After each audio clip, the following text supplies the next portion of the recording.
bracelet, the cool metal grounding her amid uncertain futures. Her eyes scanned the horizon, reflective and cautious, but carrying a spark of hope. The bracelet, once just an accessory, now symbolized resilience and the unbroken spirit of their group. In the final moment, shards of broken glass caught the rising sun's light, scattering reflections across the bustling streets. The protagonists melted into the city's flow, their past struggles etched in fractures, but overshadowed by newly forged alliances. The dawn marked not just an end, but a beginning carved from shattered trust and reclaimed loyalties.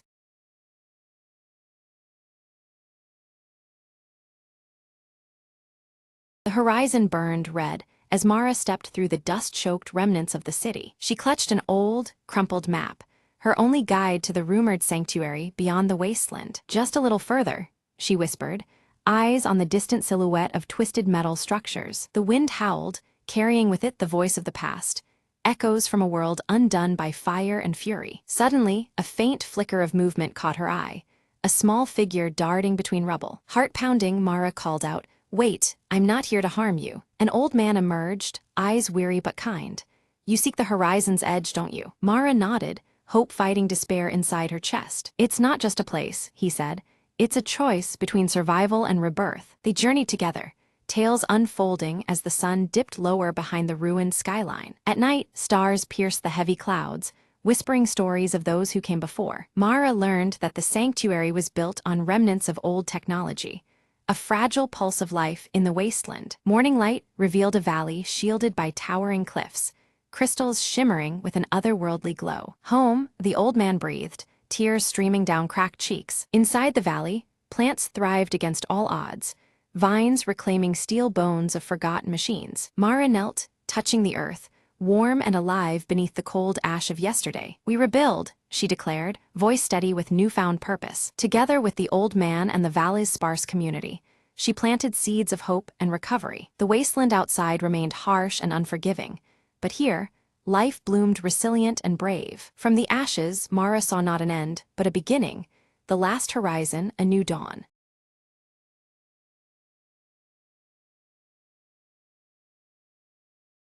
On a crisp autumn morning, Emily noticed something was missing: a cozy blue sweater she loved dearly. She searched her small cottage from corner to corner, lifting cushions and peeking under furniture. Outside, the sun was just beginning to warm the world, casting golden light through the window. Emily remembered yesterday's walk through the park and wondered if she might have left it there. Bundling up, she stepped outside, breathing in the fresh air, feeling the comforting chill of fall. She made her way to the park, where crunchy leaves carpeted the winding paths. As she walked, she greeted familiar faces: Mr. Jenkins tending his roses and little Mia chasing after a butterfly. Emily asked if anyone had seen her blue sweater.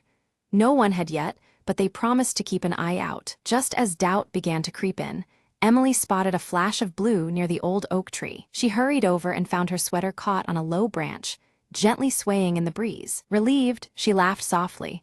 I suppose it wanted to see the sunrise too. On her way home, she wrapped the sweater around her shoulders, feeling its warmth return to her spirit. Back inside, she brewed a cup of tea and settled by the window, the sweater snug and familiar. The sunlight spilled in, filling the room with a golden glow that felt like a gentle hug. Emily smiled, realizing that sometimes small troubles lead to unexpected moments of peace. She thought, maybe I'll take more walks and let the world surprise me more often. Outside, leaves danced playfully, as if celebrating Emily's little adventure. The morning unfolded quietly, a perfect blend of warmth, light, and simple joy. And with that, the day seemed full of promise, wrapped up in the comfort of a lost and found sweater. Emily whispered to herself, sometimes, all you need is a little patience and a cozy sweater to brighten your morning.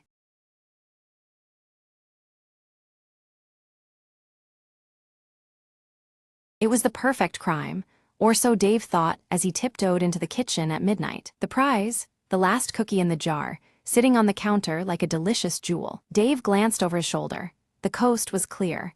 He reached out, fingers trembling with anticipation. Just as his fingers closed around the cookie, a loud snap echoed through the room. Startled, Dave spun around.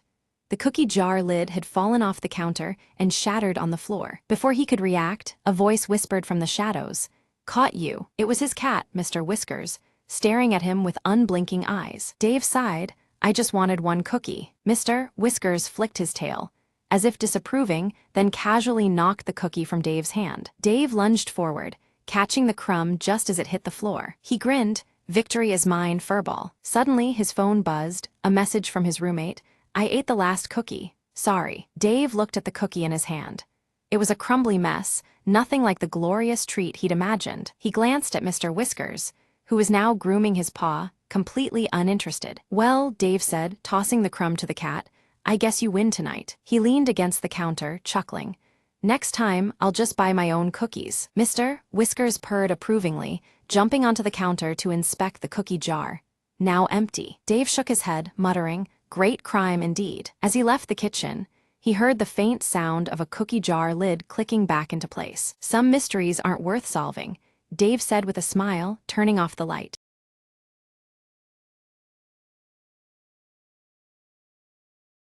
In the twilight shadows of Eldoria, a flickering light danced atop the ancient tower. Aelina, the young apprentice, raced through the crumbling halls, her heart pounding with urgency. The village below whispered of darkness swallowing the land, but only she knew why. Legends spoke of the Everflare, a mystical flame that kept dusk and despair at bay. Tonight, the Everflare wavered, threatening to wink out forever. Aelina reached the tower, breath catching in her throat as she saw the flame flicker weakly. "If the light dies, so do we," she murmured, recalling the elder's words. Her fingers trembled as she fetched the ancient crystal, said to revive the flame's heart. Placing it gently beside the Everflare, she whispered an incantation passed down through generations. Suddenly, the flame leapt brighter than ever, bathing the tower in golden warmth. A comforting hum filled the air, rippling through the land like a soothing melody. Outside, the villagers lifted their faces toward the glow, hope rekindling in their eyes. Aelina descended, the weight of her quest lifting with each step. "The light lives on,"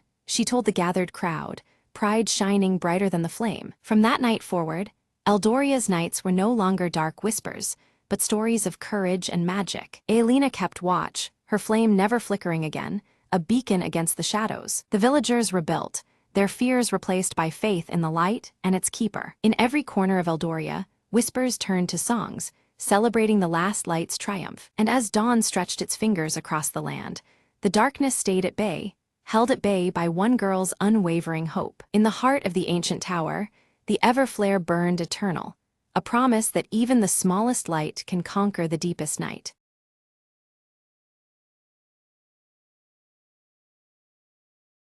Clara had only just moved into the old cottage when the whispers began. At first they were faint, like a breeze rustling through the leaves, but soon they grew louder, unmistakably voices murmuring beneath the ancient willow tree. Curiosity overcame fear. One evening, Clara followed the sound to the gnarled roots. There, half buried in the earth, lay an old, weathered box. Inside, she found letters tied with a crimson ribbon, written decades ago. The letters spoke of a love so powerful, it defied even death. As Clara read, the air thickened, and the whispers transformed into soft, melodious singing. A pale figure emerged from the shadows, a woman in a flowing gown, eyes full of longing. "Thank you for hearing us," she said gently, voice like wind through the trees. "Our souls were bound here, waiting for someone to set us free." Clara felt a warmth spread through her chest, a connection to their timeless love. With a smile, she placed the ribbon back and closed the box. The willow's branches swayed as if in gratitude, the whispers fading into silence. From that night, peace settled over the cottage and the willow's shade. Clara often sat beneath its branches, feeling the lingering touch of something magical. She no longer feared the voices, but embraced them as stories untold. Years later, visitors would remark on the gentle aura surrounding the ancient tree. And sometimes, when the wind was just right, a faint melody could be heard, a song of love, waiting no longer.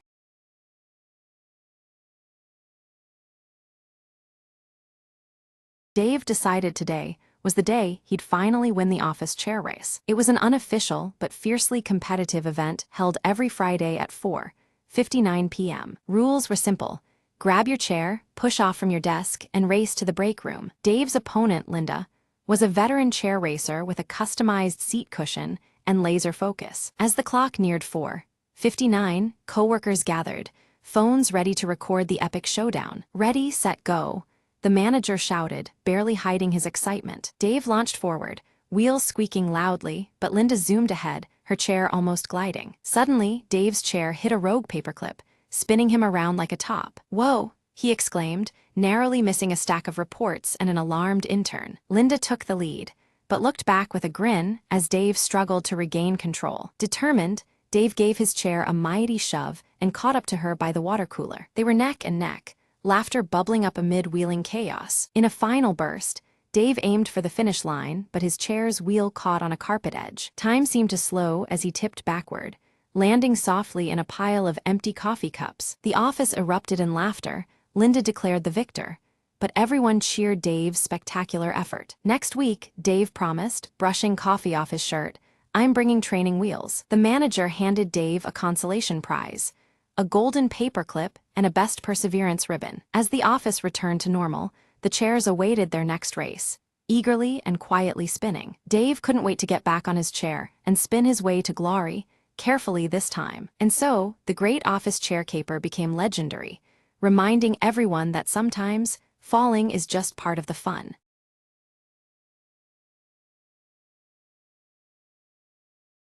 Elara stands poised at the vast forest's edge, her silver hair shimmering in the soft morning light, while the crystal heart pendant pulses faintly in her grasp. The pendant's gentle glow reflects her determination as she prepares to venture into the unknown. A whispering wind stirs the leaves, carrying faint, ethereal voices that echo from deep within the forest. The voices seem to blend promise with warning, beckoning Elara onward, yet hinting at lurking dangers ahead. By a cracked stone altar, Elara encounters Phelan, whose amber eyes scan the dense trees warily, his scar reddened by the crisp morning air. His presence feels reassuring, yet his stoic demeanor hints at the threats shadowing their path. Phelan presents an ancient tome, its aged pages inscribed with symbols mirroring those etched on Elara's crystal heart pendant. The book seems to hold forgotten knowledge vital to navigating the mysteries ahead. Myra bursts into view, her iridescent wings casting shimmering patterns as she grins mischievously. She challenges Elara with a riddle born from the forest's secrets, teasing her to unlock hidden truths. Unseen, the shade lingers among the shadows, its deep violet eyes glinting with calculated patience as it traces Elara's every step through the twisting trees. Its silent presence casts an uneasy pall over the group. Elara's fingers brush the pendant, prompting beams of radiant light to shoot forth, painting a luminous map across the ancient tome's pages. The glowing paths lead deeper into the heart of the forest, guiding their next steps. A sudden rustle stirs the underbrush, startling all as elusive forest creatures vanish swiftly among bioluminescent mushrooms that pulse in rhythmic beats. The eerie glow seems to synchronize with the pendant's faint pulse of warning. Phelan's voice carries a grave warning of an impending storm, his scar intensifying in color beneath the darkening, swirling clouds above. The tightening air presses upon them as tension mounts. Elara steps carefully across a crystal-clear stream, her gaze drawn to the water's surface, where reflections shimmer and shift unnaturally. The warped images hint at hidden enchantments manipulating reality around them. Guided by Myra's fluttering light, they reach an ancient tree with serpentine roots twisting wildly and ancient symbols carved deep into its bark, symbols matching those in the tome.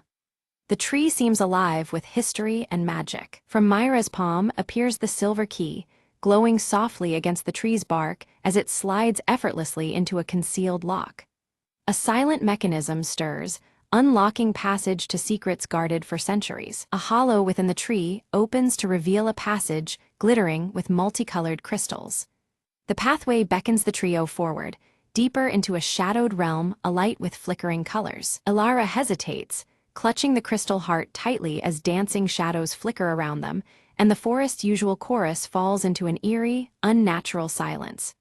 The stillness presses, warning of unseen threats. Suddenly, the shade emerges from the shadows, blocking their retreat with an aura of chilling silence.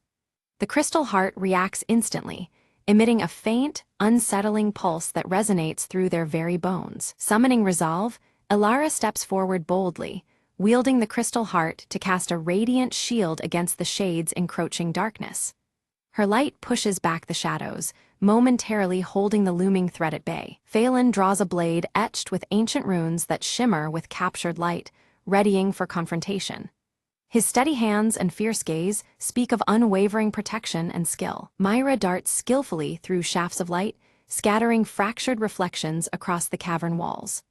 Her nimble distractions confound the shade, drawing its attention away from Alara and Phelan. The shade recoils, dissolving into a mist that seeps silently into the crystal-strewn floor, leaving an uneasy calm in its wake.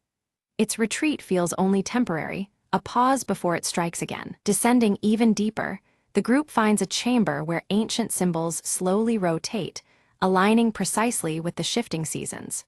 The room pulses with quiet energy tied to the natural cycles that govern the world around them. Ilara carefully places the crystal heart upon a central pedestal, triggering a soft, harmonious hum as surrounding crystals begin to resonate with vibrant light.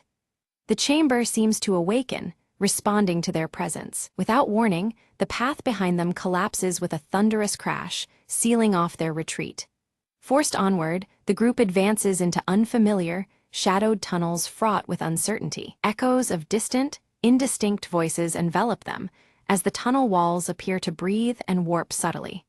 Time itself feels distorted, bending in strange rhythms around their moving shadows. Phelan pores over the tome, his keen eyes decoding a prophecy of a guardian lost to ages past, whose fate is entwined with their own.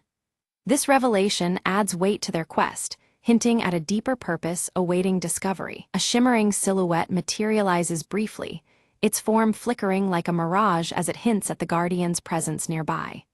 But just as quickly as it appears, the figure vanishes, leaving behind only a whisper of hope and mystery. Myra's delicate fingers trace the glowing runes carved deep into the tunnel walls. As she touched each symbol, a hidden map illuminated beneath their feet, its lines pulsing softly with light. The etched pathways revealed a path leading deeper underground, filled with promise and unknown dangers. Ilara's hand instinctively went to the crystal heart pendant hanging at her neck. Its faint pulse quickened as their footsteps drew near a locale marked by a radiant crystal grove on the map. The pendant's steady glow warned them of the proximity of powerful magic and possible peril. They entered a vast underground garden where crystalline formations dangled like luminous fruit from ancient, gnarled branches. Soft light bathed the cavern, casting shifting patterns across walls adorned with ancient symbols. The stillness of the grove was almost sacred, touching something deep within them all. Without warning, the shade emerged, more solid than ever, shadows twisting around his form like living darkness. His presence blighted the shimmering crystals, causing them to dull and fade under his corrupting influence. A cold chill fell over the grove as the battle for light and shadow reignited. Ilara gripped the crystal heart pendant tightly, channeling its subtle energy into the gleaming crystals. One by one, they shattered the shadows that the shade wielded, turning malevolence into harmless sparkles of light. The radiant bursts weakened the figure, forcing it to stagger back into the gloom. While the shade recoiled, Phelan's sharp eyes caught an outline behind the crystal canopy, a hidden door carved into the stone. The lock bore ancient symbols correlating with the turning seasons, their mechanisms delicate and complex. It became clear this door guarded secrets long forgotten. Myra sprinkled her sparkling dust over the lock's intricate gears, watching as they shimmered and began to move. Slowly, the latch slipped, accompanied by flickering light that danced across the door's surface. With careful patience, she coaxed the mechanism open, revealing what lay beyond. The door creaked open onto a chamber filled with swirling mist, an ethereal collection of forgotten memories and whispers of the past. The air was heavy with echoes that twisted and turned, as if the very walls wished to tell their story. The trio stepped forward, drawn into this timeless space. Ilara moved deeper into the chamber, visions unfolding around her of a past guardian's ultimate sacrifice. The images painted a lineage linked by duty and sacrifice, a lineage to which Ilara herself belonged. Her connection to the ancient guardianship was undeniable, settling like a steady fire within her. Suddenly, the shade lunged again, desperate to halt the truths from surfacing. But Ilara's newfound resolve hardened her stance, and she met his attack without flinching. The revelations within had strengthened her spirit more than any weapon could alone. Phelan came to her side, his scarred cheek set in determined silence as he raised his glowing blade. Years of guarding the forest had honed his skill, and with steady strikes, he deflected the shade's shadowy assaults. Together, they formed an unbreakable front against the encroaching darkness. The crystal heart pendant flared brightly, casting a warm radiance that carved a path of light across the chamber. This luminous trail led them to a crystalline altar crowned with ancient carvings. It beckoned them closer, a silent invitation toward revelation and hope. Alara inserted the silver key into the altar's ancient lock, feeling the cool metal turn with a satisfying click. A radiant beam of pure light shot upward, piercing the chamber's darkness and bathing the room in clarity. The air vibrated with power, signaling a turning point in their journey. From the light emerged a spectral figure, the guardian of ages past, who extended a solemn hand toward Alara. His eyes held wisdom beyond words and a silent blessing that echoed through the soul. This ethereal presence validated the path Alara had chosen to walk. The shade emitted a shriek of fury as the guardian's light weakened its form. Shadows began to loosen and disperse into harmless motes, drifting away like smoke on the breeze. Its hold on the grove faltered, nearing the end of its dark reign. With the shade vanquished, the crystal grove blossomed into radiant life, colors vibrant and light pure. The forest itself seemed to breathe anew, the ancient balance restored. Every crystal shone with a brilliance that promised renewal and protection for seasons to come. Phelan explained that the cycle of seasons and light must remain in harmony to keep shadows at bay. This eternal balance was the key to sustaining peace and preventing the shade's return. Understanding this duty deepened Alara's commitment to her newfound role. Alara stood tall, her emerald eyes shining fiercely with determination and hope. She fully embraced her role as the guardian, a protector woven into the forest's very essence. The weight of responsibility settled comfortably on her shoulders, a mantle she was ready to bear. Myra flitted back toward the high canopy, her iridescent wings catching the light as she laughed gently.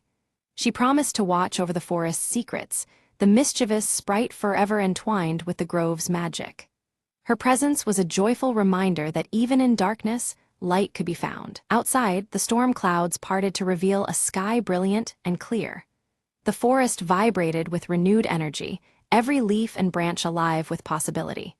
The changing seasons whispered of new chapters, of growth and healing just beginning. Alara and Phelan stood together at the edge of the blooming grove, the crystal heart pendant glowing with a steady, calming pulse.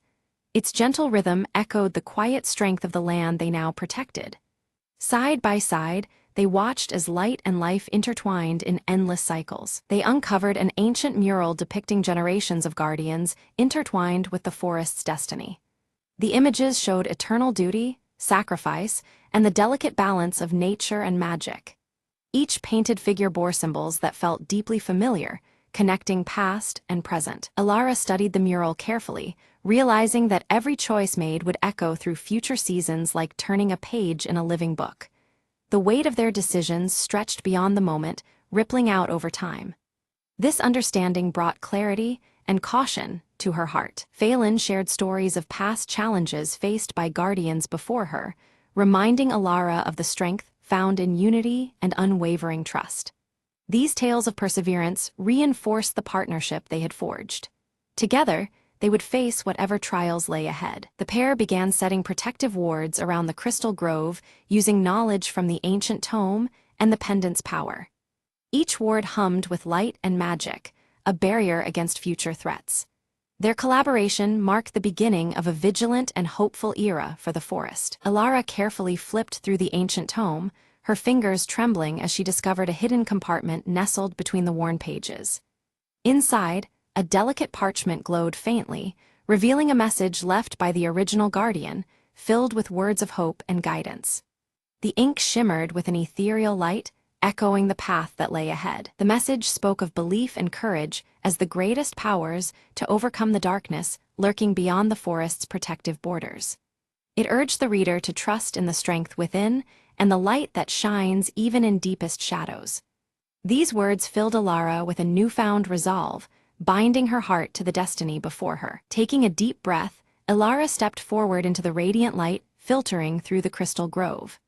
The glowing crystals pulsed softly around her, welcoming her presence as she embraced her role as protector and guide of this sacred place. The air buzzed with energy, marking the beginning of her journey to safeguard the balance of the forest. Beside her, Phelan knelt with solemn determination, the scar on his cheek catching a stray ray of sunlight. He pledged his unwavering loyalty and support, knowing the challenges ahead would test their very limits. Their alliance forged anew, they prepared to face the trials awaiting beyond the grove's shimmering borders. The grove itself seemed to breathe, its pulsating light resonating with life and harmony. Ancient symbols etched into the bark of the surrounding trees glowed faintly, celebrating the restoration of balance and the promise of renewal. Every crystal shimmered as if acknowledging the dawn of a hopeful era. Suddenly, a flutter of iridescent wings announced Myra's return, her golden hair catching the light as she approached. In her tiny hands, she offered Alara a vial filled with shimmering, magical dust, a gift to be used only in moments of greatest peril. The sparkles within the vial seemed alive, a tangible token of friendship and aid. With reverence, Alara knelt at the heart of the grove and gently planted the silver key into the fertile earth. This act symbolized a new beginning, one rooted deeply in strength, sacrifice, and the enduring bond between guardian and forest. The ground pulsed faintly beneath her touch, welcoming the key as a beacon of hope. Together, the trio watched in awe as the seasons turned swiftly around them. Blossoms burst forth in radiant colors, while emerald leaves twisted into autumn hues. The cyclical dances of nature played out seamlessly, signifying harmony restored and the continuous flow of life. Their eyes reflected the timeless rhythm of the world's heartbeat. Bathed in the golden light of the afternoon sun, Alara's silver hair shone with renewed brilliance. The crystal heart pendant resting against her chest emitted a soft, comforting glow, a steadfast symbol of protection that would endure through all trials. In that moment, she embodied the forest's enduring spirit and strength. As twilight descended, the crystal grove sparkled under a canopy of twinkling stars, its gentle glow casting a serene beacon across the land. It stood as a testament to hope, resilience, and the courage to face the unknown for all who sought sanctuary. Quiet and steadfast, the grove promised that light would always prevail even in the darkest times.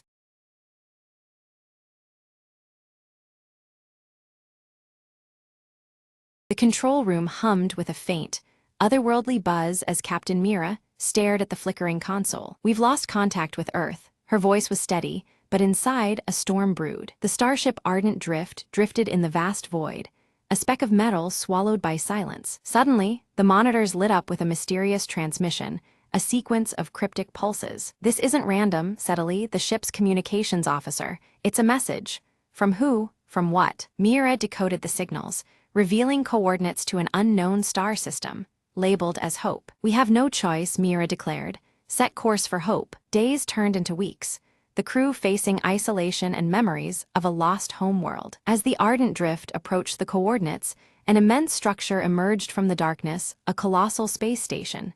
Ancient and silent. "It's a relic," Illy whispered, awe in his voice, "from a civilization long gone." The crew docked, stepping into corridors adorned with alien symbols and faded light. In the core chamber, a holographic figure materialized, an AI guardian, its eyes glowing with electric blue. "You are the last," it spoke.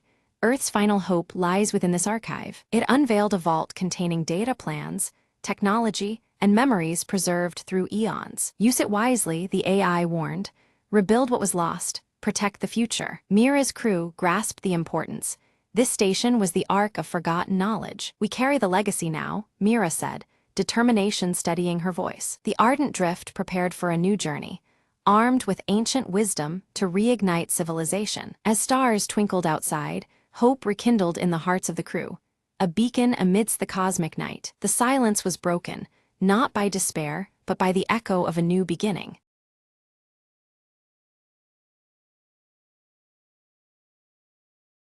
Under a deep indigo sky embroidered with twinkling stars, Eris stands quietly, her silver hair catching the soft, celestial light.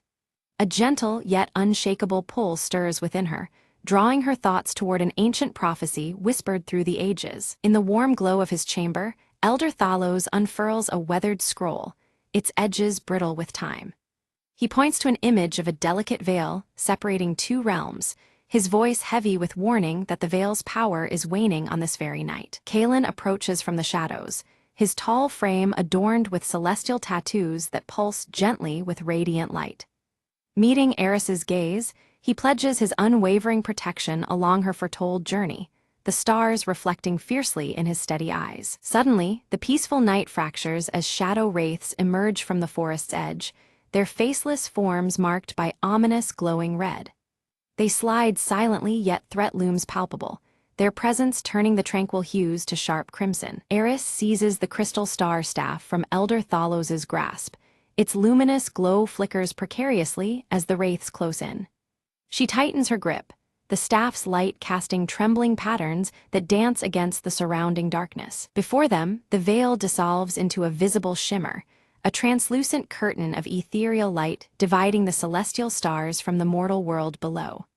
Its presence hums with ancient power, both fragile and infinite. With determination, Eris steps through the shimmering veil, entering a realm alive with swirling constellations and radiant celestial wonders. The air pulses with the energy of countless stars, illuminating her path through the cosmic expanse. Kalen follows closely, his armor catching and reflecting the distant starlight, making him appear as a beacon amidst the unfamiliar celestial surroundings. Together, they move cautiously, eyes alert to the mysteries and dangers that lie ahead. The wraiths cross the veil's threshold, their forms writhing menacingly as the outer realm shudders in response. The cosmic light twists erratically, signaling turmoil and the fragility of the boundary between worlds. A glimmer beneath the stars catches Eris's eye. There, embedded in the ground, lies a radiant star fragment pulsing softly. She senses its importance immediately, as though it carries the very essence of power needed to sway fate. Echoing in her mind, Elder Thalos's dire warning visits her. This glowing fragment holds the dual power to seal or shatter the veil. Its fate now rests uncertain in her hands, burdening her with grave responsibility. Raising the star fragment, Eris feels her violet eyes flare with intensified light, a ripple coursing through the starry realm in resonance. The energy around her vibrates, responding to the fragment's awakening force. Kalen's vigilance sharpens as a wraith lunges toward them. He conjures a shield of brilliant celestial light, intercepting the strike. His tattoos blaze brighter, the shield's radiance momentarily pushing back the encroaching darkness. The veil flickers violently in response to the clash, trembling as if on the brink of rupture. Unseen forces strain against the fabric of the boundary, threatening to unravel the divide between worlds. Eris's heart tightens with realization. Her choice now carries the fate of both realms. Hesitation grips her, weighed down by the rising stakes and the uncertain consequences of her decision. The wraiths close in, surrounding Eris and Kalen with unnerving certainty. Their forms multiply unnaturally, pressing the attack with relentless shadows that grow more menacing with every moment. Kalen's celestial tattoos flare with fierce light as he summons a spear shaped like a constellation. With swift precision, he strikes back against the unseen enemy, the spear glowing brightly as it swings through the air. Drawing upon the star fragment's potent energy, Eris projects beams of shimmering light that sear through encroaching darkness. Her power holds the advancing wraiths at bay, though the effort strains her very being. The veil pulses erratically, its shimmering border quivering under the violent exchanges. The delicate balance between the realms weakens visibly, threatening to collapse with each surge of battle. Out of the veil's trembling surface emerges a shadowy figure, a lost starborn spirit cloaked in faint celestial glow. Its presence is urgent, pleaded eyes, seeking Eris's aid as the cosmos teeters toward greater peril. The spirit's voice trembles as it warns Eris of a looming darkness far greater than the wraiths, one that threatens the entire cosmic order. Its plea ignites a spark of alarm and curiosity within her heart. Clouded with doubt, Eris struggles to decide whether to trust the enigmatic spirit. A deeper mystery seems to unfold around them, shifting the very fabric of their understanding. Momentarily, the wraiths withdraw, retreating into shadows to gather strength.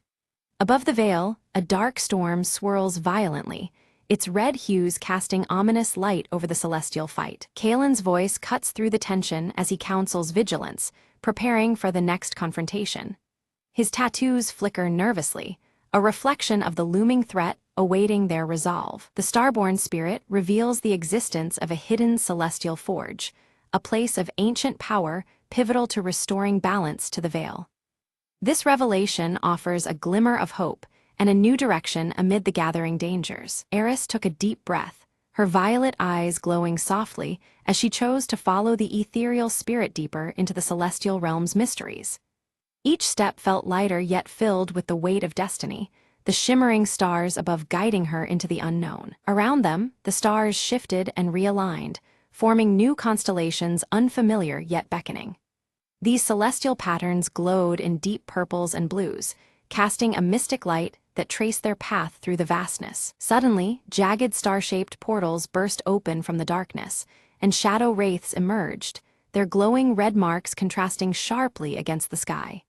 With no time to hesitate, Eris and Kaelin braced themselves for the oncoming ambush. Thinking quickly, Eris raised the star fragment, summoning a radiant dome of celestial light that pulsed protectively.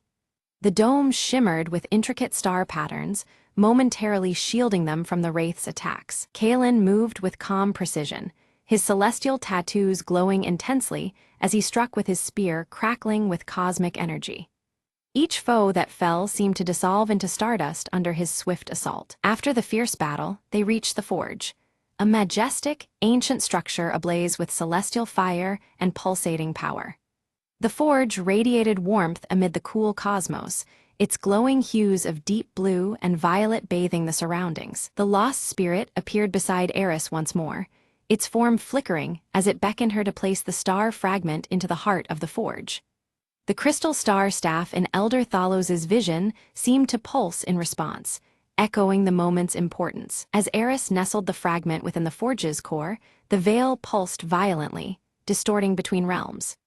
A shadowy rift tore open, releasing a massive dark entity whose form seemed to consume the very stars themselves. The entity's presence snuffed out nearby stars, replacing their celestial light with an encroaching cold void.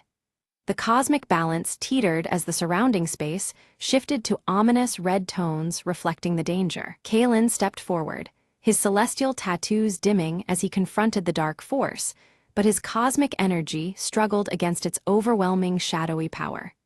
His strikes rang hollow as the entity absorbed the light around them. In the chaos, Eris felt a sudden, calming voice echo within her mind. It was Elder Thalos urging her to awaken the starborn heritage that lay dormant. Her eyes flared brighter, feelings intertwining with an ancient power waiting to emerge. Focusing deeply, Eris's celestial tattoos ignited in a brilliant cascade of violet and silver light, her energy surging through her veins like a river of stars. The glow expanded outward, illuminating the battlefield with intensity. Drawing strength from the vast starry sky, she channeled their combined energy into a radiant force that pushed back the persistent darkness engulfing them. The cosmic clash shook the celestial realm, stars twinkling in defiance. The dark entity shrieked, its form shattering as fragments dissolved into sparkling star dust and faint glimmers of fading light. The oppressive cold ebbed, replaced by a renewed warmth spreading through the realm. With the threat quelled, the veil mended, its shimmering translucent curtain stabilized, winking with renewed celestial light as it bridged the intertwined realms once more. Peace seemed momentarily restored under the twinkling universe. The lost spirit smiled gratefully, its shape becoming one with a newly formed constellation that shone peacefully in the night sky. Freed at last, it became a beacon, a guide among the stars for future travelers. Eris and Kaelin shared a glance filled with relief and understanding, the ordeal forging a deeper bond between them, their glowing eyes reflecting unspoken promises. Together, they breathed in the calm after the storm, ready for what might come. The once vibrant forge began to dim, its celestial fires waning as its purpose concluded, but a faint glowing sigil emerged on Eris's palm. The mark pulsed softly, a subtle reminder of the power now intertwined with her fate. Setting off on their journey back, the stars lit their warm path, the celestial realm responding with peaceful hues of blue and purple. Their steps were steady, illuminated by the gentle cosmic energy surrounding them. The night sky settled into a tranquil canvas, revealing a universe delicately balanced between light and shadow. It spoke of calm, but also whispered that the equilibrium remained fragile and ever-changing. Beneath the veil, Elder Thalos awaited their return, his eyes gleaming with newfound respect and renewed hope. The crystal star atop his staff glowed steadily, a sign that destiny's wheels continued turning. Eris recounted the saga of the Forge and the Starborn spirit, the ancient prophecy held within the scroll now fulfilled. Her voice carried weight, weaving together fact and fate beneath the watchful gaze of the stars. Kaelin knelt beside her, devotion clear as he pledged to remain at her side beyond the looming horizon. His vow resonated quietly, binding him to the path ahead and to Eris's luminous journey. The cosmic sigil on Eris's palm pulsed faintly, an omen of trials yet to come, hinting at shadows lurking beyond the restored balance. Its gentle glow reminded them both that vigilance must be constant. Together, they prepared to guard the veil vigilantly, fully aware that though order was restored, the balance remained delicate. Their intertwined destinies and shared resolve set the stage for all that awaited beyond the stars. Eris traced her fingers over the sigil, feeling a surge of light pulsing beneath her skin. Suddenly, visions blossomed before her eyes, stars that had yet to grace the night sky, twinkling with ancient promise. This celestial guidance pointed her toward the path she must take next, intertwining fate and hope. A subtle disturbance rippled through the cosmos, a tremor of imbalance Eris could almost hear. Her glowing violet eyes narrowed in concern as she felt the celestial harmony falter in a distant corner, warning of shadows stirring beyond her sight. An unseen threat was creeping closer, wrapped in the dark tones of danger. Kaelin moved with a focused intensity beneath the deep purple night, his celestial tattoos shimmering brighter with each controlled breath. With every strike and parry, he channeled the cosmic energy into his armor, mastering its glowing power. His renewed purpose was clear, to stand as an unyielding guardian in the coming storm. Beneath the vast night sky, Elder Thalos wove intricate wards around the shimmering veil, his staff's crystal star blazing with unwavering light. Threads of starlight intertwined with his spells, fortifying the barrier that balanced fate's delicate weave. The wards pulsed softly, a luminous promise of protection amid encroaching darkness. The veil itself shimmered softly in the nocturnal hues, casting a radiant beacon into the heavens. Around it, other starborn souls began to gather, drawn by its luminous refuge. Their forms shimmered faintly as they found solace beneath the veil's protective embrace, a sanctuary amidst the cosmic expanse. Under the open night sky, Eris sat cross-legged, her gaze steady and serene. Her violet eyes glowed gently, a quiet power radiating from within as she meditated on the stars' silent wisdom. The celestial light around her flickered in harmony, a silent song of strength and resolve. Far beyond the stars, the fading remnants of the dark entity dissolved into nothingness, a final wisp of shadow extinguished by cosmic light. The red marks that once bled through the darkness vanished, restoring balance to the celestial tapestry.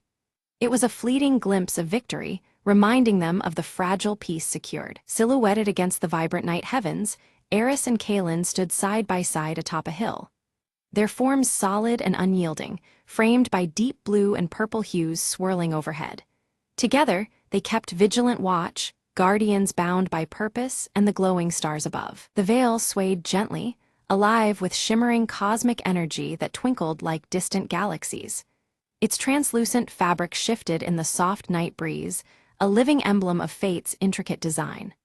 The celestial light that wove through it promised enduring hope and the ongoing dance of destinies intertwined. As dawn neared, Eris and Kaelin stepped forward into a path illuminated by starlight and shadows alike. Their journey would continue, bound forever to the mysteries of the cosmos and the realms they vowed to protect. Together, they embraced the infinite secrets held beneath the endless sky.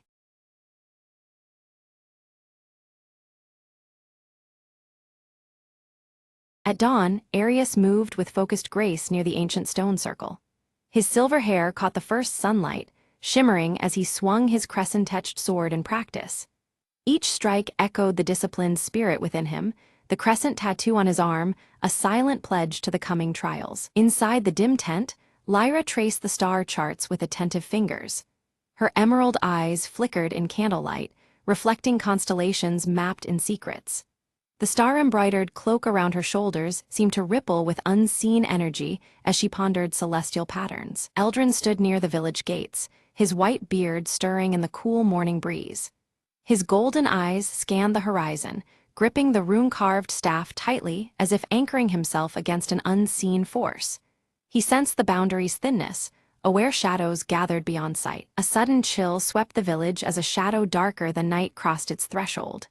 Cloaked in midnight robes, Sable moved silently, melding with the shifting gloom. No one noticed the figure's passage except the veiled glint of menace cloaked beneath the hood. With the rising crescent moon swelling unnaturally large, whispers stirred among the fearful villagers. They exchanged anxious glances under the veil of twilight as the moon's glow cast elongated shadows.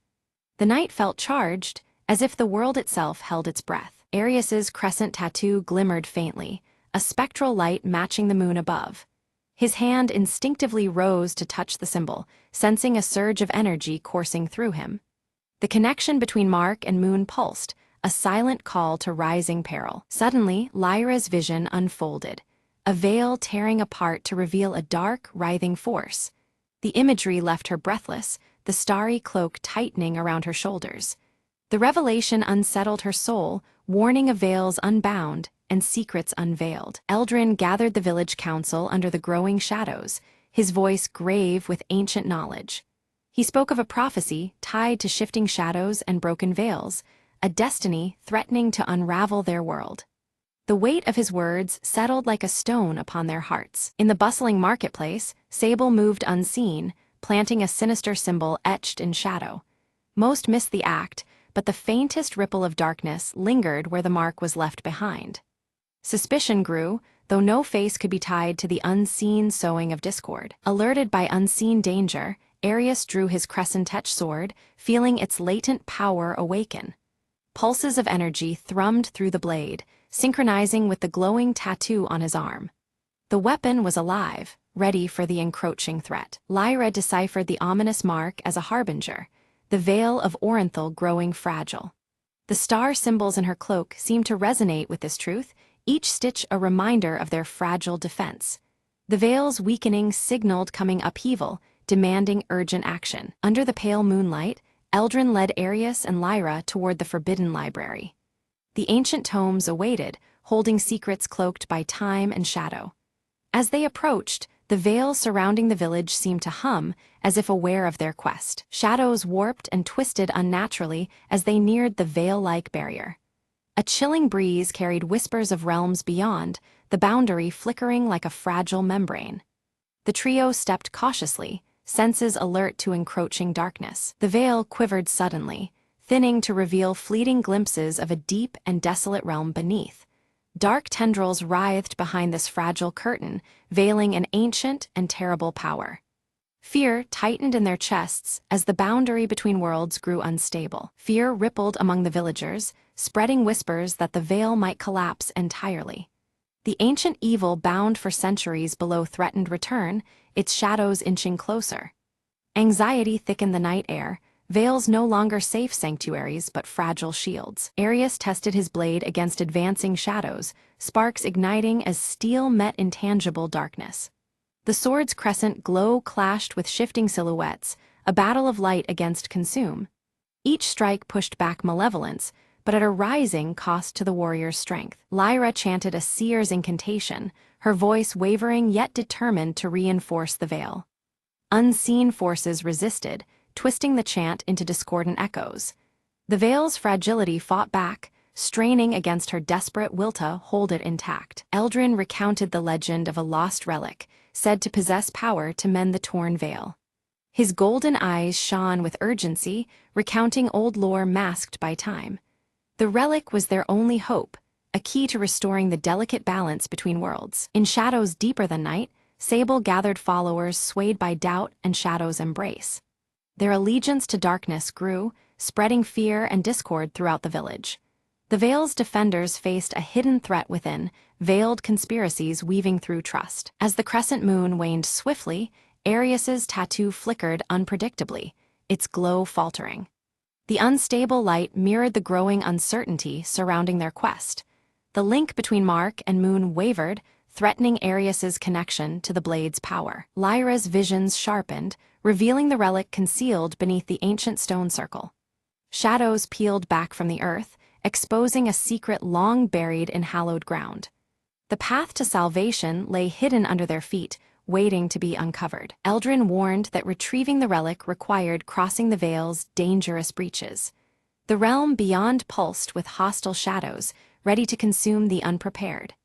Their journey promised peril demanding courage and unbreakable resolve. Without hesitation, Arius volunteered to seek the relic, guided by Lyra's visions and Eldrin's wisdom.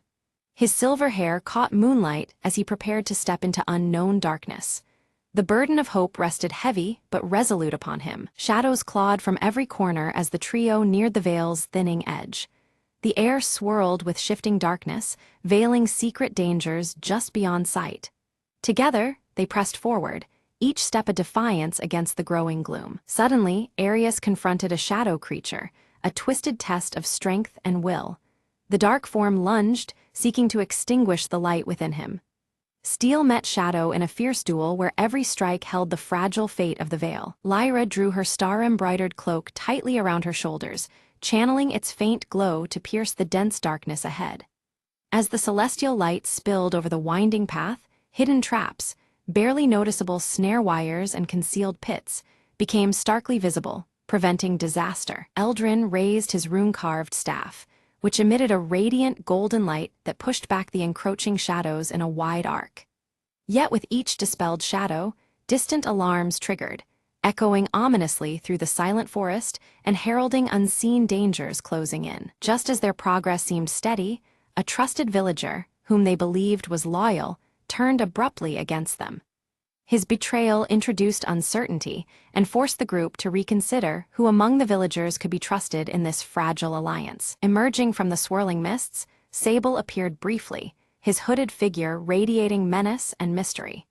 He delivered a cryptic warning before dissolving into the mist, leaving his intentions as veiled as the shifting shadows around them. Suddenly, the veil pulsed violently, shimmering and flashing to reveal distorted glimpses of otherworldly horrors lurking beyond perception. These fleeting visions unsettled the group, reinforcing the Veil's tenuous nature as a boundary between worlds. During the chaos, Arius sustained a deep wound that caused the crescent tattoo on his forearm to burn fiercely and unpredictably. The searing pain was a stark reminder of the ancient power woven into his very skin. Lyra swiftly gathered her dwindling strength, focusing her energy through her cloak to heal Arius's injury. The effort drained her vitality noticeably, her emerald eyes dimming with the exertion, but her resolve remained strong. Eldrin examined the strange markings etched nearby and deciphered their meaning. The relic they sought lay hidden beneath the largest stone at the circle's center. This revelation offered a renewed sense of purpose amid growing peril. As they began to uncover the ancient stone, shadows twisted and surged around them, encroaching rapidly and threatening to engulf the fragile light they maintained. Doubt mingled with hope, as each shadow represented unforeseen danger. Before they could secure the relic, a group of Sable's followers emerged from the darkness, surrounding them and demanding surrender. A tense standoff ensued, the shifting shadows marking the precarious balance of power. Drawing deep from the ancient bond with his crescent-etched sword, Arius invoked the symbol's power to repel the advancing darkness. A crescent-shaped wave of light surged outwards, pushing back the shadowy threat and carving a brief sanctuary. Lyra's keen eyes caught sight beneath the largest stone of veil-like crystal, faintly luminescent and pulsing with ethereal light. Recognition dawned that this was the relic they had risked so much to find. Eldrin's voice lowered with gravity as he warned that to activate the relic would demand a sacrifice and a profound understanding of its true nature. Such power came with a burden far greater than any of them anticipated. A heated debate unfolded, tensions rising as each member weighed the cost of activation against the mounting darkness. Fear and hope intertwined, their conflicting desires reflected in the flickering shadows around them. Without warning, the veil tore open wildly, a jagged rift allowing shadows to pour through in overwhelming torrents. The barrier between worlds threatened total collapse, unleashing chaos upon their realm. Panic overtook the nearby villagers as they fled the spreading darkness, their long-buried fears manifesting into tangible, twisted forms. The forest echoed with cries and the rustling of desperate flight under the veil of night. Arius took the lead, his sword flashing beneath the waning crescent moon as he fought a desperate rearguard action. Every strike sought to hold the advancing horror at bay, his tattoo burning like a beacon of resilience. Meanwhile, Lyra spread her star cloak wide, casting a protective shield over the fleeing villagers.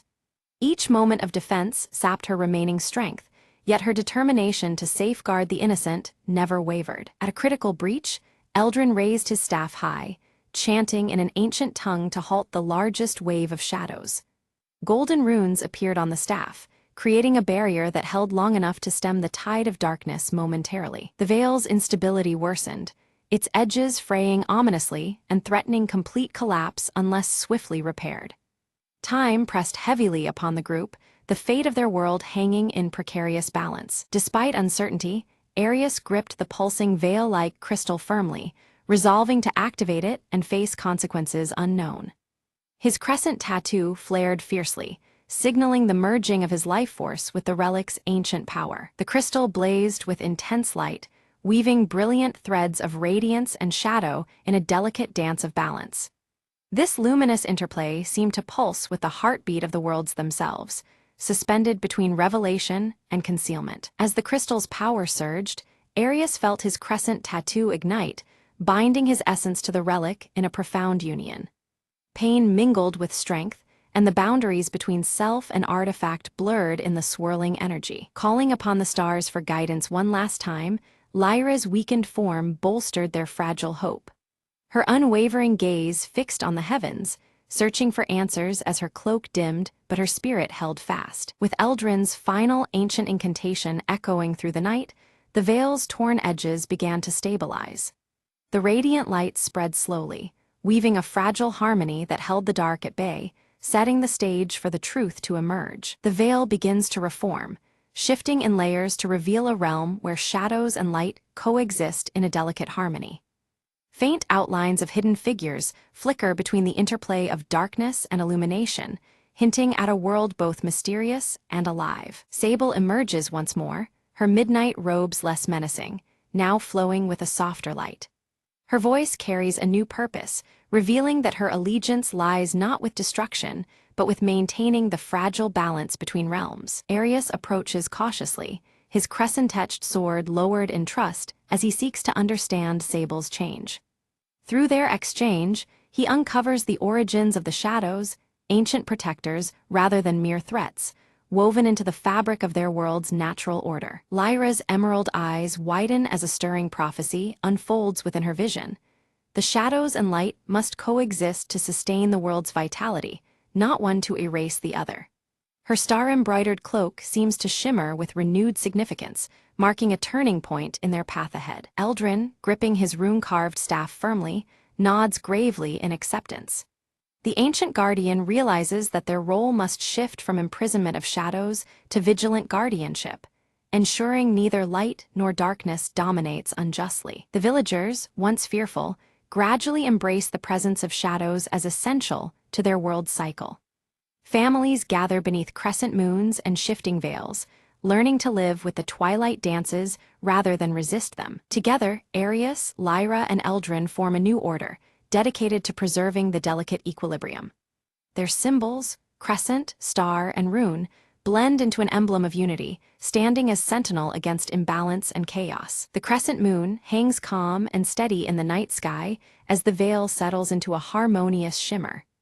Shadows no longer lurk as threats, but flow gently alongside light, creating a serene tapestry across the horizon. The ancient stone circle, once dim and broken, is restored to radiant life. Its carved symbols pulse softly with magical energy, a beacon symbolizing the renewed covenant between the worlds of light and shadow. Standing at the edge of dawn, Arius gazes toward the horizon where first light pierces the balanced veil. Hope glimmers in his deep blue eyes as the new day promises a future shaped by unity and acceptance.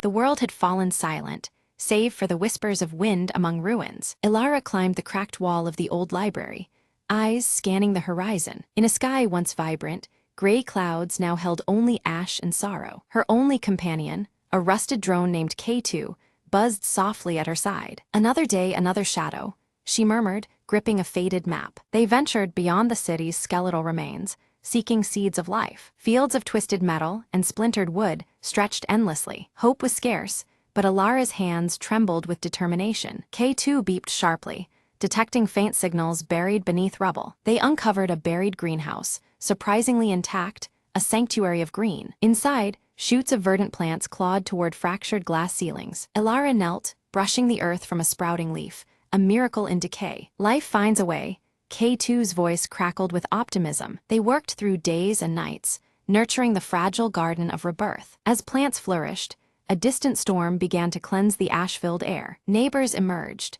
drawn by the promise of renewal beneath shattered skies. Together, they rebuilt, patching the world with small acts of courage. Ilara smiled, watching green reclaim the gray, a quiet victory. The future was uncertain, but within those growing leaves lay the spark of dawn. And under the ember-streaked horizon, hope whispered its unyielding song.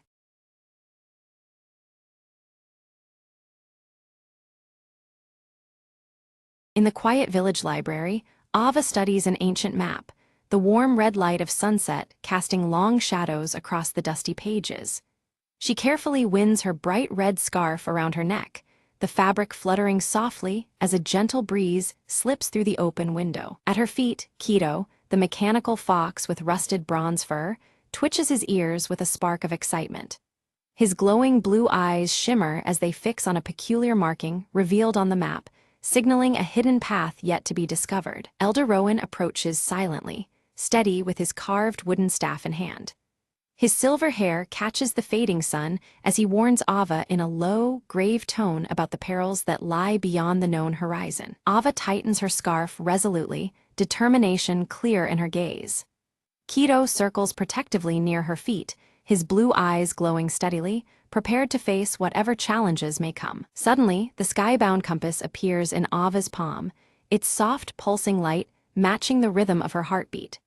A breeze lifts strands of her hair while the crimson scarf ripples, as if charged by the compass's mysterious energy. With purposeful steps, Ava boards a small, weathered airship, the vessel creaking under her weight.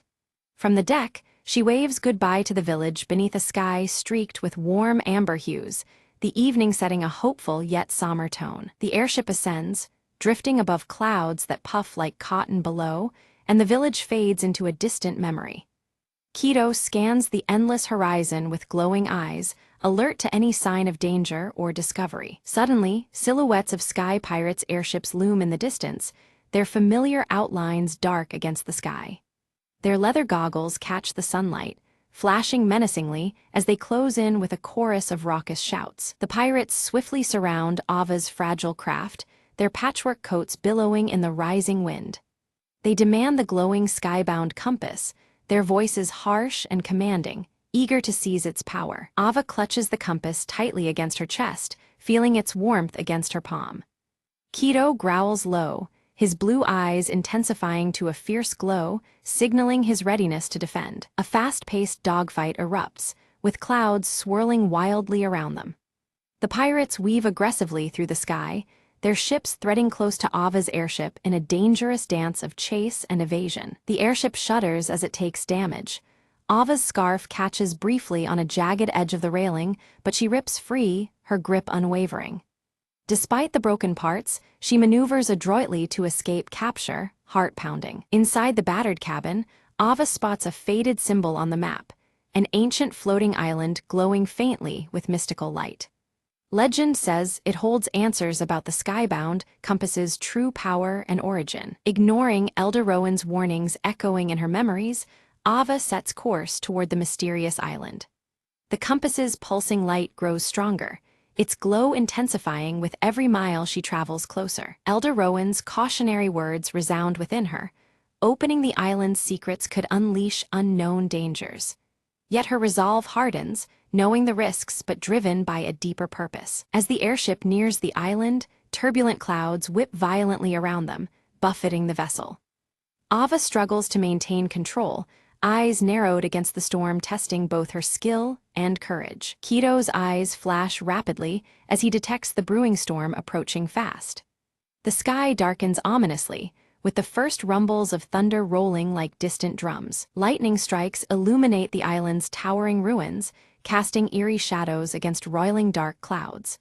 The jagged structures seem alive, silhouetted sharply, promising ancient secrets and lurking peril. The compass spins wildly in Ava's hand, its bright glow revealing intricate symbols etched across the ship's dashboard. The mysterious instruments seem to awaken, reacting to the island's energy. Suddenly, a hidden mechanism on the airship activates, revealing a secret passageway descending toward the island below. Ava's heart races at the discovery, the path inviting yet fraught with uncertainty. Ava and Keto descend cautiously by zipline into the dense jungle, mist swirling thick and cool around them. Her crimson scarf flutters in the breeze, a vivid banner amidst the green shadows. They carefully navigate ancient stone paths, marked with glowing blue runes that match Keto's eye color. The mysterious symbols hint at a connection between the island's guardians and the mechanical fox. Without warning, sky pirates ambush them amid the ruins. Ava narrowly escapes through twisting corridors, her scarf snagged but holding firm, a symbol of her unyielding spirit. Keto uses his mechanical abilities to disable traps set by the pirates, his blue eyes scanning relentlessly for hidden dangers. Every encounter sharpens their bond and quickens their determination. Deeper in the heart of the ruins, Ava discovers murals depicting the skybound compass as a legendary key. The art tells of hidden skies far beyond their world, a secret waiting to be unlocked by the worthy. Ava hesitated at the threshold, the weight of Elder Rowan's warning pressing heavily on her. The words about awakening powers beyond understanding echoed in her mind, making her question the path ahead. Meanwhile, the sky pirates regrouped with renewed vigor, their leader's eyes burning with greed. They vowed to seize the island's secrets, no matter the cost, their ragtag crew sharpening their resolve under leather goggles and patchwork coats. Clutching the glowing skybound compass, Ava traced its light to a hidden mechanism that unlocked a radiant door. Beyond it lay a chamber filled with ancient flying machines, their forms bathed in ethereal light. Keto's glowing blue eyes flickered as he activated panels that began to hum softly, their pulses matching the compass's glow. Together, they bridged the gap between past ingenuity and present discovery. Suddenly, the cave groaned, a violent collapse severed Ava and Keto from the pursuing pirates. Dust filled the air, heightening the tension as they found themselves isolated within the island's depths. Among the flying machines, Ava found a weathered journal, its pages chronicling Elder Rowan's youth. The Elder's deep connection and pact with the skies unfolded beneath her fingers. Through the Elder's words, Ava learned to channel the compass's energy cautiously, mastering the art of safe navigation through uncharted skies. Each lesson illuminated the way forward, balancing courage with respect. Outside the chamber, the pirates began dismantling the island's ancient machinery recklessly. Their greed risked not only the ruins' collapse, but the loss of the island's secrets forever. Determined, Ava sprinted through the crumbling halls, her crimson scarf fluttering wildly behind her. Time was slipping away as she raced to halt the destruction. Keto, ever resourceful, conjured mechanical illusions that danced and flickered, drawing the pirates' attention away. Confused by the ethereal mirages, the outlaws faltered in their advance. Following the compass's steady pulse and Keto's glowing eyes, Ava reached the chamber's core controls. The ancient mechanism awaited activation, humming in harmony with the duo's resolve. Suddenly, the pirate captain burst into the chamber, his grip tight on his weapon.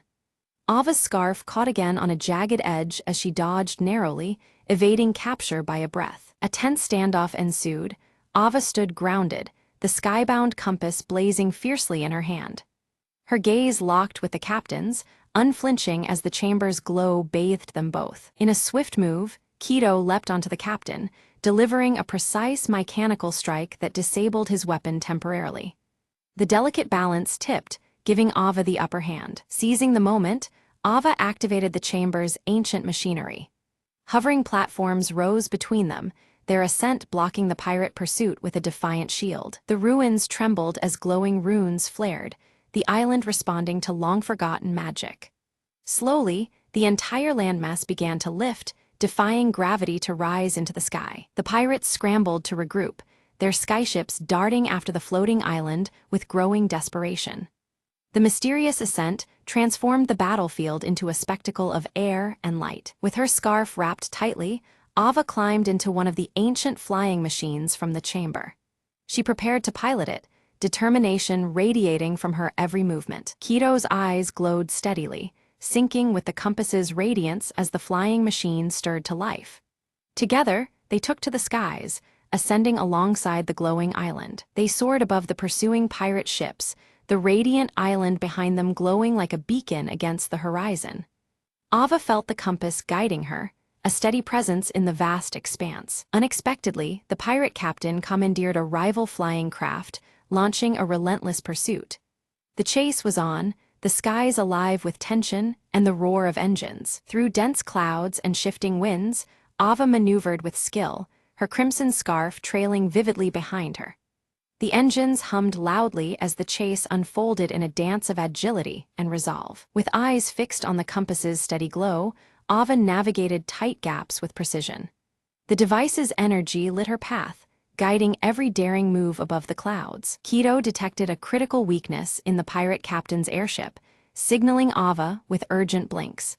The mechanical fox's alert promised a chance to turn the tide of their perilous pursuit. Trusting Keto's warning, Ava triggered a well-placed trap that disabled the pirate captain's vessel abruptly. The chase ended suddenly, the threat momentarily quelled as silence fell over the sky. Back on the floating island, Ava carefully studied the skybound compass. With a steady hand and an eager heart, she unlocked the secret to commanding the skies safely, feeling the compass hum with newfound power. Activating Elder Rowan's staff beacon, a soft glow illuminated its carved wood. Ava shared her discovery, a wave of relief spreading through her voice as she reassured the elder that the skies were now secure. Around them, ancient flying machines stirred to life, gears turning and wings extending. Their silhouettes carved against the sunrise, these guardians were ready to defend the skies from any impending threats. With the crimson scarf fluttering boldly in the high-altitude breeze, Ava embraced her role as the island's protector. She stood tall and resolute, a beacon of hope and courage amidst the vast sky. Beside her, Keto nestled calmly, his rusted bronze fur reflecting the dawn's light. His blue eyes glowed softly, a perfect blend of contentment and perpetual vigilance. Not far away, island automatons surrounded the captured pirate captain. The outlaws' ragtag hopes were dashed as the mechanical protectors ensured peace with unwavering precision. A mysterious skyship approached silently, its unique silhouette cutting through the clouds. Elder Rowan descended, his wooden staff in hand, warmly welcoming Ava and affirming the hard-earned balance now resting upon their shoulders. Below, the village erupted in cheers, their voices rising like the wind that carried their joy to the heights. Watching the island ascend higher, they celebrated the dawn of a new era of harmony in the skies. Ava gazed toward the horizon, the compass firmly in her grasp. Ready for whatever adventures lay beyond, her spirit soared with possibility, eyes alight with determination and wonder. As Ava and Keto set their course across the endless blue, the crimson scarf fluttered one last time in the gentle wind. Together, they vanished into the vast sky, guardians of a boundless future.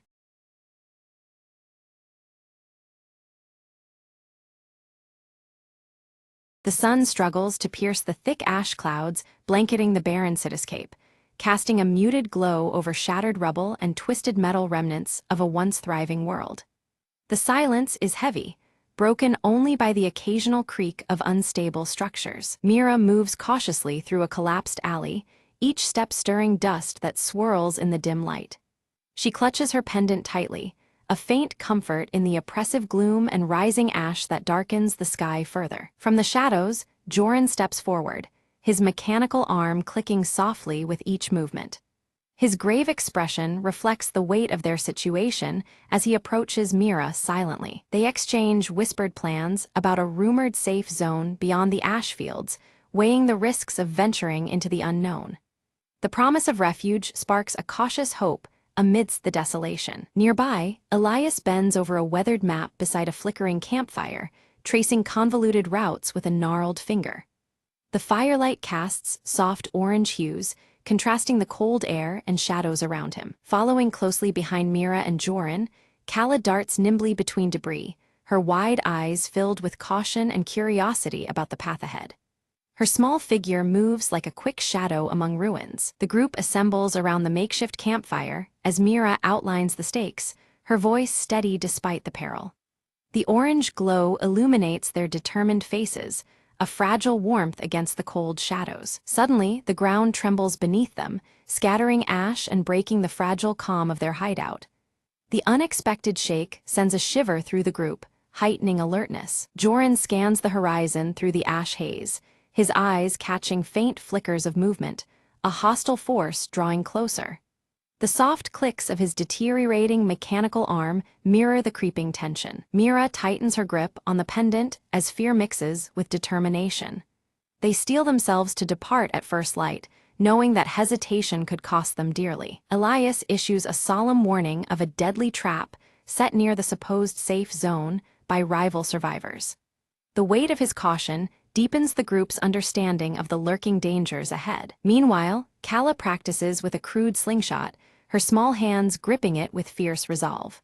Her determination shines as a fleeting spark against the bleak, ash-covered world. Night falls and shadows flicker under the crackling firelight. The group shares tense, silent glances, the air thick with unspoken fears and uncertain plans. A chilling howl pierces the night, prompting Mira to rise swiftly and scan the darkness beyond the firelight. The sound echoes ominously across the ruins, stirring unease among them. Deciding to move swiftly, they agree to embark before dawn, aware that delay might seal their fate. The fragile hope for safety drives them onward despite the gathering threats. At first light, the group proceeds cautiously through narrow passageways littered with unstable debris. Each step echoes softly beneath the muffling ashfall, tension coiling with every movement. Mira spots a faint glint of metal half-buried beneath the ash, a relic from a past world's technology. Its discovery evokes fleeting wonder amidst the desolation, hinting at lost knowledge. Joran attempts to activate an old generator nearby, but sparks fly uselessly as the device fails to respond. The malfunction deepens their frustration, a stark reminder of the decay surrounding them. Kala ventures ahead but returns quickly, her breath sharp as she warns of aggressive scavengers lurking nearby. The threat draws closer, narrowing their already limited options. The group slips into an abandoned building, hiding in the shadows as scavengers pass by outside. Their quiet watch heightens their sense of urgency and vulnerability in this hostile environment. Elias studies his map under the dying light, identifying a route that skirts the scavenger territory. This alternative path offers a fragile hope of avoiding conflict, but adds complexity to their journey. Tension escalates when Mira discovers signs of recent fires, evidence that the hostile group has been alarmingly close. The smoldering remains testify to a threat that relentlessly follows their trail. Suddenly, Joran's mechanical arm malfunctions, jerking unpredictably and restricting his movements.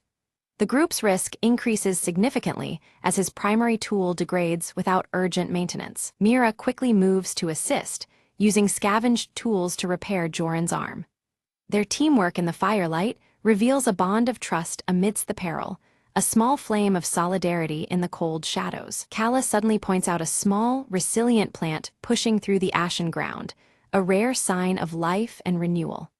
Amidst the ruin, this fragile sprout offers a glimmer of hope for the future. Elias's foot barely missed the snap of a hidden snare trap, the sudden clang echoing through the muffled air.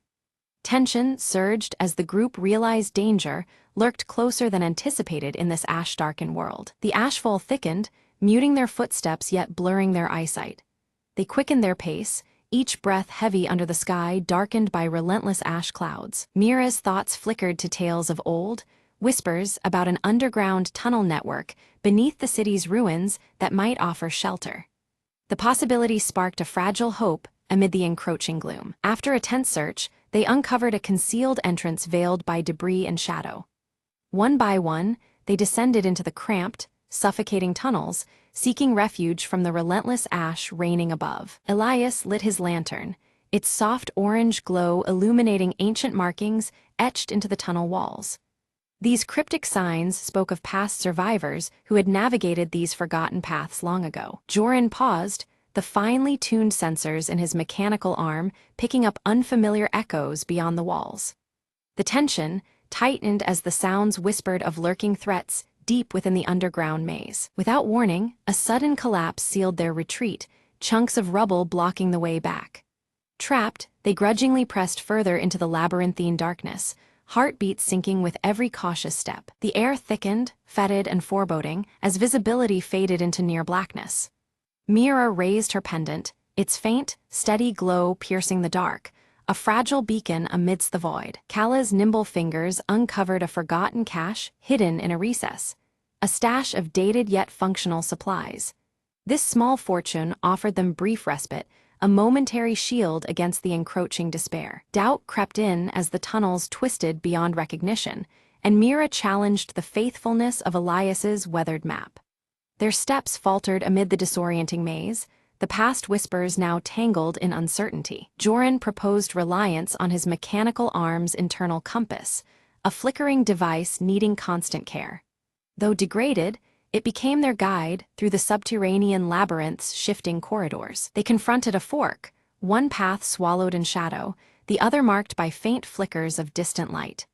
Debate ensued, voices low, weighing safety against the unknown dangers ahead. Suddenly, distant footsteps echoed, sharp, deliberate, signaling that their pursuers had entered the tunnels below.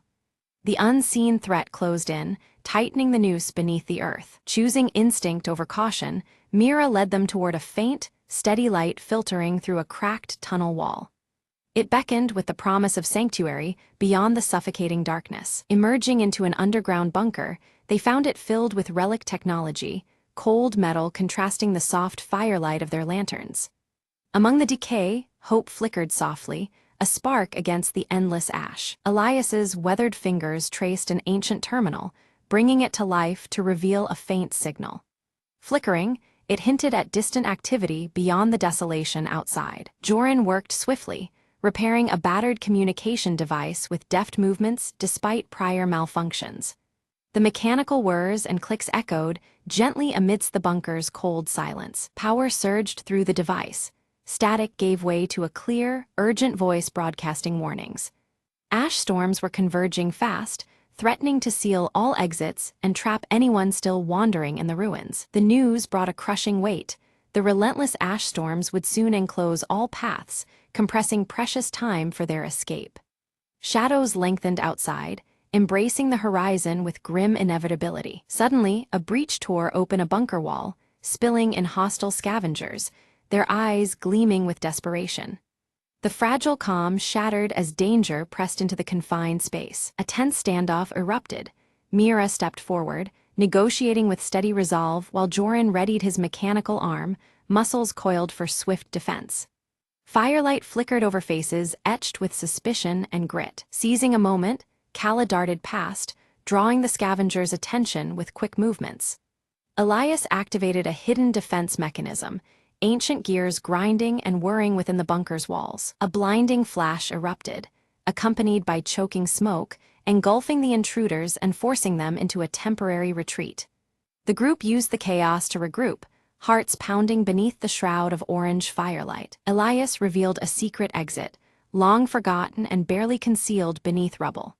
They hurried through it, surfacing into a wasteland still smoldering under an ash-darkened sky, senses alert for what lay ahead. Mira's gaze lifted toward the horizon, where a faint brightening battled the oppressive ash clouds. It whispered of rumored safe zones, a fragile glimmer of hope in a broken world. The group stood before a crumbled wall, its stones worn and edges jagged. Amid the decay, a faded emblem matched the intricate design of Mira's pendant, confirming they had found the location they sought. The rising ash muted even their footsteps, and the flickering firelight cast soft orange hues across the scarred surface. Inside the safe zone, the survivors toiled under ashen skies, working tirelessly to rebuild amidst ruins. Their cautious glances met Mira's group, wariness tempered by the shared goal of survival. The cold shadows faded slightly in the communal firelight, where warmth brought brief respite to hardened faces. Gathered around a crackling fire, Mira lifted her pendant for all to see. She spoke softly of its meaning, a symbol of alliance and hope that once united scattered factions against the darkness. Her words stirred quiet determination, weaving a fragile thread of trust through the gathered survivors. Meanwhile, Joran knelt beside worn machinery, his mechanical arm clicking and whirring as he adjusted delicate gears. The device groaned back to life, its function vital to the community's survival in the ash-choked air. His steady hands and mechanical strength became a beacon of progress amidst decay. Elias, seated near the firelight with weathered map in hand, shared tales of past storms and lingering threats. His deep-set eyes held knowledge that helped the survivors prepare for what lay ahead. The stories stitched together history and warning, sparking cautious hope beneath the muffled silence of ashfall. Young Calla moved among the children with quick, nimble steps, teaching them survival skills she had learned on the journey. Her dirt-smudged face lit up with pride as she passed on hope alongside practical lessons. The safe zone, though fragile, began to feel like a place where new life could take root. As sunset crept across the horizon, Mira found herself atop a ridge overlooking the ash-covered land. The flickering firelight from below contrasted with the dimming sky, the cold shadows giving way to subtle signs of change. The landscape shifted slowly, whispering of renewal after hardship. In her hand, the pendant glowed warmly, its soft light pulsing gently against the darkening sky. The ash began to clear, revealing a tentative blue above, a fragile new beginning. It was a moment filled with quiet promise, a signal that hope could still flourish amid ruin. From their vantage point, the group watched distant fires burn low, their orange flames swallowed gradually by emerging patches of green.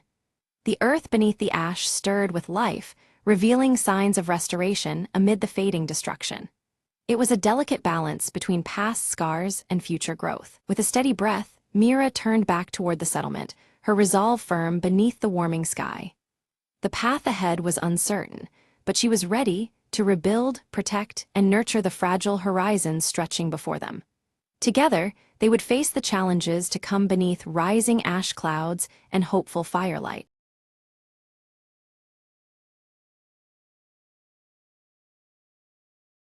Elena and Marla arrive at the family cabin, its weathered wooden frame standing quietly among the towering pines. The air is thick with the scent of pine needles and damp earth, as shadows stretch long across the forest floor. Elena carefully holds a faded photograph in her hands, the image showing her as a child with her parents at this very cabin. She traces the worn edges, memories flickering behind her steady brown eyes. From the edge of the trees, Jonah steps forward, his salt and pepper hair catching the light through the canopy. His guarded expression is familiar, yet measured, as if the forest shields more than just trees. Elena meets Jonah's gaze with attention held between past and present, their greeting brief but loaded.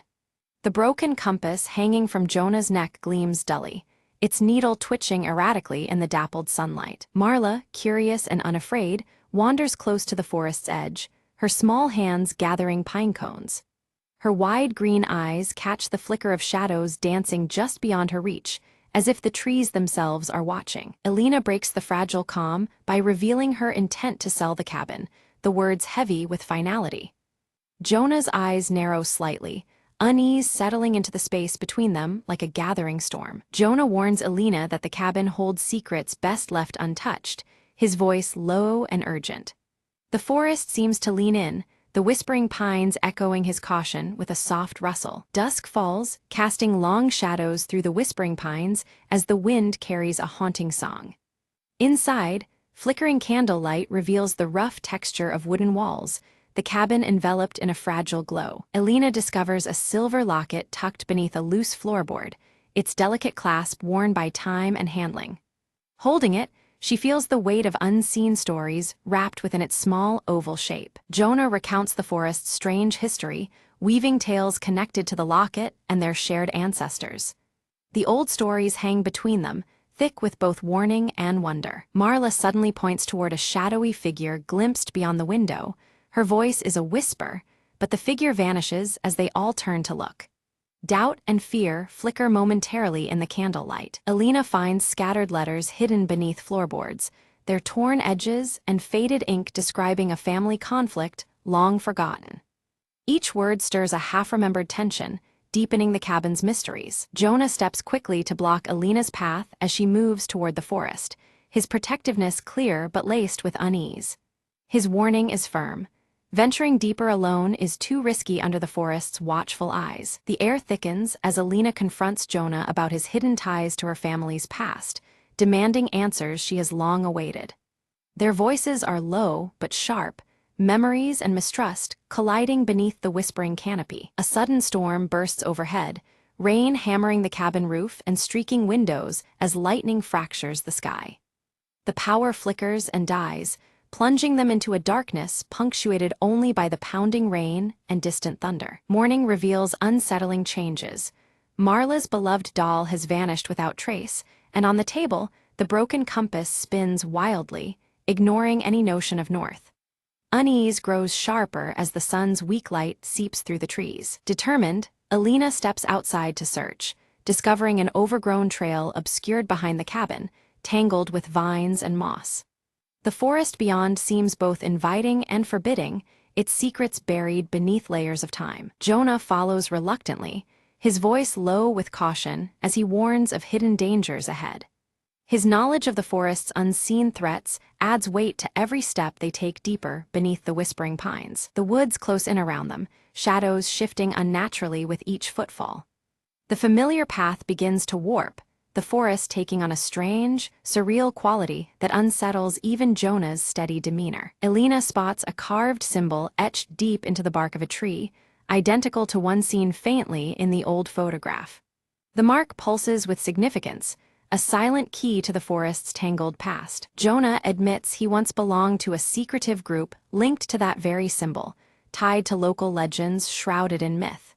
His confession carries both regret and a warning, deepening the mystery that binds them. Suddenly, distant footsteps echo through the trees, too deliberate to be natural. Both Alina and Jonah glance toward the sound, but no figure emerges from the thickening mist. A mysterious stranger appears briefly, their presence fleeting as they drop a sealed letter before vanishing amid the veiling fog. The air feels charged, as if the woods themselves whispered a warning through this ghostly messenger. The letter's contents unearth a painful truth, one of betrayal woven through generations of Alina's family. Shock and disbelief ripple through her, as the delicate threads of her past unravel before her eyes. Alina grapples with the heavy revelations, her heart torn between trust and suspicion. Jonah urges restraint and patience, reminding her that some truths unfold only when the time is right. Back inside the cabin, Marla's sharp eyes catch a glimpse of something beneath a loose floorboard.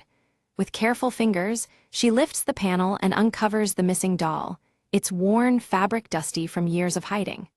Relief washes over her face as she holds it close, unaware of its deeper significance. Alina and Jonah's voices rise in fierce disagreement, the tension thick in the shadowed room. She urges they leave before uncovering more pain, while he insists on unearthing every secret buried within these walls. Their opposing wills clash, embodying years of unspoken struggles tied to this place. Jonah rolls up his sleeve, revealing faded scars crisscrossing his arm like silent testimony. Each mark a link to the family's troubled past, struggles and sacrifices made long ago.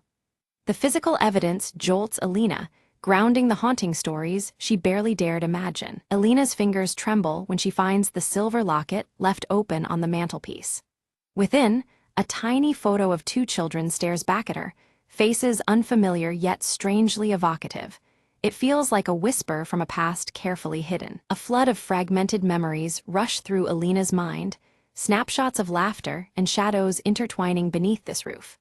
Moments forgotten and distorted press inward, as if the cabin itself breathes their story alongside the whispering pines. Suddenly, the broken compass shifts in her hand, now unwavering and pointing steadily in a strange new direction. The change intrigues them, yet an undercurrent of unease follows, as if the device knows more than it reveals. They follow the compass's lead and discover a concealed door beneath a dusty rug, an ancient cellar hidden beneath the cabin's floor. The air around it hums with forgotten secrets, beckoning them closer with cautious anticipation. Inside the cellar, time seems suspended as they find relics and yellowed journals describing a secret pact sealed decades ago. The words speak of promises and burdens, weaving a tale intertwined with their own bloodline. Jonah's voice falters as he admits his family's oath to guard these secrets, a duty that demanded heavy cost. His revelation weighs on Alina, adding layers of complexity to the truth they both seek. Despite the sting of betrayal, Alina's resolve hardens. She must unravel the full story, no matter how painful. The strands of mystery bind her to Jonah and the cabin, pushing past doubt and fear. Outside, the forest thickens in twilight, the pines whispering warnings carried by rustling leaves. The boundary between safety and the unknown feels narrower with every passing moment. Near the cellar entrance, Marla lingers, eyes wide as if sensing a presence unseen. Her small figure is still, caught between curiosity and the intangible gaze that seems to watch her every move. Without warning, the earth trembles and a collapse seals Alina and Jonah inside the cellar. Darkness envelops them, walls pressing close, turning their exploration into a desperate struggle for breath and calm. In the suffocating stillness, Jonah sings a lullaby from his childhood, soft, haunting notes threading through the darkness. The familiar melody steadies Alina's racing heart, bridging the gap between fear and hope. As the earth settles, they find a narrow path to freedom, emerging into fading daylight. Their shared ordeal deepens a silent bond, forging a cautious trust amid the shadows of their pasts. Back upstairs, Alina studies the journals with fresh eyes, piecing together the true nature of the family pact. It was not just about secrets.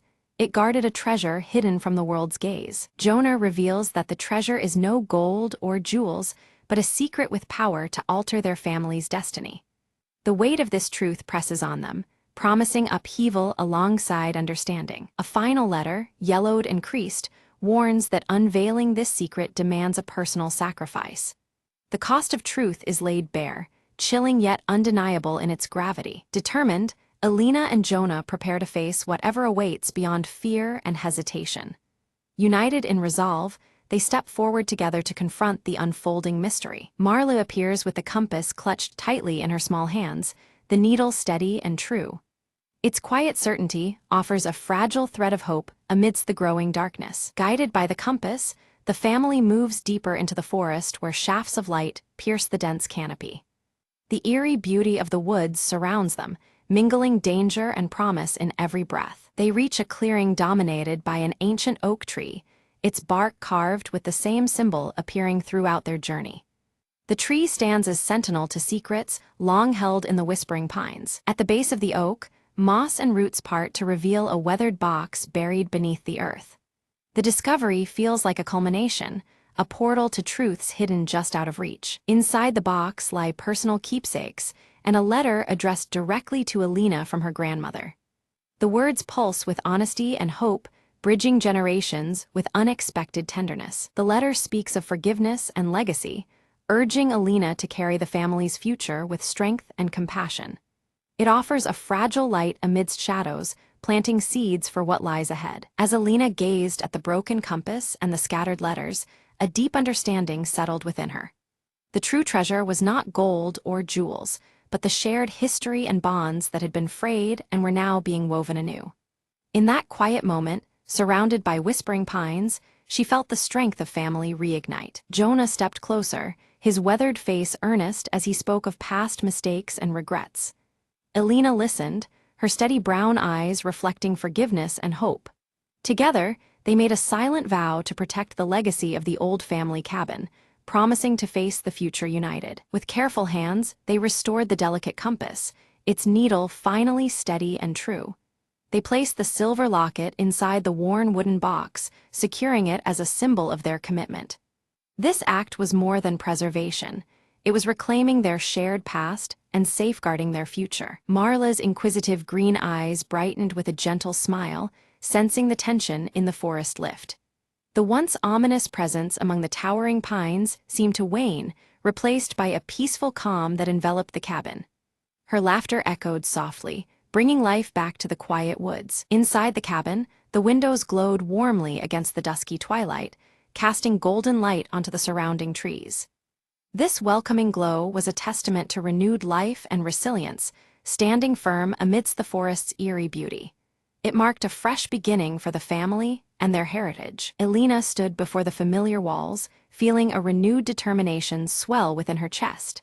She decided to keep the cabin, honoring the legacy of her ancestors while embracing the endless possibilities of the future. The forest was no longer just a backdrop, but a cherished part of their story. Under Jonah's guidance, Marla carefully hung delicate wind chimes outside the cabin.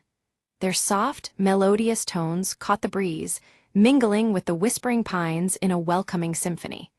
It was a tangible sign that peace and warmth had returned to the place they called home. Elena reached up to pin the faded photograph back on the wall, its edges now whole and its meaning clear. The image connected past generations with the present, grounding their family's story within these walls. It symbolized healing and the continuity of love through time. Together, Elena, Jonah, and Marla stood outside as the sun dipped behind the pines, casting long shadows over the forest floor. United and hopeful, they faced the coming days with strength forged from understanding and forgiveness. Their bond, like the cabin, was steadfast and enduring. A final glance toward the forest revealed a serene stillness, the secrets nestled deep within, safely guarded by time and trust. The whispering pines swayed gently, as if sharing silent approval of the family's journey. In that peaceful moment, the mysteries of the woods seemed to rest, embraced by the light of a new chapter.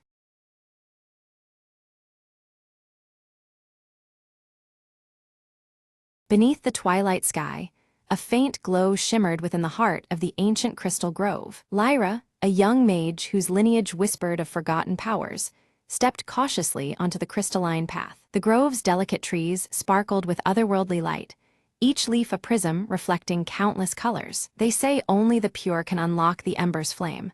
A voice echoed softly, the wind carrying ancient secrets. Determined, Lyra approached the central pedestal where a single ember flickered faintly, its light dimming with every breath. The air thickened as memories of her ancestors stirred in the shadows, calling her to prove her worth. With hands trembling but heart steady, Lyra reached out, feeling the ember's warmth seep into her soul. Visions danced before her eyes, trials faced, sacrifices made, and the grove's survival hanging by a thread. Gathering her courage, she whispered the ancient incantation passed down through generations. The ember flared brilliantly, casting vibrant hues over the grove, as if awakening a long-dormant spirit. Trees leaned closer, their crystalline leaves chiming softly like bells in the breeze. Lyra's eyes sparkled with newfound strength.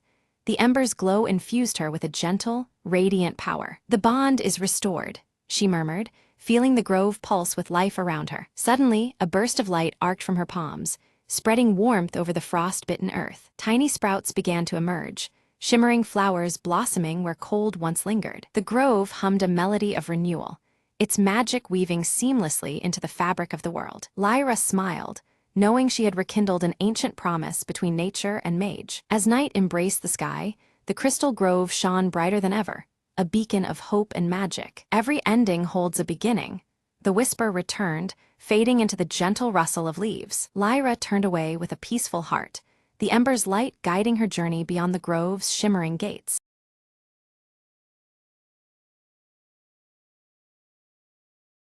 Mara's small bakery smelled of cinnamon and warm bread as dawn crept in through the windows. Today was no ordinary day. Her grandmother's secret recipe was finally ready to be shared. Her hands trembled slightly as she pulled the golden brown loaf from the oven, the crust crackling softly. Just then, Lucas, the quiet man from next door, peeked in, drawn by the heavenly scent. "That smells like magic," he said, eyes wide with curiosity. Mara smiled, handing him a slice, warm and buttery. "It's a recipe my grandmother gave me, but the real magic is a little kindness stirred in," she explained. They sat together, sharing the bread and stories, the bakery filling with laughter and light. Outside, the town slowly woke, the morning bustle humming softly. Word of Mara's bread spread quickly, neighbors stopping by, eager for a taste. With each loaf sold, Mara's heart swelled. It wasn't just about baking, it was about connecting. Later, Mara found a curious note slipped under the door, written in neat, familiar handwriting. "Thank you for the kindness. Would you like some help next week?" Lucas's offer stirred warm excitement in her chest. The next morning, they baked side by side, flour dusting the air and their laughter endless. Mara realized the secret ingredient hadn't just been kindness. It was friendship blossoming with each batch. As the sun set, the bakery glowed softly, a beacon of warmth in the quiet street. Mara and Lucas shared a satisfied smile, the promise of many more mornings like this shining bright. "It's amazing what a little kindness can do," Mara whispered, as they packed up for the day. And in that cozy little bakery, magic wasn't just in the bread. It was in every shared moment and new friend made.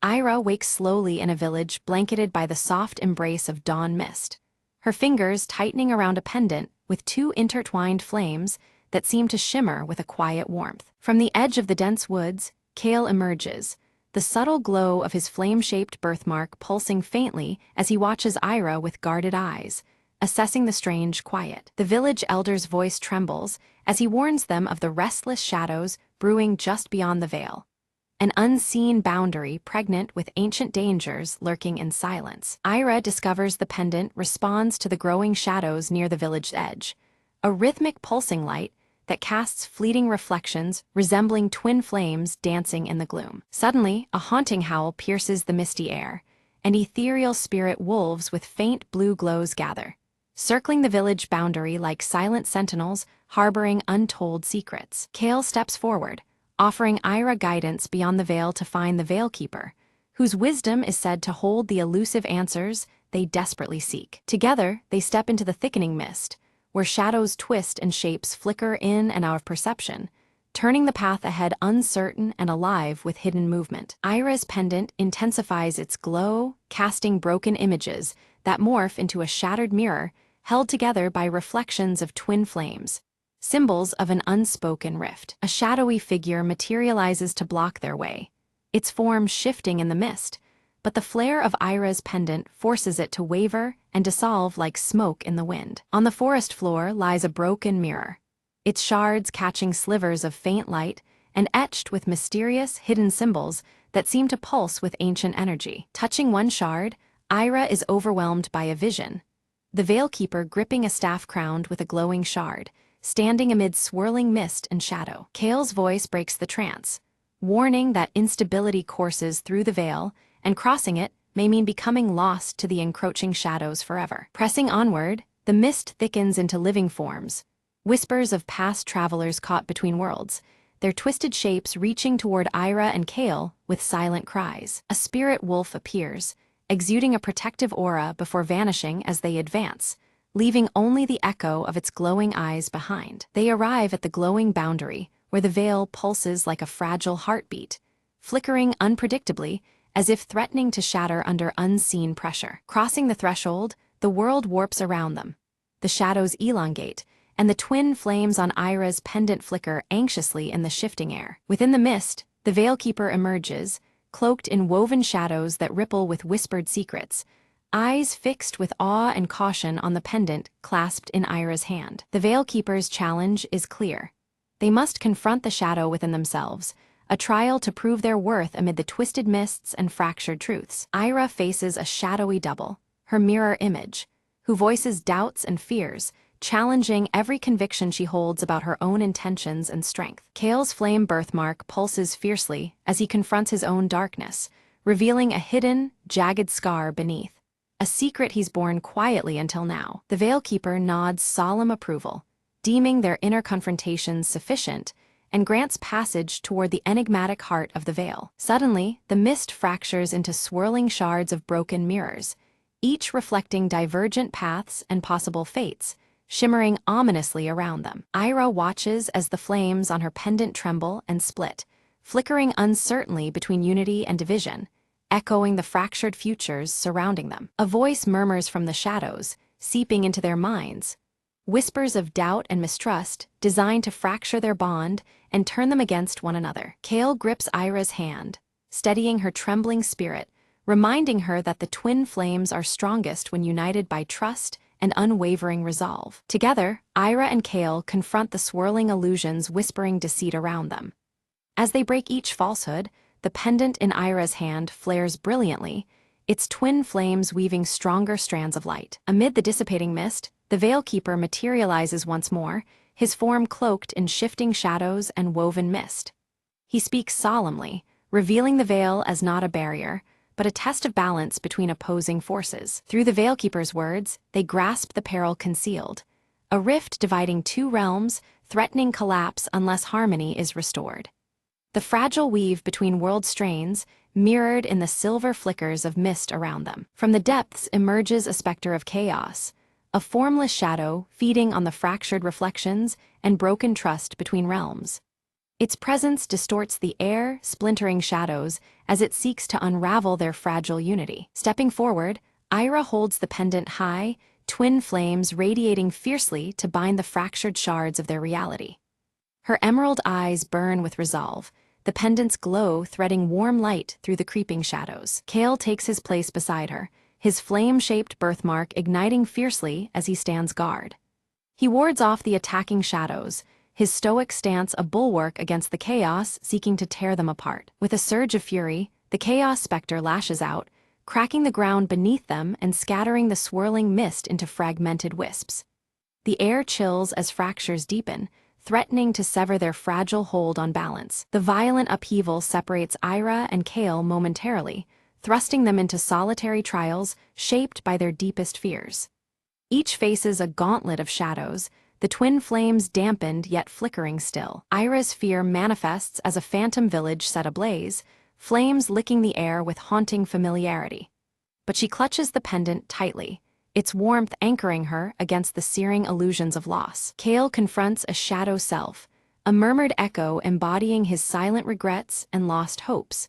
His birthmark pulses defiantly as he battles this darker reflection to reclaim his inner strength. Reunited amidst the scattering mist, Ira and Kale combine their strength, reigniting the twin flames within the pendant. Their bond stabilizes the fractured veil, the glow molding reality anew around them. The Veilkeeper appears once again, shadows parting to reveal a deeper truth. The pendant once belonged to a forgotten union of flame and shadow. Their intertwined legacy holds the key to harmonious balance. He tasks them with restoring the pendant's full power to mend the rift permanently. Only through embracing both light and darkness can the fragile veil be healed. Guided by fading echoes, Ira and Kale journey to an ancient temple etched in mist and stone, its air thick with whispered histories. There, they seek to reignite the twin flames and fulfill the Veilkeeper's charge. Inside the temple's shadowed halls, they place the pendant on an altar carved in the shape of intertwined flames. Yet the pendant glows only faintly, as if awaiting a missing piece to complete its power. Shadows shift and rise within the temple, testing once more the delicate balance between light and dark. The air hums with tension as the twin motifs of fire and shadow reach toward one another, hesitating on the edge of union. Ira recalls the broken mirrors glimpsed outside, understanding that unity requires reassembling all shards into one seamless reflection. The fractured image is a symbol of their own divided strength needing repair. Kale moves through the temple, collecting fragments embedded in walls and floors, each shard catching flickers of twin flames. Piece by piece, he gathers the remnants, his birthmark glowing softly in the shadowed gloom. Together, they assemble the mirror around the pendant, the twin flames surging brighter with every joined shard. The reflection ripples, the veil responding to their combined devotion and harmony. The completed mirror pulses with waves of light and shadow harmonizing through the veil. The air vibrates with a renewed balance, shadows receding as order weaves through broken realms. The rift stabilizes, reality solidifies, and the shrouds of mist lift, unveiling the world's renewed edge. A fragile piece emerges, held together by the twin flames burning defiantly within their hearts. The Veilkeeper expresses gratitude, shedding his woven mists to reveal his true form, an eternal guardian forged from flame and shadow. His presence embodies the delicate balance they have fought to restore. Ira and Kale feel the pendant warm in their hands, now a living symbol of balance and shared destiny tied eternally by twin flames. The glow weaves between them, a silent promise of unity against future storms. Passing back through the dissipated veil, the village mist clears completely, revealing spectral wolves no longer ominous, but transformed into vigilant guardians.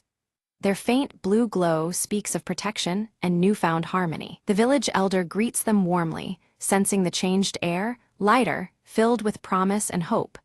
The renewal they have kindled is tangible, A quiet blessing carried on the breeze through the streets. Ira held the pendant carefully, her emerald eyes reflecting its twin flames intertwined in delicate silver. She revealed that the pendant was a binding relic forged in ancient times to maintain harmony between the mortal world and the veil beyond.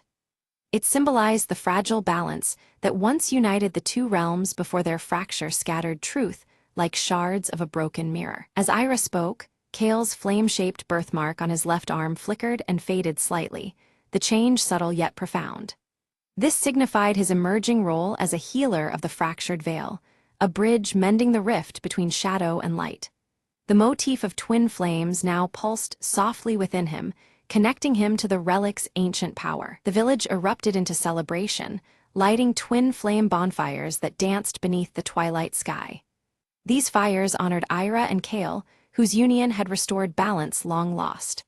The flames flickered in unison, a luminous tribute to the renewed harmony that embraced both realms once more. At the edge of the festivities, Ira and Kale exchanged a knowing glance, their gazes drifting together toward the horizon. In that quiet moment, the weight and depth of their shared destiny settled firmly between them. They understood that their path forward was intertwined like the twin flames adorning Ira's pendant. From the shadowed forest at the village edge, spectral wolves emerged, their faint blue glow casting ethereal light. Once menacing spirits, they now stood silently as steadfast guardians, protectors of the newfound peace. Their presence was a living testament to the healing woven through the realm's mend. Near the ceremonial altar, the Veilkeeper's staff remained embedded in the earth, its glowing shard pulsing with soft light. The staff stood as a beacon for future guardians tasked with preserving the delicate balance. Mist swirled gently at its base, a quiet reminder of the mysteries still held within the veil's depths. Under the Veilkeeper's watchful shadow, Ira carefully inscribed fresh runes onto the pendant's silver surface. Each rune fortified the relic's power, weaving purpose into its flame-shaped embrace. The mist seemed to deepen around her, lending an otherworldly solemnity to the ritual. Kale gathered the village children beneath tall trees, their faces illuminated by flickering firelight. He taught them stories of balance, explaining how light and shadow must coexist as natural parts of life. His voice steady, Kale passed on the wisdom that would guard their world for generations. As night fully descended, twin flames burned brightly atop the village hearths, casting long shadows that intertwined with strands of silver mist. This fiery emblem symbolized unity and perseverance in the face of fractured truths. The villagers stood together, hearts steady, beneath the endless sky. Hand in hand beneath the tapestry of stars, Ira and Kale stood quietly as the pendant's soft glow mirrored the twin flames above. Their story, once woven from scattered shards, now blended seamlessly into the fabric of the veil's enduring harmony. In this moment, destiny and duality became one unbroken flame, eternal and bright.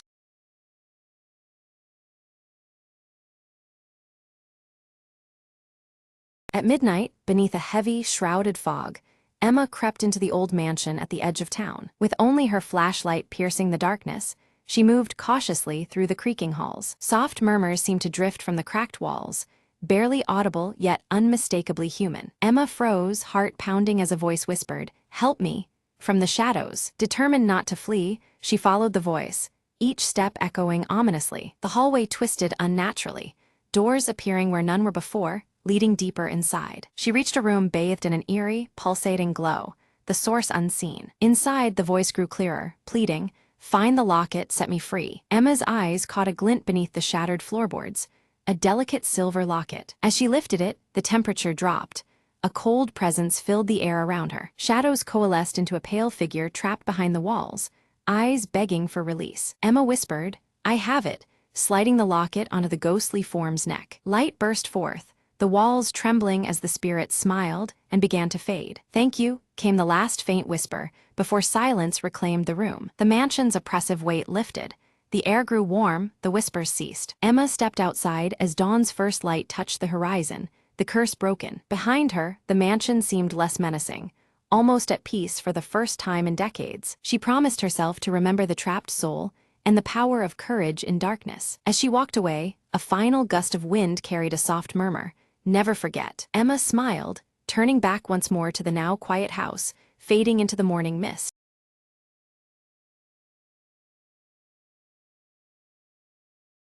The rain hammered the cracked pavement like a warning, shadows flickering beneath the weak glow of a flickering neon sign. Detective Marlowe lit a cigarette, the smoke curling around his tired face, eyes scanning the empty street beyond the half-open door. Another night, another ghost, he muttered, flicking ash into a rusted ashtray. A soft knock interrupted the silence, followed by a slender figure stepping through the veil of drizzle into his dim office. She wore desperation like a faded perfume, eyes shimmering with secrets and unspoken fears. "I need your help," she whispered, sliding an old photograph across the desk. The photo showed a man with a crooked smile, missing from the city's underbelly for weeks. "He's tangled with the wrong people," she said, "and now I'm next if you don't find him." Marlowe crushed his cigarette, knowing well that some debts didn't pay in cash but in blood. He followed footprints and whispered lies through alleys thick with smoke and regret. Each clue pulled him deeper into a labyrinth of betrayal, beneath flickering streetlights and cold concrete. The city's heartbeat was a dangerous rhythm,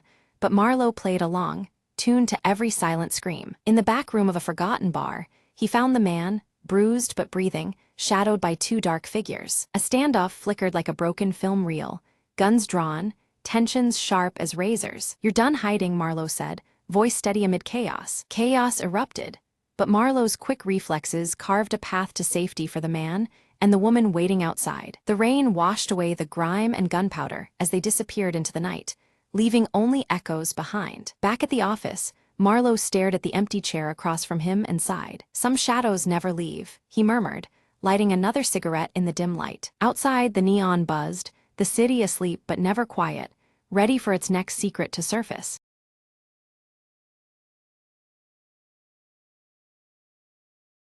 The evening fog curled around the old clock tower as Eliza crept closer, clutching the folded letter in her hand. Her heart pounded with every step.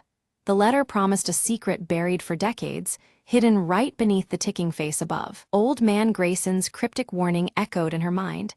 Not all timekeepers guard moments.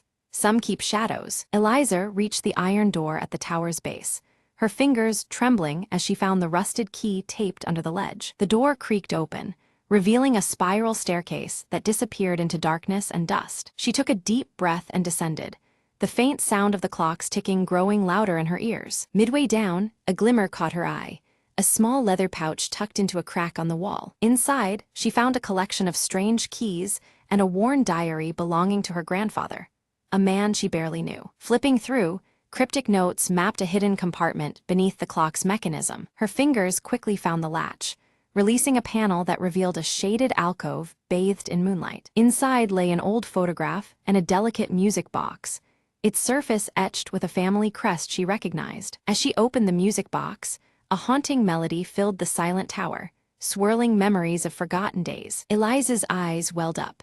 The photograph showed her grandmother, smiling beneath the clock tower, long before it was abandoned. A folded note inside the box read, "Time seals what the heart never forgets." She realized the secret wasn't gold or jewels, but the preservation of a family's love frozen in time. With a soft smile, Eliza wound the clock's mechanism to resume its silent vigil. The morning light illuminated the tower as she stepped out, the town oblivious to the quiet restoration. Eliza whispered, "Some mysteries aren't lost, they are waiting to be found." As the clock chimed at dawn, she clutched her grandfather's diary close, a new story just beginning. And somewhere in the distance, the clock tower kept its steady beat, a heartbeat echoing through the years.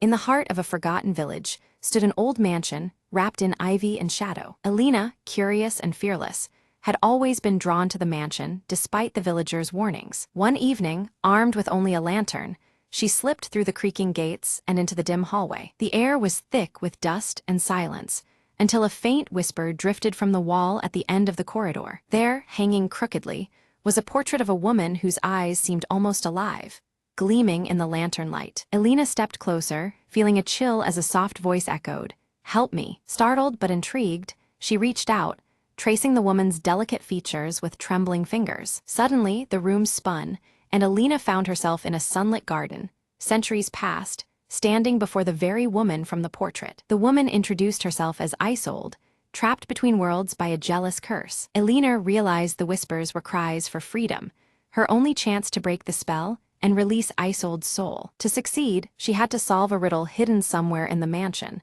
tied to an ancient family secret. Guided by fleeting whispers and unseen hands, Elena explored secret rooms and forgotten letters. In a dusty diary, she uncovered the truth. Isolde's love was betrayed, and jealousy bound her spirit to the painting. With a steady voice, Elena recited a passage from the diary, invoking the words of forgiveness and release. Light flooded the room as the portrait shimmered, Isolde's form slowly stepping out, free at last. "Thank you," Isolde whispered, her smile warm as she dissolved into a cascade of petals. The mansion sighed, the weight of centuries lifting in an instant. Elena stepped back into the present, the portrait now a simple painting of a serene garden. Outside, the villagers noticed the mansion's gloom had lifted, its mystery gently unraveled. Elena smiled, knowing some whispers carry the power to heal and set free.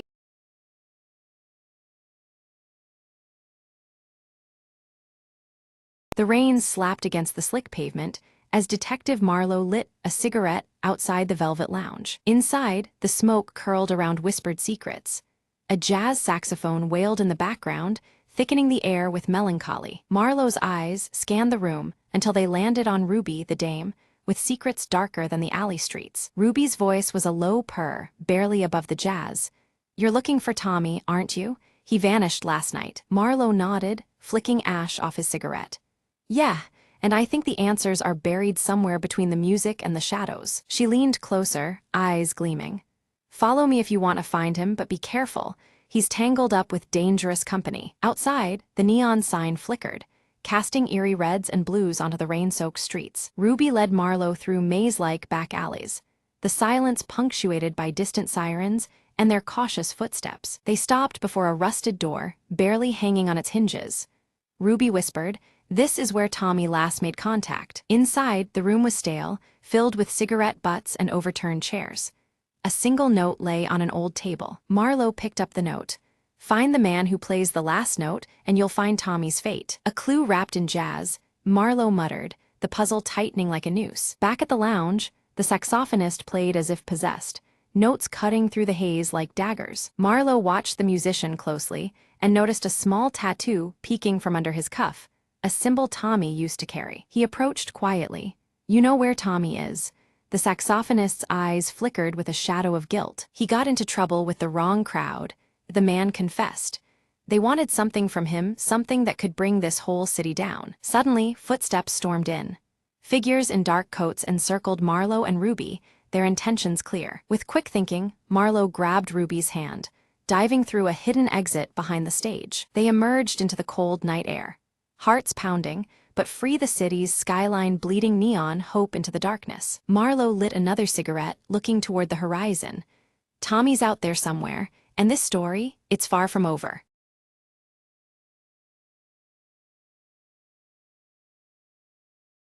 Friday afternoons at .com Corp were usually slow, but today was different. Jenna spun around in her swivel chair, eyes gleaming with mischief. "Who dares challenge me to the office chair race?" she shouted, gripping the armrests. Her co-workers exchanged amused glances. Then one by one, they lined up their chairs at the start. Martin, the tech guy, declared, "Last one to the break room owes coffee." The office manager blew an imaginary whistle. The race was on. Chairs zoomed, spun, and occasionally collided, as the hallway became a wild racetrack. Jenna's chair wobbled dangerously as she took the corner too fast, yelling, "I got this." But Martin edged ahead, powered by sheer elbow thrusts and caffeine dreams. Near the finish line, Linda, the quiet accountant, made a surprising boost with a sneaky push-off. The crowd cheered, some clapping, some videotaping on their phones. In the end, Linda's steady pace won the race by a hair. She stood up triumphant, sipping her prize coffee done by Martin. Who knew spreadsheets could fuel speed like that? She joked with a grin. Jenna nudged her. "Next time I'm bringing my helmet." The office buzzed with laughter as everyone returned to their desks, energized by the silly competition. Even the grumpiest manager cracked a smile, shaking his head in disbelief. "Maybe next Friday," he said, "we'll try a stapler toss." As the sun set, the chairs sat still, but the team's spirit soared high, and somewhere in the back, a quiet challenge was already brewing for next week's shenanigans.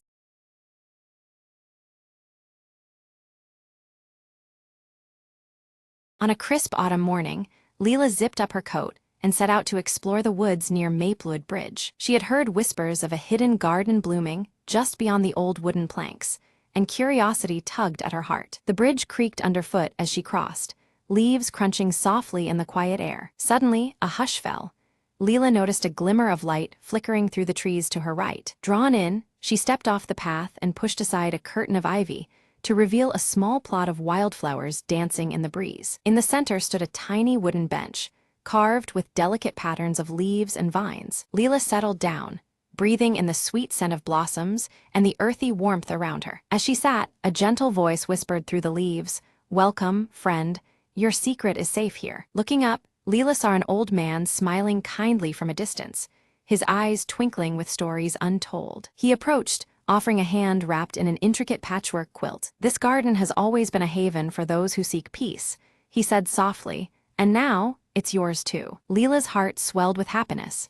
She had found a place where time slowed and worries faded. The old man shared tales of the bridge, of forgotten holidays and quiet evenings spent beneath the maple trees. With every story, the garden seemed to grow brighter, more alive with memories woven through the air. Leela promised to keep the secret, visiting often to tend the flowers and listen to the breeze. When she left, the garden gently faded behind the ivy, waiting patiently for her next arrival. Back home, she arranged wildflowers in a vase, their colors vivid as the morning sun. And every evening, she smiled, knowing that beyond the bridge lay a world of comfort and quiet joy. Sometimes, she whispered, the smallest secret makes the biggest difference. And with a heart full of wonder, Leela drifted into peaceful dreams of maple leaves and gentle whispers.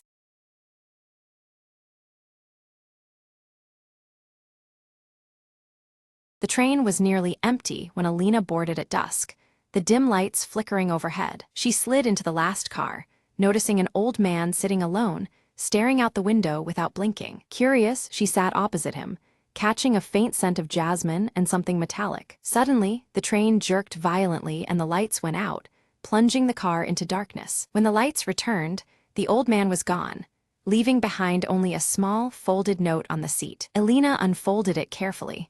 The words read, "Find the shadow at the next stop." A chill ran down her spine as the train slowed to a stop at an unfamiliar station, bathed in mist. Stepping onto the platform, she saw a figure cloaked in black waiting under the pale lamplight. "You're early," the figure whispered, voice carrying a strange urgency. He handed her a key and said, "This unlocks secrets that were meant to be forgotten." Alina felt the key's cold weight in her palm as the figure melted into the fog. Back on the train, she found the old man's briefcase left open, revealing a battered leather journal. Inside, cryptic sketches and coded messages hinted at a hidden compartment beneath the train. Driven by curiosity, Alina crawled under the carriage and discovered a small metal box, locked tight. Using the key, she opened it to find a collection of ancient letters, revealing a decades-old betrayal. A sense of relief washed over her as the mystery unraveled.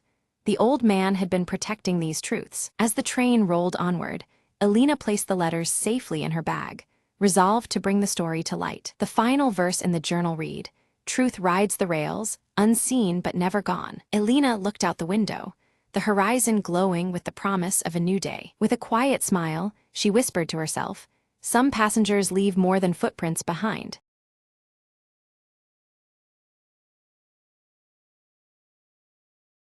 Late at night, Emma heard the faintest whisper coming from the attic above her new apartment. She told herself it was just the wind, but curiosity pulled her up the narrow stairs. Each step creaked underfoot, shadows dancing on peeling wallpaper as the whispers grew clearer. Reaching the attic, she found an old trunk, covered in dust and cobwebs, oddly warm to the touch. The whispers turned into soft pleading voices, begging to be freed from the locked chest. Emma's hands trembled as she lifted the rusted latch and cracked open the trunk's heavy lid. A cold breath escaped, and inside lay a faded diary, its pages fluttering despite still air. Flipping it open, Emma read about a forgotten tragedy, a family lost within these walls decades ago. Suddenly, the attic door slammed shut, trapping her with the restless spirits lingering within the room. She felt a chill crawl down her spine.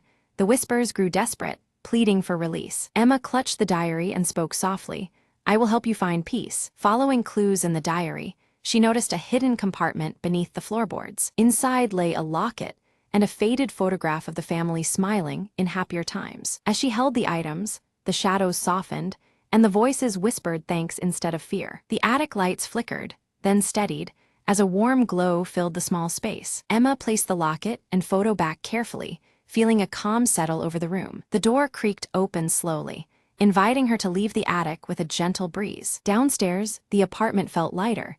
The oppressive atmosphere lifted at last. Emma whispered to herself, "Sometimes, to silence the past, you just have to listen." She smiled faintly, knowing the voices would finally rest, and she was no longer alone.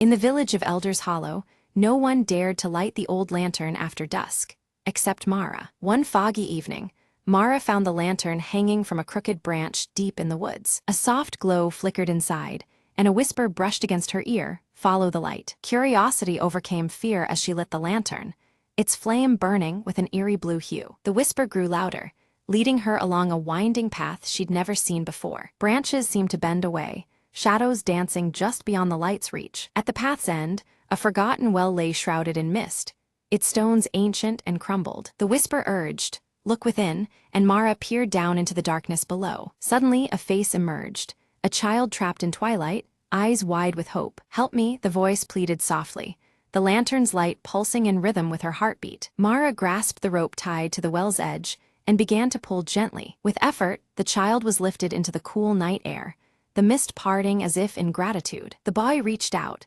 and as their hands touched, the lantern's flame turned warm and golden. "Thank you," he whispered, before fading into the glow and disappearing into the night. The village suddenly felt alive, the air lighter, as if a long-held sadness had lifted. Mara returned to the hollow, the lantern now dim but peaceful in her hands. The next morning, villagers found the old well sealed and the forest calm. The lantern brought back the lost, Mara told them quietly, her eyes shining with wonder. From that day on, the village no longer feared the woods at night, knowing light could chase even the deepest shadows. And sometimes, when the wind was just right, a soft whisper reminded them that hope lingers where the light shines.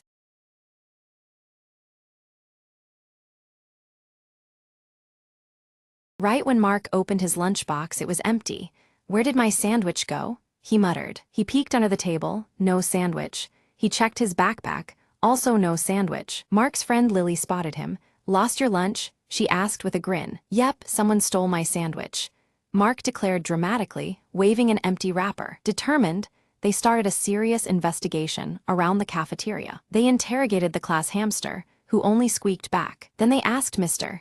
Brown, the janitor, who shrugged with a chuckle. Next, they surveyed the suspects: Tommy, the cookie thief, Sarah, the sneaky soda sipper, and Jenny, who always had crumbs. Jenny claimed innocence, dusting imaginary crumbs from her sleeves. Tommy looked suspiciously content, licking chocolate off his fingers. Lily found a suspicious trail of lettuce leaves, leading towards the teacher's lounge. Mark followed, whispering, "This is it, the breakthrough." They peeked inside and saw the teacher, Mr. Clark, happily munching on what looked exactly like Mark's sandwich. "Caught red-handed, Mr. Clark laughed and said, "I thought someone left this for me." Mark rolled his eyes. "Next time, just ask." As a peace offering, Mr. Clark promised to buy Mark a new sandwich every day this week. Mark grinned, "Deal, but only if Tommy shares his cookies too." Lily snorted. "Looks like our investigation turned into a snack party." They all laughed together, the mystery solved and hunger satisfied. And from that day on, Mark's lunches stayed mysteriously untouched, except during snack parties.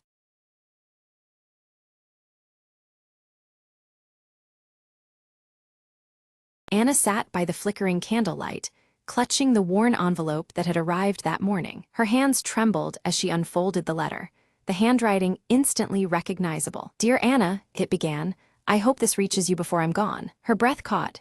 It was from her father, whom she hadn't seen in years, lost to his travels and secrets. He wrote of regrets, of missed birthdays and silent apologies hidden beneath years of silence. Tears welled as she read how he longed to make things right, even if just through this letter. Outside, rain tapped gently on the window, echoing the ache inside her heart. She remembered the last fight, harsh words, slammed doors, and the walls that grew between them. But here was a chance for healing, fragile as the paper in her hands. She reached for her own pen, her thoughts swirling like the storm outside. "Father," she wrote, "I am still here, and I forgive you." She sealed the letter, feeling the weight of years lift slightly off her shoulders. Days later, a phone call shattered the quiet. Her father's voice, cracked but earnest. "Anna, thank you," he said simply. "Your forgiveness is the light I've needed." They spoke late into the night, stories mingling with apologies, knitting together the broken threads. The distance that once seemed insurmountable began to fade with every word exchanged. Anna smiled softly, realizing that sometimes words could rebuild what silence tried to destroy. As dawn painted the sky, she felt a tentative hope blossoming within her chest. Their journey ahead wouldn't be easy, but it was theirs to take, hand in hand. And sometimes, the smallest letter holds the greatest power, to heal, to connect, to begin anew.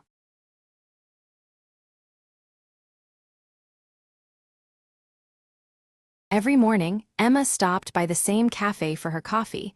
It was her little ritual, a quiet moment before the day spun out of control. Today, the cafe was unusually busy.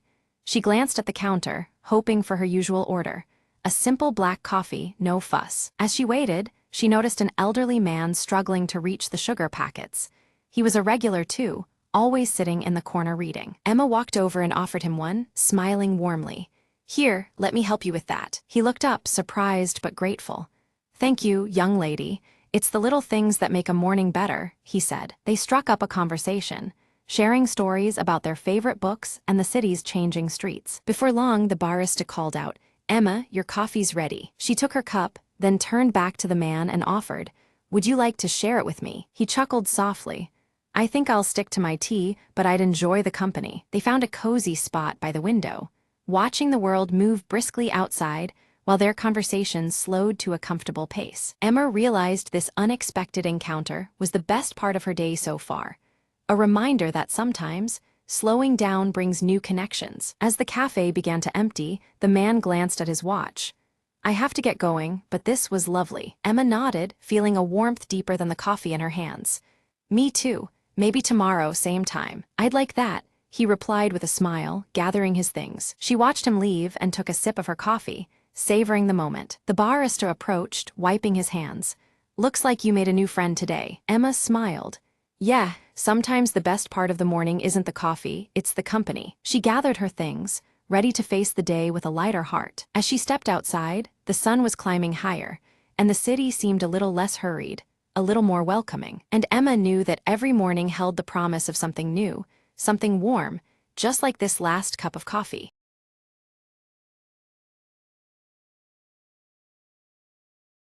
Maria hurried out the door, her hands full of groceries, and her mind on the clock ticking down to the town's annual garden contest. As she reached her front gate, she fumbled in her pocket. No keys. "Not now," she muttered, patting every pocket again, but it was no use. Just then old Mrs.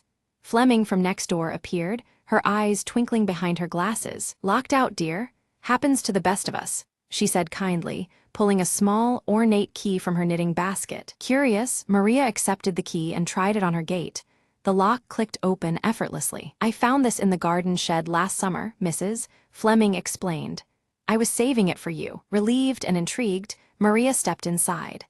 The garden looked untouched but vibrant in the warm afternoon light. She noticed something new, a patch of wildflowers she hadn't planted, blooming in wild, joyful colors. "Looks like someone else has been tending to your garden while you were occupied," Mrs.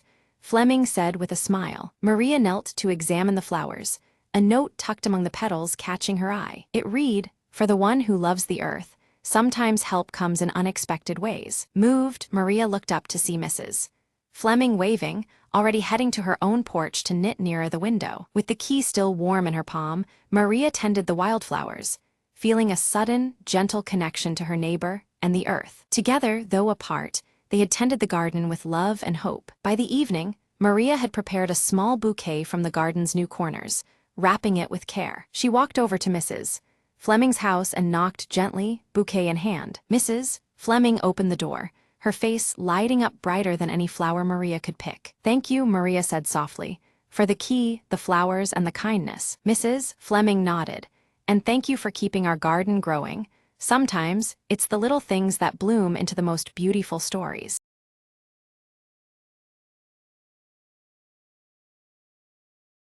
The rain fell hard on Raven Street, tracing dark lines down the cracked pavement. In a dimly lit alley, a figure in a trench coat lit a cigarette, the glow briefly illuminating sharp features. Detective Marlowe exhaled slowly, eyes scanning the shadows.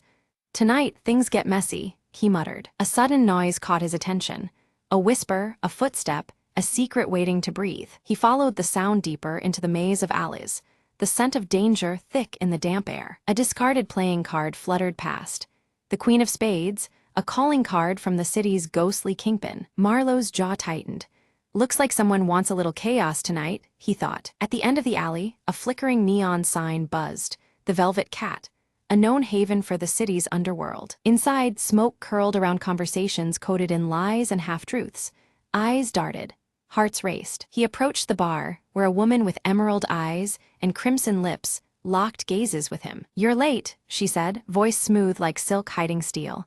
"And looking for trouble." Marlowe slid a folded note across the counter. "Got a package for the city's shadows," he said. Suddenly, the lights snapped off. Darkness swallowed the room, punctuated by a shout and shattering glass. When light returned, the woman was gone, and so was the note, replaced by a chilling message. "Game's on." Outside, the rain had stopped, but the street still whispered secrets that wouldn't rest. Marlowe lit another cigarette, voice low and steady. Time to play with ghosts. Hours slipped by as he pieced together clues. A web of betrayal, greed, and a plan to sink the city further into darkness. In the silent showdown atop a rain-slick rooftop, truths came crashing down like thunder. Marlowe pinned the culprit with a cold stare, the city's future hanging in the balance. As dawn broke, he whispered to the waking city, "Another night survived, but shadows never sleep."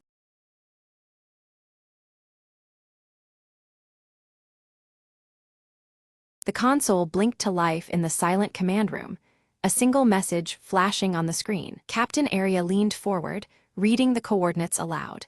An unknown signal from the edge of Xylon 9. Without hesitation, she ordered the ship to change course, curiosity outweighing caution. The crew scrambled, boots echoing as the cargo bay doors sealed behind them. Hours later, the starship approached a derelict vessel, its hull scarred by cosmic storms. No signs of life, the sensors reported, but the signal persisted. A faint, rhythmic pulse. Arya donned her suit and stepped into the airlock, heart pounding with each breath. The door creaked open, revealing a control room frozen in time, dust particles dancing in the beam of her flashlight. Her fingers traced the console, then paused as the signal intensified, syncing with a mysterious device. Suddenly, static cleared, a voice whispered, "Help," a plea lost for decades. Determined, Arya tapped into the ship's systems, rerouting power to the ancient transmitter. The vessel hummed alive. Star charts and messages flooded her screen, lost knowledge waiting to be shared. "We've found a treasure trove," she told her crew, her voice trembling with awe. They worked together to decode the data, piecing together the story of a forgotten colonization attempt. Weeks later, the crew broadcast the discovered information back to the galaxy, a beacon of hope in the vast darkness. Arya watched as the message dispersed, knowing their discovery would rewrite history. Back on the bridge, she smiled softly. Sometimes, the past finds you when you least expect it. The derelict ship faded behind them, no longer lost, but remembered. The signal ceased, but its legacy had only just begun to echo through the stars. And in the quiet hum of the starship, new adventures awaited, guided by the light of old transmissions.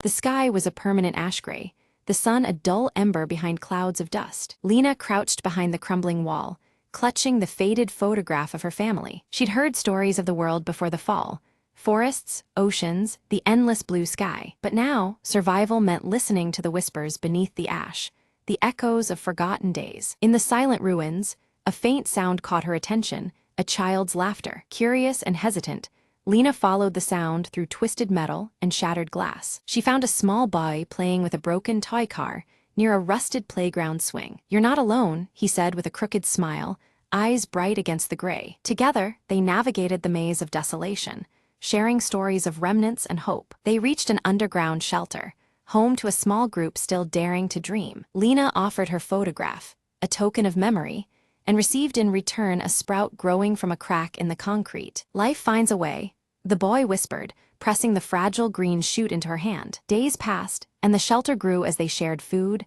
laughter, and plans for a future. Outside, the ash began to settle, revealing patches of earth hungry for light. Together, they planted seeds from salvaged packets, watching tiny sprouts pierce the soil. Hope was no longer a whisper, but a chorus rising amidst the ruins. Lena stood at the edge of the settlement, looking up as a faint blue sky began to break through the haze. "The world isn't over," she said softly. "It's just beginning again." And beneath the lingering ash, life stirred, resilient, persistent, reborn. In the quiet, Lena smiled, knowing that sometimes endings breed the brightest beginnings.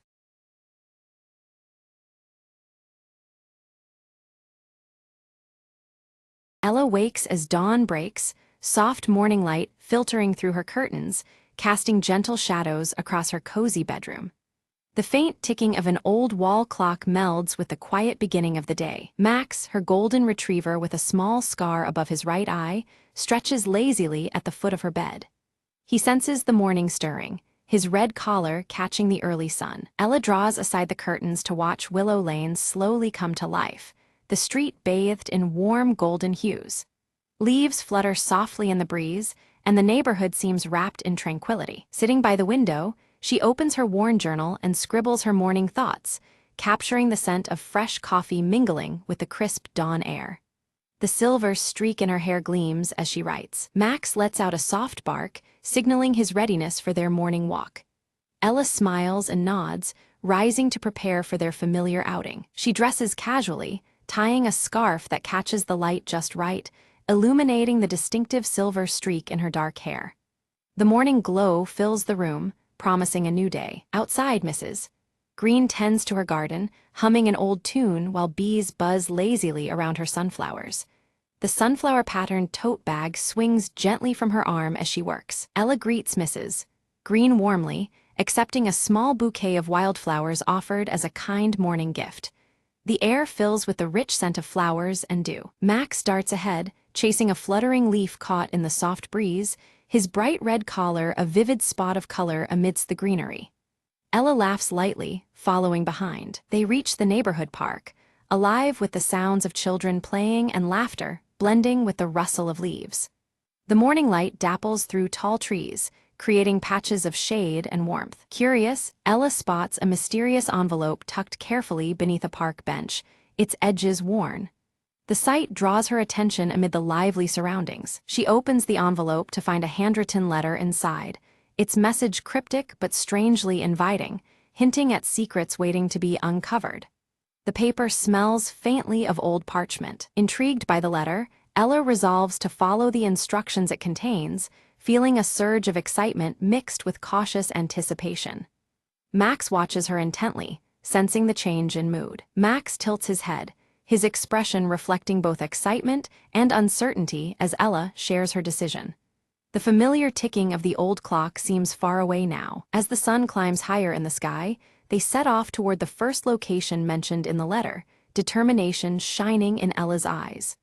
The morning light shifts, warming the path ahead. Ella arrives at an antique bookstore, where towering shelves and the glow of warm lamplight create an inviting atmosphere.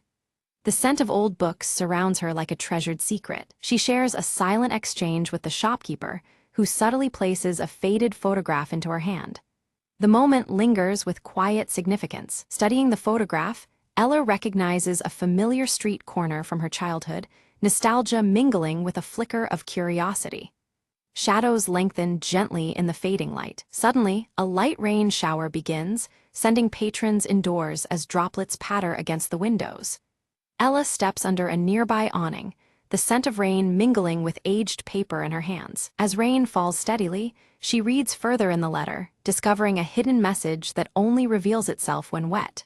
The words shimmer faintly, guiding her next steps. Max shakes off the rain and trots purposefully toward an old tree in the park, his nose to the ground.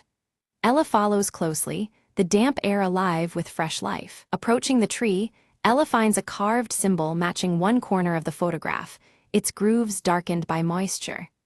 A chill of anticipation runs through her as she reaches out. Tracing the symbol with her finger, her touch causes a small compartment in the tree to unlock with a soft click.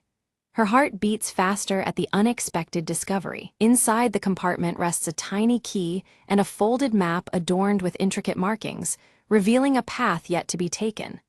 The map's paper crinkles softly, wet from the rain but intact. Ella and Max exchange a determined glance, their shared resolve strengthened by the unfolding mystery. Together, they set out to uncover the secrets hidden within the map's delicate lines. Ella and Max follow the winding path, arriving at a closed gate overgrown with tangled vines and rusty ironwork. The morning light filters gently through the leaves, casting soft shadows on the ground as the old wall clock's ticking can be faintly heard. With a quiet click, Ella fits the tarnished key into the lock and opens the gate, revealing a hidden garden veiled in a gentle mist. The scene mirrors Mrs. Green's garden, but holds an air of mystery beneath the soft light of dawn. Near the center, a weathered bench cradles a faded scarf, its pattern strikingly similar to Ella's own style. The scent of fresh coffee seems to linger faintly, mingling with the earthy aroma of damp soil. Suddenly, a light breeze carries the delicate melody of a distant music box, its notes drifting through the mist like a whispered secret. Ella pauses, eyes closed, letting the gentle tune guide her steps. Following the melody, Ella discovers a small wooden box resting atop a moss-covered stone pedestal.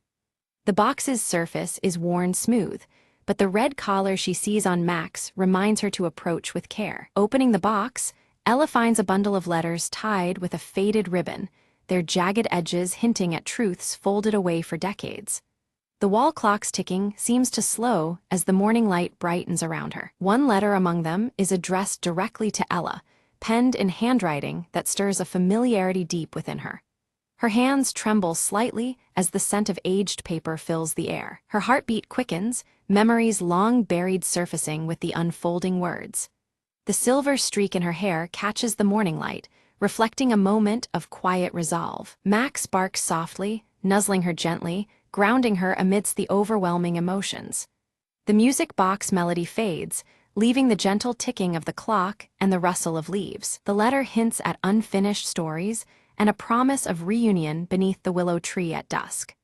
The anticipation grows as Ella absorbs the weight of these revelations. With Max by her side, Ella navigates familiar streets bathed in the warm hues of afternoon light. Each step quickens with the growing anticipation woven through the soft glow around them. Neighbors pass by, some offering knowing smiles while others cast curious glances. The sunflower-patterned tote bags sway gently in the breeze, linking the community in shared secrets. At the willow tree, in the shifting light, Ella finds an old friend standing quietly, hands trembling with restrained emotion.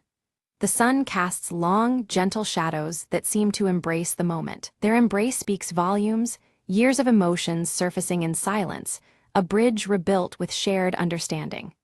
The ticking clock echoes softly as the gentle scent of coffee and earth surrounds them. Ella unfolds the letters between them, revealing intertwined tales of friendship, loss, and hope. Words flow like the melody of the distant music box, binding past and present in the glow of fading daylight. Together, they plant a small seed beneath the willow, a living symbol of new beginnings amidst the soft afternoon light. Max settles nearby, his scar gleaming faintly as the breeze stirs the leaves gently overhead. Shadows lengthen as the sun dips lower, deepening the colors around the willow tree. The old clock's steady ticking blends with the rustling foliage, marking the passage of time with comforting rhythm. Ella's worn journal opens anew, pages blank and inviting, ready to embrace stories yet untold.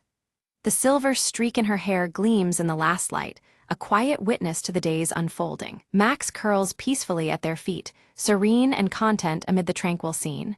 The scent of sunflowers from Mrs. Green's tote mingles with the cool evening air. Twilight deepens the sky to a velvety blue, stars beginning to twinkle like scattered notes in a silent melody. The gentle ticking of the old clock seems to soften with the arrival of night. Ella breathes in the cool evening air, reflecting on the day's mysterious discoveries and the threads woven through her heart. The soft glow of the setting sun lingers in her thoughtful eyes. Mrs. Green approaches with a gentle smile, her sunflower-patterned tote bag swinging lightly as she hands Ella a steaming cup of tea. Warmth spreads within, echoing the kindness in her eyes and the day's gentle light. They sit beneath the willow tree, sharing quiet conversation marked by gentle laughter and knowing glances. The music box melody feels just out of reach, a tender echo weaving through the night air. From Ella's bag, the old wall clock ticks softly, a steady reminder of the comfort found in returning home. The intertwining scents of coffee and fresh earth settle around them as the moment lingers. Ella closes her eyes briefly, savoring the delicate connection anchoring her heart and the promise of stories yet to unfold. The twilight sky above offers a quiet witness, stars twinkling obediently in the gentle night. As Ella inhaled deeply, the familiar scent of jasmine wafted through the air, suddenly unlocking a vivid memory from her childhood. This fragrance transported her back to a secret moment long forgotten, revealing a connection to her past she had never fully understood. In the flashback, a younger Ella and a childhood friend sat beneath the sprawling branches of the willow tree, sharing whispered promises and dreams. Their bond was tender and unspoken, sealed with hopes of a future where their differences would no longer matter. Awakening to the present, Ella grasped the true significance of the letters she had found. They were more than words, they were bridges to heal wounds left untouched.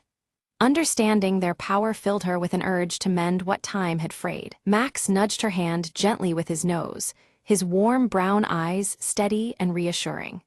His presence was a comforting anchor, pulling Ella back from the depths of memory into the gentle morning light surrounding them. With renewed resolve, Ella made the heartfelt decision to reach out and reconcile with those she had once parted from. Embracing the future meant letting go of old grievances and welcoming the possibility of peace. Together with her friends, Ella began drafting plans to restore the hidden garden near the willow tree, transforming it into a shared sanctuary of growth and connection. The project symbolized new beginnings and the strength found in community. They organized a small gathering, inviting neighbors and friends to join in the celebration of renewal and hope. The gentle ticking of the old wall clock matched the anticipation that fluttered through Willow Lane as invitations spread. As dusk settled, laughter and music floated through the air, mingling with the soft glow of lanterns strung between the trees. The community came alive, united under the embrace of the willow's watchful branches and the warm morning light now fading into evening. Sitting quietly, Ella penned the final entry in her journal, capturing the day's unfolding joy and the healing she felt within.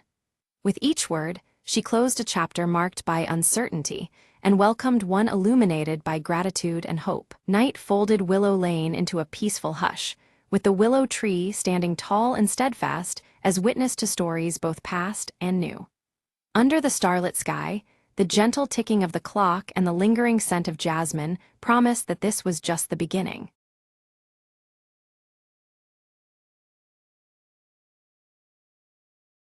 Elena sat alone in her dimly lit apartment, the rain tapping steadily against the window pane. Her fingers gently traced the contours of the vintage locket around her neck, the cool metal a small comfort amidst the growing unease in her chest. Navigating through the crowded streets, Marcus clutched his leather-bound notebook tightly, his eyes darting nervously between passers-by. The towering buildings felt oppressive, shadows stretching like silent watchers as he moved with purpose yet caution. In the sunlit park, Ava played quietly with her small handcrafted doll, her curls catching the golden light. She observed the pigeons fluttering nearby, a faint tension in her gaze that belied her innocent demeanor. A soft thud alerted Alina to a letter slipped under her door, the old seal instantly recognizable. Her expression shifted from curious anticipation to deep concern as she broke the wax and unfolded the aged paper inside. Inside a cluttered cafe, Marcus scribbled furiously into his notebook, each stroke urgent and deliberate. He kept glancing over his shoulder, as if expecting someone, or something, to appear at any moment. Elena hesitated at the entrance of a small antique shop, her fingers trembling slightly as she reached out to touch a cracked photograph resting on a dusty shelf. The image within stirred a mix of nostalgia and unease, the fractured glass symbolizing memories she struggled to piece together. In the park, Ava approached Elena cautiously, clutching her doll tightly as if seeking safety. Her eyes held a silent plea, a fragile bridge between their worlds amid the dappled sunlight. In a shadowy hallway, Marcus met briefly with the elderly Mr. Reynolds, exchanging a folded piece of paper with urgency. The dim light highlighted the weariness in Mr. Reynolds's silver hair and the weight behind their secretive interaction. Elena stood before a wall plastered with fragmented photographs and newspaper clippings, her gaze intense as she pieced together a complex puzzle. Each torn edge and overlapping image echoed the fractured past she was desperate to understand. Rain intensified as Alina walked along deserted streets, droplets streaking her face as fleeting memories flashed behind her eyes. The storm outside mirrored the turmoil rising within, each step heavy with unspoken questions. Marcus's hands trembled slightly as he unlocked a drawer filled with old letters and faded maps. The worn papers seemed to whisper secrets, invitations to delve deeper into a tangled history. In a quiet room, Ava carefully painted a small symbol onto her doll, glancing nervously toward a distant figure watching from the shadows. The faint line between safety and danger grew more fragile by the moment. Alina's vintage locket clicked open, revealing a hidden photograph of a mysterious figure obscured by faded light. The image sent a ripple of recognition mixed with uncertainty through her heart. With hurried movements, Marcus scribbled a note before slipping it discreetly under Alina's apartment door. The rain masked his footsteps as he vanished into the night, leaving a trail of unanswered questions. Alina unfolded the note, realization dawning on her as the words echoed in the silent room. Across the street, a shadowy silhouette lingered, watching her every move under the relentless drizzle. In the quiet corners of a crowded library, Alina confronted Marcus, voices low but charged with tension. Secrets long buried began to surface, casting long shadows over their strained interaction. A flashback unfolded. Years earlier, Marcus and Alina shared a quiet moment bathed in soft light, their expressions tender yet tinged with an unspoken sorrow. The memory revealed the fragile threads of a broken bond that still haunted them. Panic gripped those who cared for Ava as she disappeared from the park without a trace. The sun seemed to dim, the vibrant life draining away with her sudden absence. Alina and Marcus searched frantically through rain-drenched alleyways, calling Ava's name into the cold, empty air. Each echo replied only with silence, deepening the growing dread between them. Mr. Reynolds appeared suddenly, his worn cane tapping softly as he warned Alina of dangers lurking unseen. He pressed a cryptic key into her hand, his eyes grave with unspoken truths. With shaking hands, Alina unlocked a hidden compartment inside her locket, discovering a worn photograph of Ava's family carefully folded within.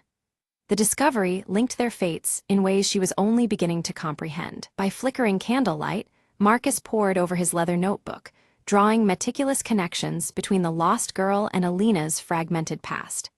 Each revelation pulled them deeper into a mystery few dared to confront. Hidden in an abandoned building, Ava clutched her doll tightly as footsteps drew closer, her breath shallow with fear. The shadows seemed to close in, the silence fractured only by the slow creak of the floor beneath approaching feet. Tempers flared as Alina and Marcus argued fiercely over trust, their shared history casting long, painful shadows. Muted earth tones surrounded them, the weight of unspoken betrayals thick in the air. A mysterious figure left a subtle clue at the park, a silent offer of alliance amidst the chaos. Alina and Marcus discovered it, their search steering toward unexpected allies as the rain began to soften once again. Rain cascades steadily over the city streets as Alina and Marcus weave through twisting alleys, their footsteps echoing softly. Streetlights flicker through the downpour, casting muted earth-toned glows on wet cobblestones as they follow a tenuous trail. Their coats pressed tight against the chill, the urgency in their expressions is only hinted at through fleeting close-ups of clasped hands and focused eyes. Near a locked, weather-worn door, Ava's small handcrafted doll lies abandoned, dampened by rain. The lock is adorned with an unfamiliar symbol, carved deep into the wood, its jagged lines catching droplets that slide down slowly. Alina crouches nearby, hesitant to reach out but compelled by the haunting stillness of the scene. Marcus frowns as a sudden memory surfaces, a phrase half forgotten that pulses with new meaning. He murmurs it aloud, words that once felt meaningless now revealing their connection to Ava's disappearance. The leather notebook at his side seems to hum with dormant significance as he clutches it tighter. Back in her silently lit apartment, Alina carefully moves a painting aside, revealing a faded map hidden behind it. The map is jagged at the edges, marked with cryptic symbols that tug at her memory's edge. Her fingers trace the marks with a mix of confusion and dawning comprehension, the vintage locket at her neck resting heavily against her chest. Mr. Reynolds, seated in a dim corner of a quiet room, leans on his cane as he begins to speak. His voice carries weight as he recounts fragments of a past filled with lost memories and obscured truths. His thick-rimmed glasses catch the low light, shadows deepening the lines of a face etched by time. Alina stands before a derelict building, the fading light making its cracked facade seem both menacing and familiar. A flicker of hesitation crosses her face, a silent struggle with the choice to enter this place tethered to her family's hidden history. The rain has paused, leaving the air thick with anticipation and damp earth scents. Inside the building, Alina's eyes widen upon discovering scattered artifacts, aged photographs, worn letters, and personal items linking Ava's family to hers. Each piece deepens the mystery, weaving their histories into an intricate tapestry of secrets. Dust motes swirl in the shafts of fading sunlight, highlighting the quiet weight of revelation. Seated in a quiet corner, Marcus pores over his leather-bound notebook, the pages filled with scribbled notes and diagrams. His brow furrows as he deciphers patterns that bind recent events into a cohesive whole.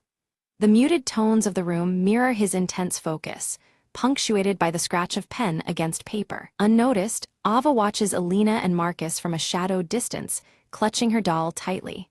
Her eyes flicker between fear and hope, torn by the uncertainty of approaching trust. The muted dusk wraps around her, hiding her fragile presence from view. A beam of light catches Alina's vintage locket, its surface reflecting a hidden message visible only from a particular angle. She adjusts it carefully, mesmerized by the faint engravings that emerge and disappear with the shifting light. The locket's subtle glow links past and present in this intimate moment of discovery. A tense confrontation unfolds between Alina and a shadowy figure, voices low but charged with accusation. Layers of past betrayals ripple to the surface as secrets are thrust into the open amidst tight, focused shots of clenched fists and narrowed eyes. The rain begins anew outside, a symbolic backdrop to the emotional thunder within. Chaos erupts as Marcus sprints through narrow, rain-slicked streets, only to have his leather notebook snatched away in a swift, unseen motion. His outstretched hand grasps empty air as the thief disappears into the shadowed alleys, the loss weighing heavily. The damp earth muffles his frustrated breaths as rain blurs the scene. Determined, Alina battles the rising storm, her coat soaked and hair plastered as she retraces Marcus's path. The fierce wind and rain do little to deter her grit as she navigates the slippery streets to reclaim the stolen notebook. Close-ups reveal her unwavering eyes beneath the dripping hood, embodying her resolve. Ava's beloved doll lies damaged, torn cloth and missing stitches, symbolizing the fragility of their situation. The emotional stakes deepen as the doll's brokenness mirrors the tension and vulnerability enveloping the group. Rain trickles down its face, blurring the delicate features crafted with care. Under a brief clearing in the weather, Alina and Marcus confront their tensions, their expressions softening. They share a fragile reconciliation, forging a tentative alliance bound by their shared goal of saving Ava. The muted earth tones of the setting sun reflect a hopeful yet cautious new path. Guided by Mr. Reynolds's steady cane, the group embarks toward a forgotten location whispered about in old tales. The path is lined with overgrown vines and whispers of times past, the setting sun casting long shadows. His voice carries the weight of many years, imprinting urgency on their every step. Behind a locked door, Ava waits, relief washing over her face as Alina's locket fits perfectly into the aged lock. The gentle click echoes softly, a moment of release captured in close-up shots of hands and wide, hopeful eyes. The muted colors around them seem to brighten subtly, signaling a fragile victory. As the building begins to collapse around them, the group escapes amid falling debris, embodying the breaking of long-hidden secrets. Dust clouds swirl in the dim light, enveloping them as they sprint toward safety. The crumbling walls mirror the destruction of old pain and closing chapters. Alone in quiet reflection, Alina confronts her fragmented memories, embracing painful truths shaping her identity. Tears glint in her eyes as she holds the vintage locket close, understanding now the depths of her past. The subdued palette of earth tones reflects the somber yet necessary acceptance. Marcus places a steady hand on Alina's shoulder, promising protection for both her and Ava moving forward. Their destinies now intertwined, a quiet determination settles between them.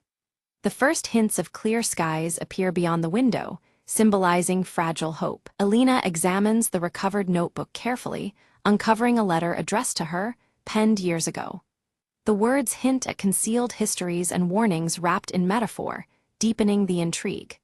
The flickering candlelight throws dancing shadows over the faded handwriting, enhancing the mysterious aura. Marcus visits an old mentor in a cozy, book-lined study, seeking insight into the cryptic events. The mentor's calm explanations unveil perspectives that shift Marcus's understanding, shedding light on the tangled web they navigate. Muted earth-tone decor surrounds them, grounding the weighty conversation. Ava tentatively begins to open up, sharing fragmented memories that reveal surprising connections to Alina's past. Her voice is soft yet determined, weaving a delicate bridge between their histories. Close-ups focus on Ava's expressive eyes and the worn doll she still cradles. Together, Alina and Marcus uncover evidence suggesting a trusted figure's manipulation of their lives over many years. The revelation cuts deep, casting doubt on previous alliances and infusing their quest with new urgency. Shadows lengthen in the dimly lit room as they piece together the betrayal. The storm finally clears, sunlight breaking through heavy clouds and spilling golden warmth over the cityscape. This shift in weather mirrors a turning point in tone, signaling hope and the possibility of clarity amid chaos. Alina, Marcus, and Ava stand together, their silhouettes etched against the brightening horizon. Alina's trembling hands unfold the fragile letter, her eyes scanning words long concealed. The letter reveals the tangled history of betrayals that shattered their lives, stories stitched in shadows and silence. The muted daylight casts a fractured glow through a nearby broken window, reflecting the painful truth's ripple. Marcus faces the manipulator in a quiet, dimly lit room, leather notebook clutched tightly. Their confrontation is charged, raw emotions surfacing amid whispered accusations and trembling breaths. The rain taps softly against the windowpane, mirroring the storm within them. In the soft afternoon light, Ava's doll is carefully restored, its delicate stitches mended with loving hands. The once worn and tattered companion now gleams gently, symbolizing newfound hope and the mending of fragile hearts. A close-up captures the doll, nestling peacefully in Ava's small hands. Alina stands beneath the sprawling branches of an ancient tree, the air warm and calm as sunlight filters through leaves. This peaceful spot from her childhood offers a quiet solace, a refuge for reflection and renewal. Her vintage locket catches the light, a beacon of strength and closure. Marcus places the final copy of his article on a local newspaper's editorial desk, each word exposing the hidden corruption uncovered. The muted earth tones of the office reflect the gravity of his revelations, a testament to perseverance and truth. Outside, clouds part, allowing soft sunlight to spill in. Under a sky clear and bright with sunshine, Ava laughs freely, her joy pure and unrestrained. She runs across a sunlit garden, the restored doll clutched close as a symbol of healing. The scene is warm, filled with vibrant life and the promise of brighter days. Seated together on a worn bench, Alina, Marcus, and Ava share a quiet, tender moment. Their bond, strengthened through trials and shared truths, is palpable in the gentle gaze exchanged among them. Raindrops begin to fall lightly, washed away by the serenity of their connection. Mr. Reynolds stands by the window, a knowing smile softening his features as he watches the trio from afar. The weight of his own past lifts subtly, as if the final pieces have found their place in the broader mosaic. His cane rests forgotten beside him, the room filled with calm acceptance. The vintage locket gleams softly on the windowsill, bathed in golden light as dawn breaks gently over the city. Its delicate chain casts slender shadows that dance with the morning breeze, a silent guardian of memories once fractured. The scene is intimate, full of quiet hope and enduring love. Together, Alina, Marcus, and Ava walk down a sunlit path, their steps steady and hearts lightened by newfound hope. The muted earth tones of the world around them embrace the promise of a future rebuilt from fragments of yesterday. Their journey continues forward, united and unbroken.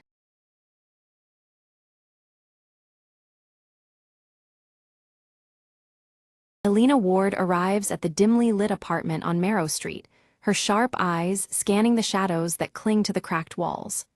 The night air is thick with tension as she moves cautiously, every step measured and quiet. Her gaze falls on shattered glass scattered beside a locked antique chest against the far wall. The fractured pieces glint like broken memories, hinting at a struggle that happened not long ago. From a shadowed alley nearby, Marcus Flynn watches Alina intently. His calm demeanor masks a flurry of concern as he fixes his gaze on the apartment window, contemplating his next move. Inside, Alina kneels to pick up a silver locket from the floor, turning it over under the flickering light. The intricate engraving catches her eye, pulling her deeper into the mystery woven around it. A distant siren wails through the night as Alina's eyes catch a faded photograph tucked beneath the chest. The image shows 4 figures, one unmistakably Victor Hale, their faces frozen in a moment from another time. Her phone buzzes suddenly, a text flashing, a terse warning urging her to stop digging into the past before it's too late. Alina's fingers tighten around the device, the threat crystal clear. Back in the alley, Marcus speaks in a low voice on his phone, mentioning Alina's name with uneasy concern.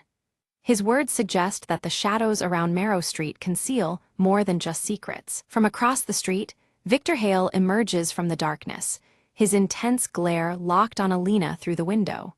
His unreadable expression blurs between menace and something more complicated. A flashback unfolds in daylight.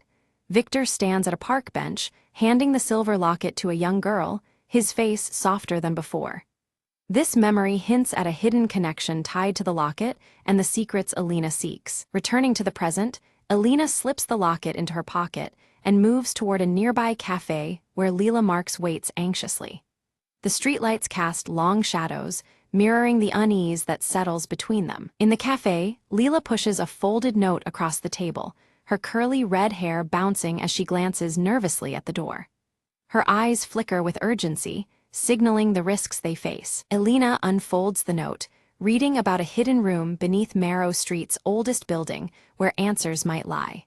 The promise of revelation tightens the knot of tension around them. The cafe door creaks, drawing a sharp breath from Leela as Victor steps inside. The atmosphere shifts instantly. His presence is a silent threat that chills the air. Alina sips her coffee calmly, eyes discreetly flicking toward Victor. Her outward composure masks the heightened alertness of someone navigating a web of danger. The true stakes emerge. A missing heirloom tangled with a betrayal long buried, its revelation capable of upending lives. The dangerous secret at the heart of the mystery sharpens their resolve and deepens the peril. Alina descends into the hidden room, guided only by faint wall markings illuminated dimly and the silver locket's engraving. The darkness confines her, fragmented reflections hinting at the fractured truths she searches for. Marcus appears unexpectedly, stepping into the underground space with a reluctant offer of help. His cryptic warning about trust hangs heavily between them, complicating their fragile alliance. Faded letters pinned to the walls surround them, words revealing conspiracy threads tying all the main players together. The layered betrayals echo in the silent underground. A loose floorboard shifts as Alina steps, uncovering a hidden compartment containing an aged diary. Its pages promise secrets long obscured by shadows and silence. Flipping through the diary, Alina finds entries chronicling a coup decades ago within a powerful family. Each word deepens the web of intrigue, binding past and present more tightly. Outside, Victor intercepts Leela in the misty street, his voice low and demanding information on Alina's location.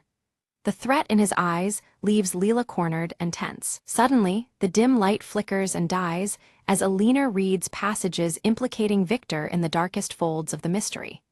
Shadows twist ominously around her, swallowing the room in silence. Marcus pulls a small flashlight from his pocket, its beam piercing the gloom to reveal a hidden map etched behind the diary.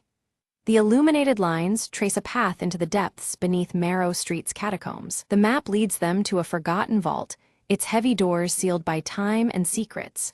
The path ahead promises danger, but also the key to unlocking the tangled past. Alina and Marcus move toward the vault's shadowed entrance as Leela sends a covert message on her phone. Each step forward tightens the threads of their intertwined fates, shadows stretching long into the night. The heavy vault door groans under pressure, its rusted hinges groaning before it grudgingly swings open. Inside lies a trove of artifacts and documents, frozen in time and cloaked in dust. The air smells of old paper and secrets long buried beneath layers of shadow. Abruptly, the echo of footsteps ricochets off the cold stone walls. Victor emerges with two shadowy figures at his side, their presence a dark blockade at the only exit.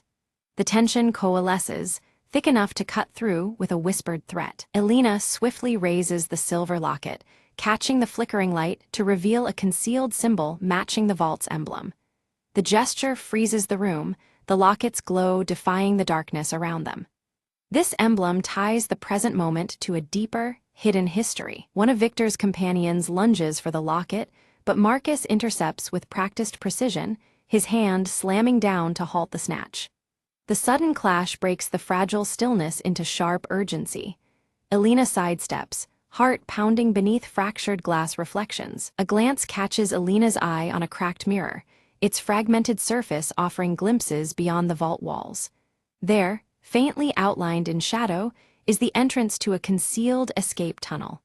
Hope glimmers alongside the fractured truths around them. Seizing the moment, Elena and Marcus slip through the hidden passage, silent against the cold stone. Behind them, Victor's roar of frustration echoes, restrained yet simmering with menace. The night swallows their flight as shadows lengthen across Marrow Street. Leela's intercepted call crackles in Victor's ear, revealing betrayal not only at hand, but woven through their ranks. Conflicted, Victor wrestles with loyalties pulled tight between past alliances and present threats. His gaze darkens, torn between fury and reluctant strategy. Emerging near the aged clock tower, Elena and Marcus catch their breath, the weight of pursuit pressing behind. Their eyes meet, determination flickering amidst exhaustion. The urban night cloaks their resolve as they prepare to untangle the threads of the mystery. Inside the ancient tower, Elena's hands deftly turn gears and cogs, orchestrating a silent dance of mechanism. The hidden compartment swings open, revealing a faded portrait tucked beneath layers of dust. Time's shadows flicker across their faces, frozen in painted stillness. The portrait reveals younger versions of Elena, Marcus, Victor, and Leela, bound by smiles and secrets alike. Their youthful eyes hold unspoken stories, the origins of entangled fates now slowly surfacing. The past breathes in every cracked line and faded hue. Elena's scar tingles unbearably, memories fracturing and flooding through her mind. Shattered moments coalesce around the conspiracy that has haunted her life, each shard piercing deeper than before.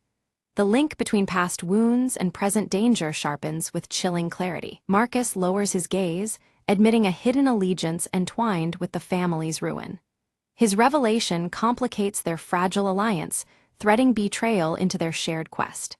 Secrets once buried now surface amidst flickering shadows and fractured trust. Tracking Elena's movements through twisting alleys and dimly lit streets, Victor pieces together fragments of the puzzle. His eyes narrow beneath the play of shadows and streetlight reflections, calculating each step closer. The city itself seems to watch, silent and waiting. Cornered yet composed, Elena extends an offer of truce to Victor, proposing a joint effort to unveil the truth. She speaks with conviction, hoping to channel past enmities into preventing further harm. Shadows and reflections flicker as loyalties hang in the balance. Victor, hesitant but drawn by curiosity, consents to her proposal. He reveals a hidden safe, its lock clicking open to expose a confession letter bound in time. The weight of the letter promises turbulent revelations beneath the fractured layers of their past. From the letter unfolds the story behind the fractured glass motif, a violent confrontation years before that shattered more than just windows. The confession paints a raw scene of betrayal and broken bonds etched deep into their histories. The shards of truth glisten under the dim light. The trio debates the timing and manner of exposing the betrayal, aware the wrong move could destroy them all. Each voice carries the burden of consequence, their shadows tangled as uncertainty lingers. Strategizing in whispers, they weigh revelation against survival. Leela interrupts, brandishing surveillance footage, capturing a crucial scene from the past. Her discovery corroborates the confession's claims, offering irrefutable evidence from fractured moments frozen in time. The flickering screen illuminates faces and deeds once hidden in shadow. United in purpose, the group plans to leak the evidence anonymously, their actions cloaked beneath Marrow Street's lengthening shadows. The city hums unknowingly as truths prepare to surface amid fractures and reflections. Change pulses quietly beneath the urban night. As dawn stretches its first light, fractured glass from a broken window glints one last time, symbolizing the cusp of transformation. The shards scatter prismatic signals across the walls, reflecting hopes and fears alike. The city stirs, on the brink of awakening and revelation. News of the uncovered conspiracy spreads swiftly, igniting public intrigue and unease throughout the city. Conversations ripple from shadowed corners to bustling streets, the mystery no longer confined to whispers. Marrow Street pulses with a tension that refuses to fade. Returning to the antique chest, Alina places the silver locket carefully inside, locking it away from prying eyes. The act is both a closure and a safeguard amid the swirling chaos of truth and deceit. The locket's intricate engraving catches the fading light, silent amidst secrets. Marcus melts into the crowd, his intentions veiled and his departure marked by quiet ambiguity. Alina watches, reflecting on the tangled interplay of trust and betrayal that has defined their tangled journey. The city's heart beats on, unyielding beneath fractured skies. From a shadowed rooftop, Victor surveys the sprawling city below, contemplative and unmoving. The lights flicker like distant memories, each pulse a reminder of battles fought in both darkness and daylight. His expression is unreadable, wrapped in the weight of unfolding fate. Leela joins Alina quietly, their shared glance an unspoken acknowledgement of survival and the burden of secrets kept. Together, they stand on Marrow Street, shadows stretching long around them. In the silence, their resolve hardens against the gathering night. A sudden flashback illuminates the truth behind the locket's engraving. It is a symbol of sacrifice and hope, carved by a hidden ancestor who protected their kin from a terrible fate.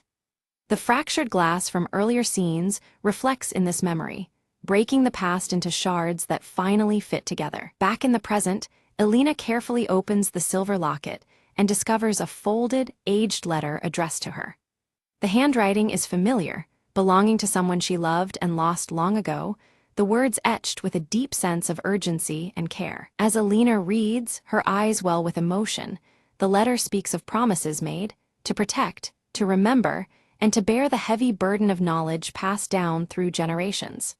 The weight of the past settles over her, but so does a newfound strength, as the fractured pieces of truth begin to heal. The group gathers once more on Marrow Street, their faces marked by the trials endured, but now united in fragile trust.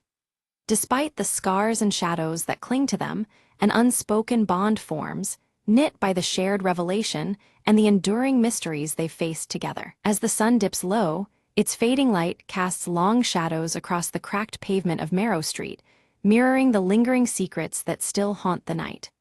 The city's atmosphere holds both the weight of past darkness and the delicate promise of dawn yet to come. Alina steps out from her apartment, locking the door behind her with a decisive click. She leaves the past firmly in that quiet space, but carries the lessons it imparted, etched in the silver locket that now hangs heavy around her neck. In the calm of her home, Alina sets the silver locket on the mantelpiece, its engraving catching the faint light. It stands as a solemn reminder of what was lost, what was fought for, and the silent hope that endures beneath the surface. Across town, Leela tends to a small plant by the window, nurturing new growth amidst the decay of the city. It is a quiet symbol of resilience and renewal, an echo of the fragile beginnings that rise from broken roots. A message pings on Marcus's phone, his voice calm and steady over the recording. He promises aid should darkness return, a reassuring tether to strength and solidarity in an uncertain world. The city breathes as night fades into morning, alive with secrets and shadows that twist through its streets. Alina steps into the soft light of dawn, ready to meet whatever comes next with eyes clear and purpose renewed.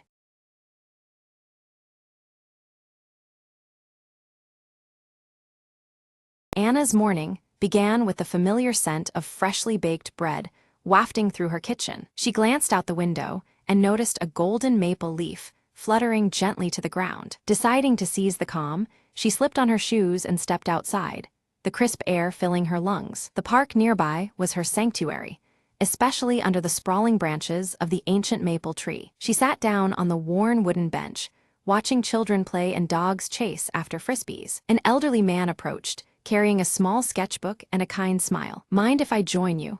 he asked softly, settling down beside her. They exchanged brief introductions, the warmth of their conversation matching the autumn sun. He showed her his drawings, delicate sketches of leaves, branches, and the park's old bench. Anna shared stories of her childhood visits to the same park, memories blooming between them. Suddenly, a gust of wind sent a flurry of vibrant leaves swirling around their feet. "Looks like autumn's putting on a show for us," the man chuckled. She laughed, feeling a lightness she hadn't realized she'd been missing. Time slipped away pleasantly, their worries momentarily forgotten in simple companionship. As the sun dipped lower, painting the sky in pink and orange hues, they rose to leave. "Thank you for sharing this afternoon with me," Anna said, her smile genuine. "The pleasure was all mine," he replied, handing her a small sketch of the maple tree. Walking home, Anna held the drawing close, grateful for the unexpected friendship. Sometimes, she mused, all it takes is a leaf to start a new chapter. With the city lights twinkling ahead, she felt ready for whatever tomorrow might bring.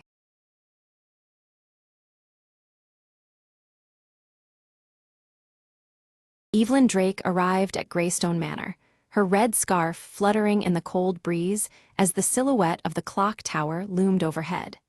The air held a chill, mirroring the unease she felt about the recent strange happenings reported here. At the doorstep, Thomas Hale greeted her warmly, clutching a stack of old letters he'd found hidden within the manor's vast library.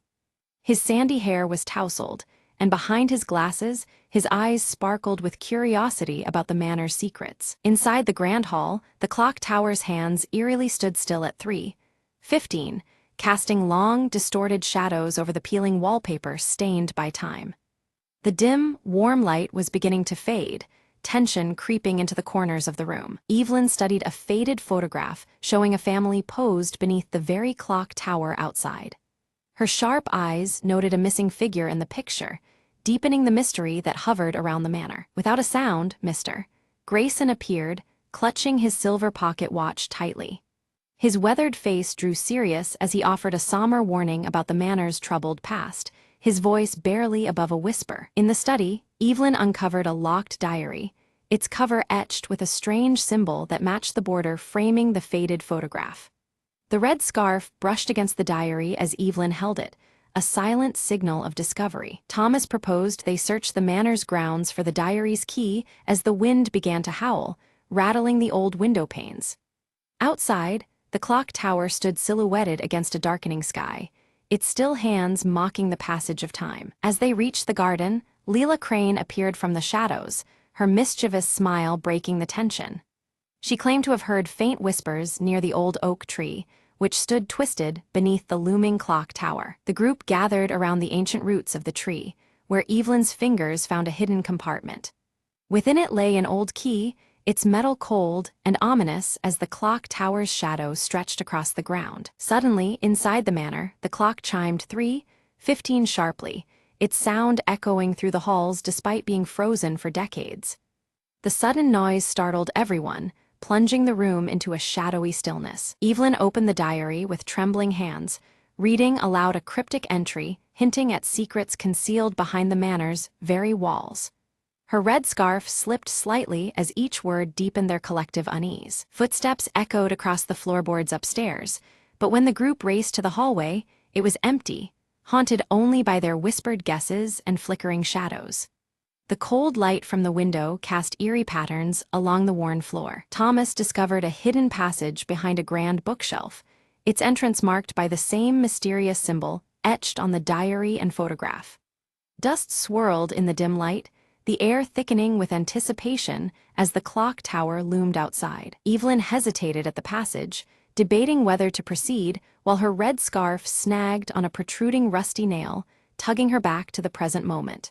Her sharp eyes scanned the shadowed corridor beyond as tension tightened. Determined, they resolved to explore the passage together, each step causing the manor to seem alive, exhaling shadows that grew thicker around them. Outside, the clock tower stood dark, the setting sun casting long shadows through broken windows. Inside the narrow passage, faded portraits clung to the walls, their eyes seeming to follow every movement with silent judgment. The red scarf brushed past a portrait's glass, sending a shiver down Evelyn's spine. Without warning, a gust of cold wind extinguished their lanterns, plunging them into impenetrable darkness. Evelyn's hands trembled as she relit the lantern, the flickering flame fighting back the oppressive blackness. At the passage's end, a creaking door slowly opened to reveal a dust-laden room crowded with forgotten furniture and memories long buried. Faint light from their lanterns danced over the faded surfaces as the shadowy atmosphere thickened. Leela unfolded a torn journal page she discovered among the debris, reading aloud a tale of betrayal that had shattered the family decades before. The words hung heavy in the air, deepening the sense of something lurking within the manor's walls. A sudden creak beneath Thomas's foot revealed a trapdoor, its edges swallowed by dust and darkness, descending further underground. The manor seemed to hold its breath as they peered into the unknown below. They descended into a chamber, adorned with ancient symbols etched into stone, where a goblet stained dark with age rested at its center. The flickering lantern light threw unsettling shapes, echoing through the silent room beneath the manor. Again, Evelyn's red scarf caught on a rusty nail, pulling loose a hidden drawer embedded in the wall.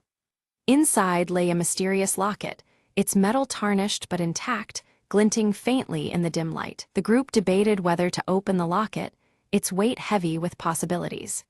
Inside, a miniature portrait bore a striking resemblance to the missing figure in the old photograph, suggesting hidden ties and unresolved secrets. Suddenly, a cold breeze swept through the underground chamber, extinguishing their lantern once more.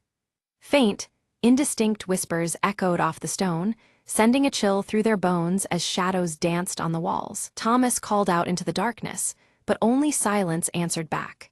Fear mounted as the group pressed onward, each step weighed down by the manor's thickening tension and the unknown waiting ahead. Mr. Grayson's weathered face turned solemn as he confessed that he had known the manor's secrets all his life, but the weight of what might lie ahead filled him with dread.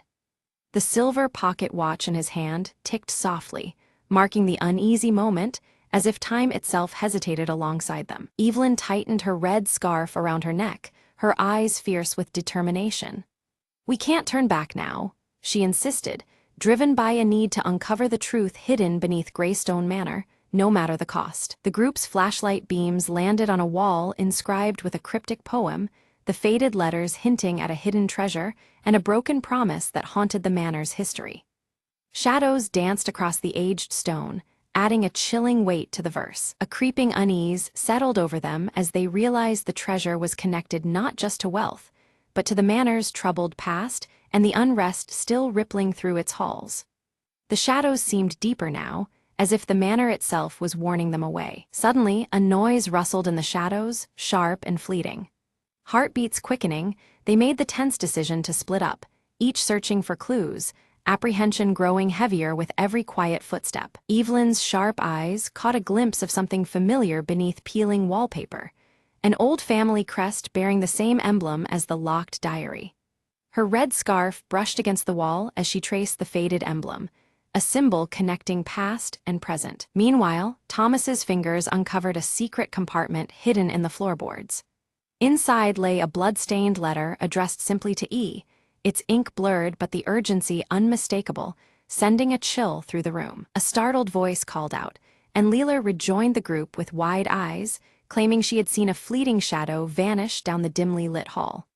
Her mischievous smile faded, replaced by an ominous tension that warned they were not alone. Regrouping, the four pieced together their discoveries, the clues suggesting that the missing figure had been silenced in a tragic act tied deeply to the manor's secrets. The weight of that silence pressed down on them all. Mr. Grayson led them to the manor's clock tower, revealing it had stopped exactly at the hour the betrayal took place, time frozen at that moment of profound upheaval. The silver pocket watch in his hand seemed to echo the stillness, marking a moment suspended in history. They rushed towards the tower, but the manor's walls felt alive, closing in as an unseen force barred their path. Shadows lengthened and shifted, turning the familiar home into a confining labyrinth of fear and resistance. Evelyn's red scarf snagged on a rusted hinge, and with a tug, the clock's hands trembled and began to move again.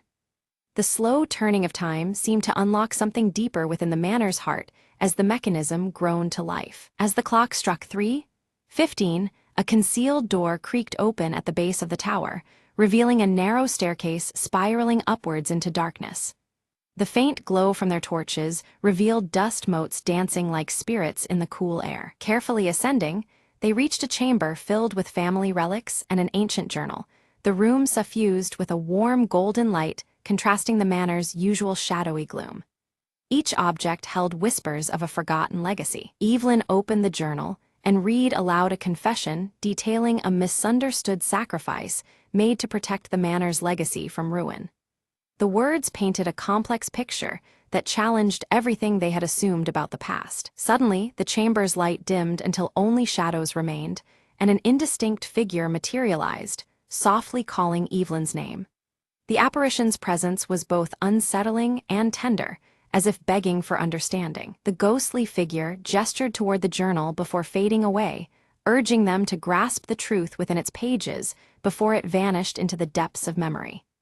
The silence left behind was heavy with unspoken revelations. Thomas focused on the last journal entry and deciphered that the betrayal had been a painful necessity, a choice made to save those within the manor from a darker fate.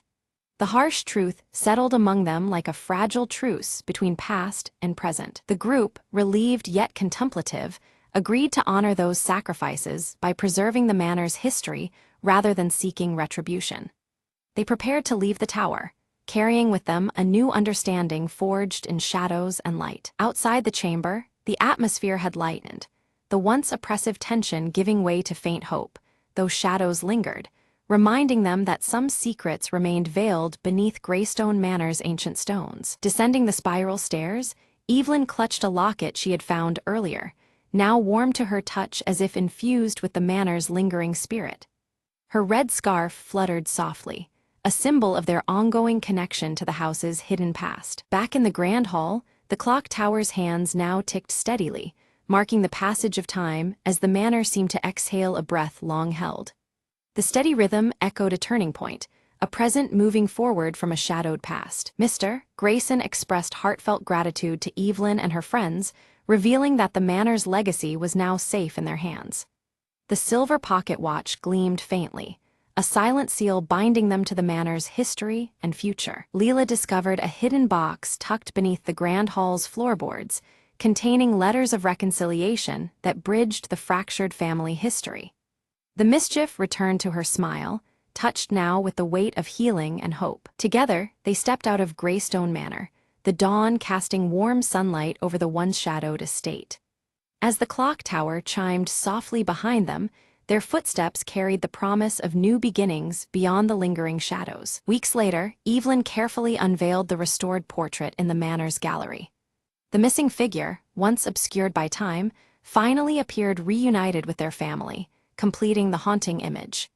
Draped in her signature red scarf, Evelyn's eyes gleamed with quiet triumph as the room filled with warm light. Visitors arrived steadily, drawn by the story Evelyn shared with heartfelt passion and care. Each person lingered to hear the tales woven into the manor's walls, their curiosity kindled by the vibrant history now alive. Outside, the clock tower stood tall against a shifting dusky sky, sentinel to the new chapter unfolding. Thomas published an article that gracefully captured the mystery and its resolved secrets. His words painted a tale of redemption and hope, echoing through the town and beyond. His sandy hair catching the soft glow of his desk lamp, Thomas smiled, proud of the narrative they had brought to light. Inspired by their adventure, Leela founded a local history club with enthusiasm and a mischievous smile. Her braided hair catching the afternoon sun, she eagerly encouraged others to uncover untold stories buried in the town's past. The club meetings became vibrant gatherings where curiosity and friendship blossomed. The silver pocket watch, gleaming against the reception's polished wood, found a place of honor within the manor. It became a silent symbol of time and memory, its steady ticking marking moments both significant and serene.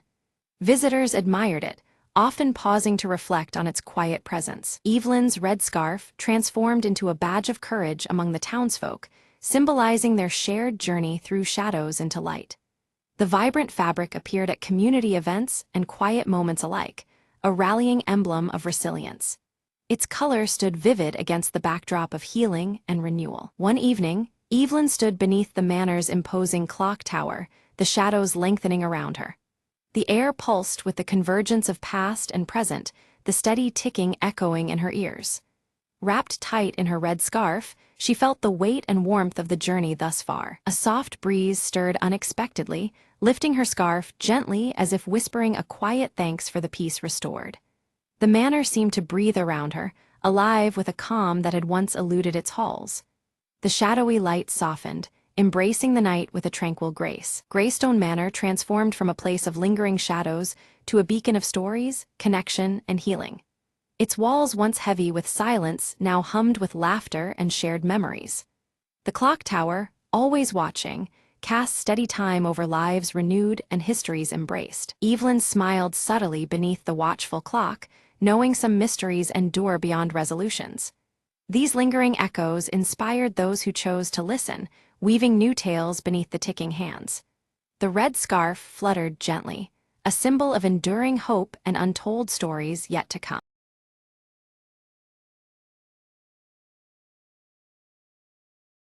The old lighthouse stood towering against the stormy sky as Meyer approached, her heart racing with anticipation. She clutched a worn leather map, its edges frayed from years of searching for the rumored treasure hidden nearby. Lightning cracked overhead, illuminating the daunting steps spiraling up the lighthouse's narrow shaft. Maya hesitated, but then pressed her hand on the cold metal railing, beginning her ascent. As she climbed, whispers of the past seemed to echo through the walls, urging her forward. At the top, the door creaked open, revealing a dusty lantern and a faded journal resting on a wooden table. She flipped open the journal, discovering entries from a lighthouse keeper who spoke of a secret passage beneath the rocks. Without delay, Maya descended carefully, her boots echoing in the empty tower. Outside, rain battered her face as she followed the journal's directions toward the cliff's edge. A narrow cave entrance lay hidden behind a curtain of ivy, just as the journal described. Lighting her lantern, Maya stepped inside, the walls closing in around her as she ventured deeper. Suddenly, the tunnel opened into a cavern glowing with the shimmer of countless shells and glittering stones. In the center, a chest lay half buried in sand, its lock rusted but intact. With a deep breath, she pried it open, revealing an assortment of old coins, maps, and a compass unlike any she had seen. Maya smiled, realizing the true treasure was the adventure and the history she uncovered. She carefully packed the items, planning to share the story and preserve the legacy of the lighthouse keeper. As she exited the cave, the storm was clearing, and the first rays of dawn painted the sky in soft gold. Maya looked back once more at the lighthouse, feeling a profound connection to its silent sentinel. "Some secrets are worth the journey," she whispered, tucking the journal safely into her pack. With a steady heart, she walked away, ready for whatever new adventure awaited beyond the horizon.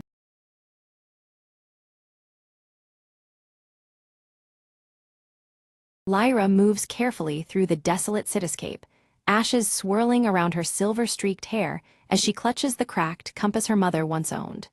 The ruins around her whisper stories of a forgotten past, the flickering embers of distant fires casting long shadows. From behind a collapsed building, Merck's scarred face emerges, his weathered cloak blending with the grayness of the crumbled surroundings. His steady amber gaze watches Lyra silently, weighing the dangers that lie ahead. Tala slips through the ruined streets, her piercing blue eyes scanning every corner with razor focus. Silent as the drifting ashes, she moves like a ghost, alert for unseen threats in the broken world. At the shattered fountain, Lyra meets Merck, their eyes meeting in a tense nod of acknowledgement. The mechanical raven on Lyra's shoulder flickers its rusty wings, its soft clicks echoing faintly amid the desolation. Lyra unfolds the faded map, trembling fingers tracing a precarious route toward a safe haven marked long ago. Merck watches thoughtfully, the weight of their uncertain path heavy between them. A distant rumble shakes the cracked streets as dust falls from shattered windows.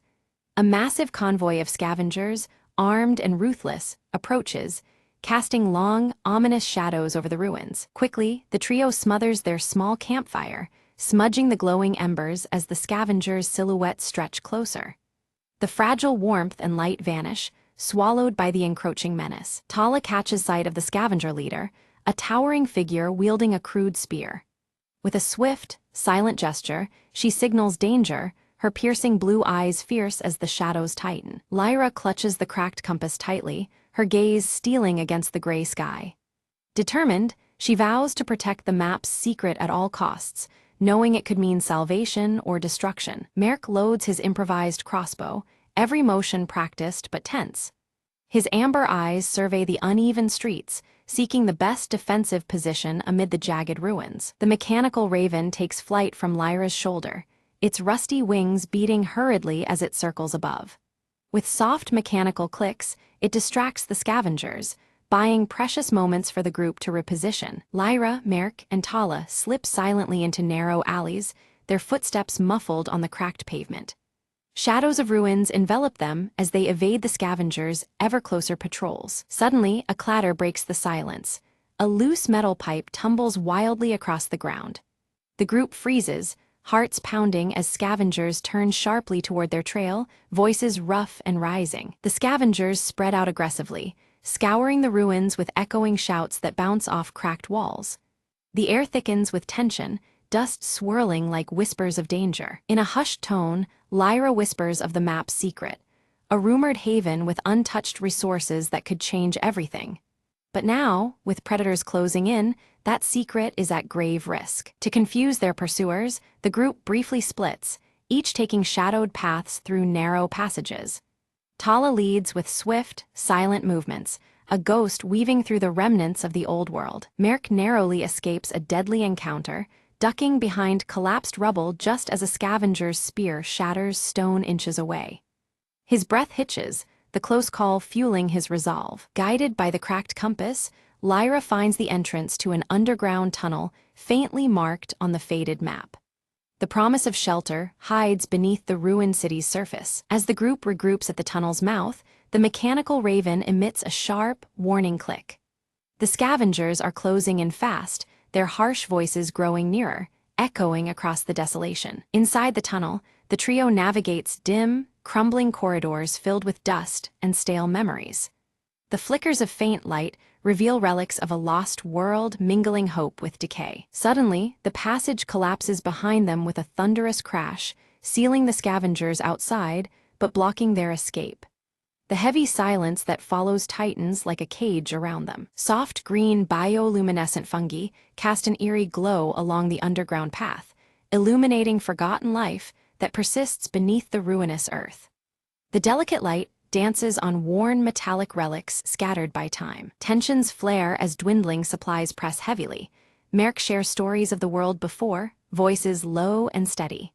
Around a smoldering shard of fire, flickers of hope ignite in the darkness. A hidden door creaks open silently on the tunnel wall, revealing symbols that match those on the map. A tentative beacon of hope advances, the promise of discovery barely contained in the still air. Within the chamber, ancient machinery hums faintly, its brittle data cubes glowing with a partial preservation by time. The air pulses with forgotten knowledge, fragile and flickering like the fires outside. Lyra studies the intricate symbols carved into the chamber walls, her fingers tracing the faded markings. She realizes they describe the safe haven not just as a refuge, but as a naturally sealed vault that once contained a devastating experiment gone wrong. The clues hint that the sanctuary's safety comes with a hidden danger lurking beneath the surface. Without warning, ancient machinery sputters to life, sparks cascading as a spectral blue light floods the underground chamber. The mechanical raven emits a sharp clicking sound, its eyes reflecting the eerie glow. Shadows twist and dance as long-dormant defenses awaken with a mechanical groan. Alarms clang and whir as mechanical defenses surge forward, energy pulses streaking through the air. Merk ducks behind a shattered pillar while Tala dives aside, narrowly avoiding a shifting wall.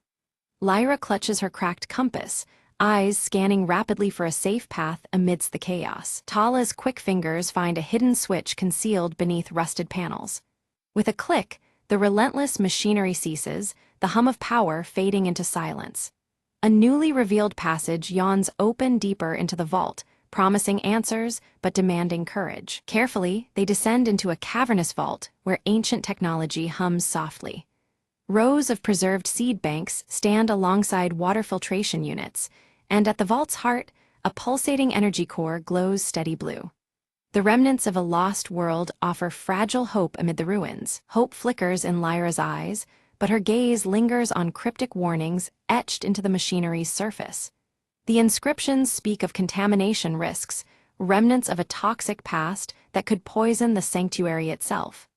The delicate balance between salvation and danger weighs heavily on them all. Merrick crouches by the energy core, inspecting glowing conduits and faded schematics. Despite his rugged experience, the complexity baffles him as he puzzles over methods to safely harness its power above ground. The weight of survival presses down as he considers the risks and rewards. Suddenly, a distant tremor shakes the vault, dust falling from overhead beams. An explosion echoes from above. Scavengers have discovered an alternate entrance. Tension spikes as the fragile silence shatters. The mechanical raven squawks loudly, taking flight in frantic loops overhead. Its metallic wings catch the blue light as it circles wildly. Lyra tenses, signaling the group to prepare for an approaching confrontation at the sanctuary's threshold. Outside the heavy vault doors, shadows clash with flashes of sparking metal. Makeshift weapons swing, and the air fills with the harsh sounds of struggle.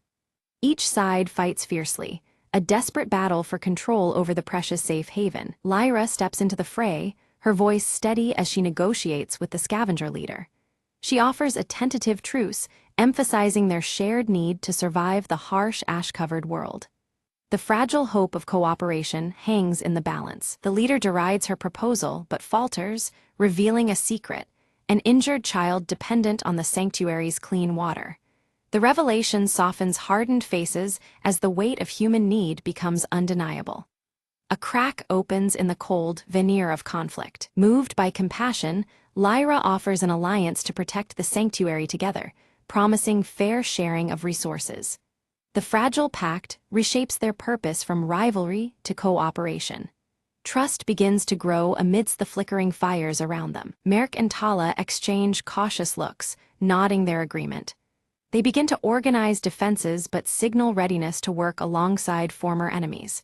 The alliance, delicate yet necessary, promises a tenuous peace in a brutal world. Together, both groups reinforce barricades with salvaged metal and ancient tech revived from the ruins. Sparks fly as tools meet rusted surfaces, strengthening their hold against external threats. The mechanical raven perches quietly, watching the cooperative effort unfold. As negotiation deepens, stories of loss and survival emerge from both sides. Shared pain and resilience create a fragile human bond that transcends the ashen wasteland. Flickering fires cast long shadows on faces aged and hopeful alike. Night descends, and Lyra gazes at the mechanical raven now perched silently on her shoulder. Its mechanical clicks slow, seeming almost reflective in the dancing firelight. The sanctuary breathes quietly, a momentary peace beneath a bleak horizon. Suddenly, an alarm shreds the calm. Unknown intruders breach a secondary entrance. The group snaps to action, tension coiling tight as danger returns. Flickering blue lights flash urgent warnings across the chamber walls. They engage fiercely, moving with coordinated precision honed in practice. Energy pulses and shadows intertwine as they repel the unexpected attack. Each member plays a vital role in defending their fragile sanctuary. As dawn breaks, intruders retreat, leaving behind ominous clues, signs of a larger threat looming beyond the ruins.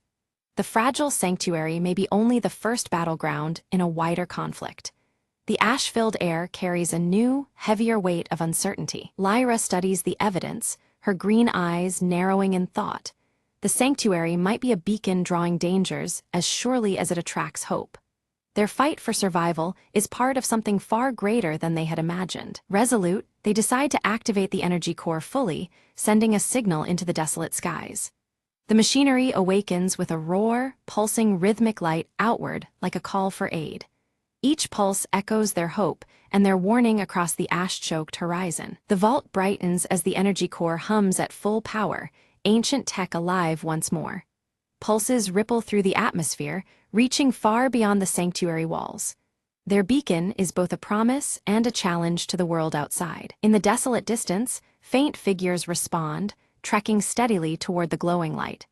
Their silhouettes cut through the ash haze, bringing fresh hope and the unanswered questions of new arrivals. The wasteland stirs with renewed possibility. Lyra, Merk, and Tala prepare to meet the newcomers, hearts steady but wary.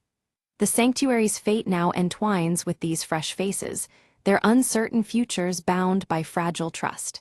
The ashen horizon promises challenges ahead, but also a chance to rebuild together. The newcomers gather in the dimly lit shelter, their eyes reflecting the flickering firelight. They unveil coded diagrams and symbols, explaining the mutated storm's patterns and disclosing ancient shielding techniques that can strengthen the sanctuary's fragile defenses. Pooling their knowledge and resources, the group integrates these encoded protections with relics of the old world. Rusted gears turn as the mechanical raven clicks approvingly, and slowly, the sanctuary stabilizes, a bastion amid the unrelenting wasteland. Around crackling fires, Lyra, Merk, and Tala share stories of battles and losses, their scars illuminated by the dancing flames. Trust grows, knitting together a family born from endurance and hope, where suspicion once lingered like ashes in the wind. One quiet evening, the mechanical raven stirs, fluttering from Lyra's shoulder to a concealed alcove.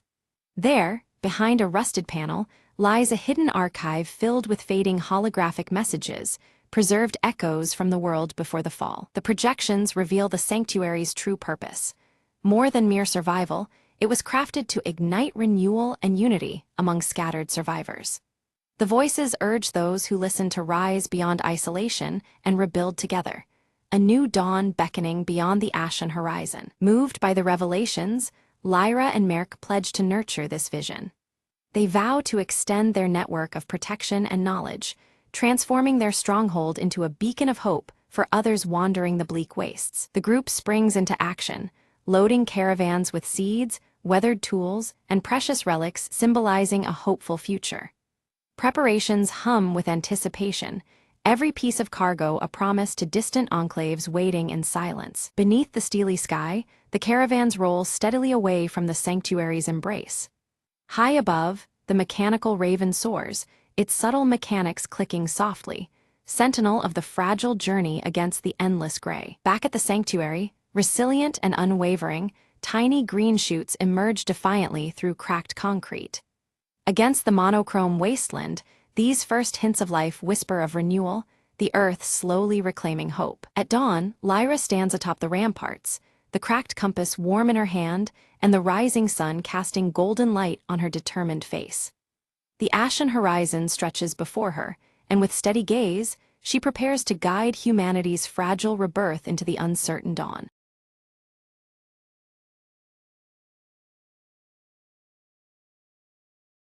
The silent hum of the abandoned space station was broken by a single, unexpected ping on the outdated console. Captain Alara, the last crew member, stared in disbelief as the screen flickered to life with a strange, undecipherable frequency. "This can't be right," she muttered, her fingers trembling as she tried to trace the origin of the signal. Outside the viewport, distant stars twinkled coldly, indifferent to the lonely outpost's mystery. Determined, Alara adjusted the receiver, isolating the pattern embedded within the noise, an encrypted message. Her breath caught when the message resolved into words, chilling and clear. "Help us.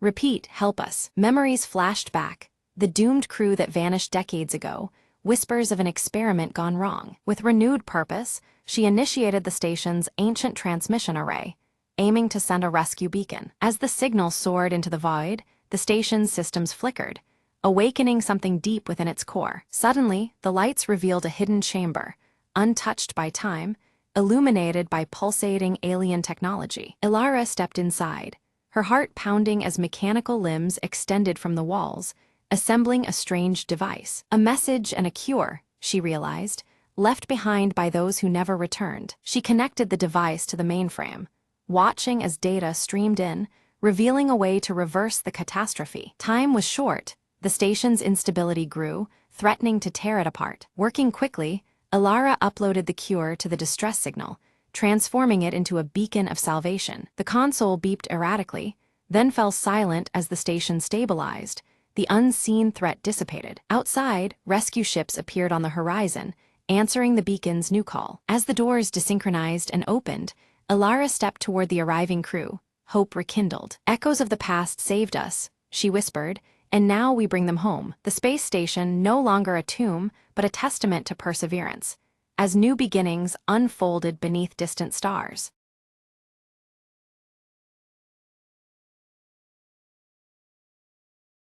Lena had never believed the old stories about the forest beyond her village, until the day she found the ancient map tucked inside an old book at the market. The map wasn't just any map.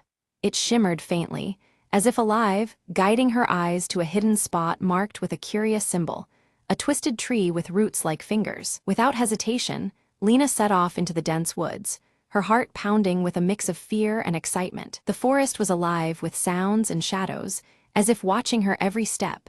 But the map glowed brighter the deeper she went. After hours of trekking, Lena reached the twisted tree from the map, its gnarled roots reaching out like they meant to warn or welcome her. Beneath its roots, she discovered a small, weathered box, sealed tight but warm to the touch. Inside the box was a compass unlike any she'd seen, its needle spinning wildly before pointing steadily toward the horizon. Following the compass direction, Lena ventured further, where the trees opened to reveal a forgotten village overgrown with vines and silence. She explored the ruins and found carvings telling of a lost civilization that had vanished without a trace centuries ago. Suddenly, a soft voice echoed in the wind.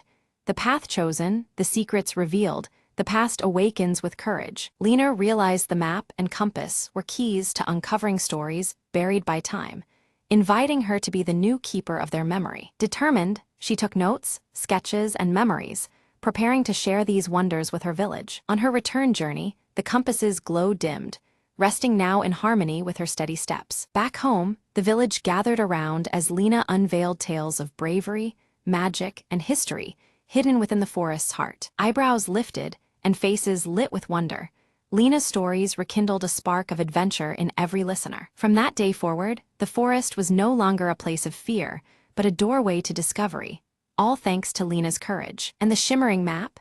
It hung proudly in the village hall, a reminder that every place holds secrets waiting for someone brave enough to find them. The compass remained with Lena, a faithful guide for the journeys still to come. Adventure isn't just about finding new lands, Lena said softly one evening.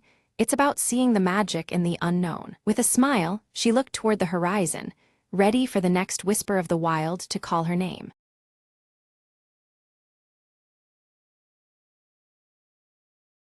Under the cloak of midnight, Mira slipped effortlessly through the shadows of the abandoned clock tower, her eyes fixed on the glowing orb nestled within the highest chamber, a legendary gem rumored to manipulate time itself. Every step was calculated, every breath measured. One wrong move and the old gears would betray her. She heard a faint click behind her, a trap primed decades ago, waiting for an intruder. With a swift leap, she dodged the descending blade just inches away, the air slicing past her cheek. Heart pounding, she reached the chamber door, its ancient lock rusted but unyielding. Mira produced a slender tool, her fingers dancing expertly as the tumblers fell into place. The door creaked open, revealing the orb pulsing with an ethereal glow, suspended above an ornate pedestal. She reached out, the tip of her glove brushing the gem's surface. Suddenly, the gears around her began to grind and whirl, time itself reacting to her touch. For a moment, the world slowed, the moon hanging motionless in the sky. Mira seized that instant, grabbing the orb and slipping it into her satchel. Alarms blared through the ancient tower, but the slowing seconds gave her the advantage. She navigated hallways shifting in and out of sync, outrunning guards caught in temporal loops. Bursting through a side exit, she disappeared into the city's veins before the clocks could catch up. Safe in her hideout, Mira examined the orb, its glow steady now, a whisper of untold power. "A new clock has begun ticking," she murmured, eyes gleaming with possibilities. Plans formed quickly. This was no mere treasure. It was a key to rewriting fate itself. Her crew awaited beyond the door, ready to dive into the next chapter of their audacious journey. Together, they vanished into the shadows once more, the legacy of the last ember ignited anew.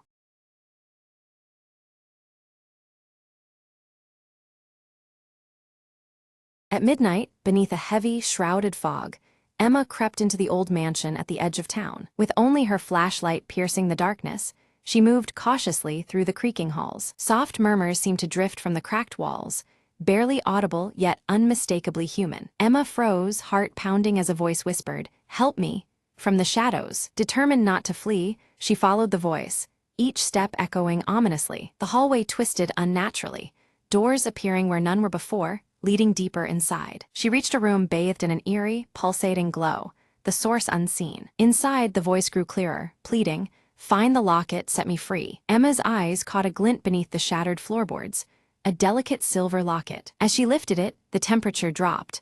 A cold presence filled the air around her. Shadows coalesced into a pale figure trapped behind the walls, eyes begging for release. Emma whispered, "I have it," sliding the locket onto the ghostly form's neck. Light burst forth, the walls trembling as the spirit smiled and began to fade. "Thank you," came the last faint whisper, before silence reclaimed the room. The mansion's oppressive weight lifted.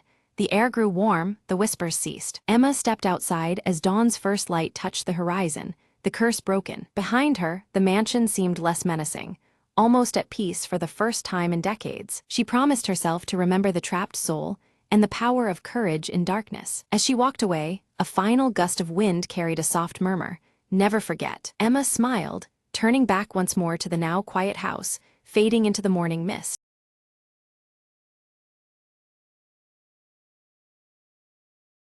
Beneath the ancient oaks where the sunlight barely touched the forest floor, a silent secret stirred. Ira, a curious girl from the nearby village, ventured deeper than ever before, chasing a melody only she seemed to hear. The whispers grew clearer, weaving through the leaves like a forgotten song of old. She paused, heart fluttering, listening to the voices of the woods. Suddenly, a silver stag stepped into a clearing, its eyes glowing with an otherworldly light. "Follow me," it seemed to say, its antlers brushing the low-hanging branches. Entranced, Ira moved forward, feeling the forest pulse around her as if alive. The path twisted and turned, until it opened onto a glade bathed in ethereal light. At its center, an ancient stone stood, covered in runes that shimmered softly. Ira reached out, her fingers tracing the markings, unlocking memories not her own. Visions of forgotten times flooded her mind, the grove as a sanctuary, guardian of balance between worlds. The stag bowed before her, acknowledging her as the new keeper of the sacred trust. "The voices will guide you," the whispering wind seemed to say, "for the forest speaks to those who listen." Ira understood her purpose, to protect the harmony between the village and the wilds beyond. With the dawn's first light, the stag faded back into the shadows, leaving Ira alone but empowered. Returning home, she carried the grove's blessing deep within her spirit. Sometimes, she told herself, the greatest adventures begin with a whisper. Her village thrived as harmony returned, forests flourishing under new care and respect. And whenever the wind rustled the leaves, Ira heard the grove's gentle song, a promise kept. In the heart of the ancient woods, the whispering continued, undying and eternal.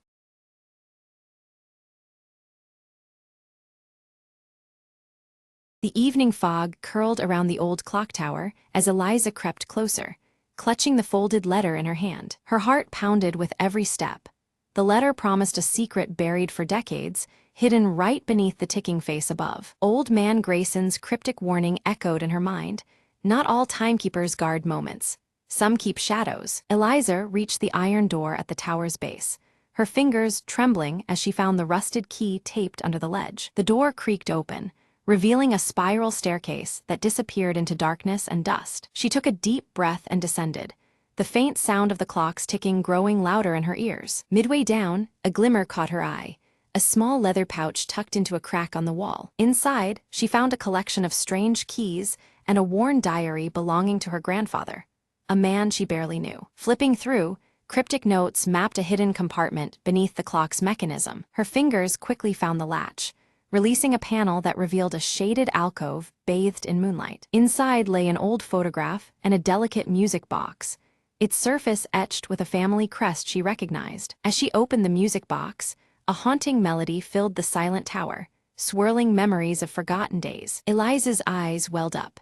The photograph showed her grandmother, smiling beneath the clock tower, long before it was abandoned. A folded note inside the box read, "Time seals what the heart never forgets." She realized the secret wasn't gold or jewels, but the preservation of a family's love frozen in time. With a soft smile, Eliza wound the clock's mechanism to resume its silent vigil. The morning light illuminated the tower as she stepped out, the town oblivious to the quiet restoration. Eliza whispered, "Some mysteries aren't lost, they are waiting to be found." As the clock chimed at dawn, she clutched her grandfather's diary close, a new story just beginning. And somewhere in the distance, the clock tower kept its steady beat, a heartbeat echoing through the years.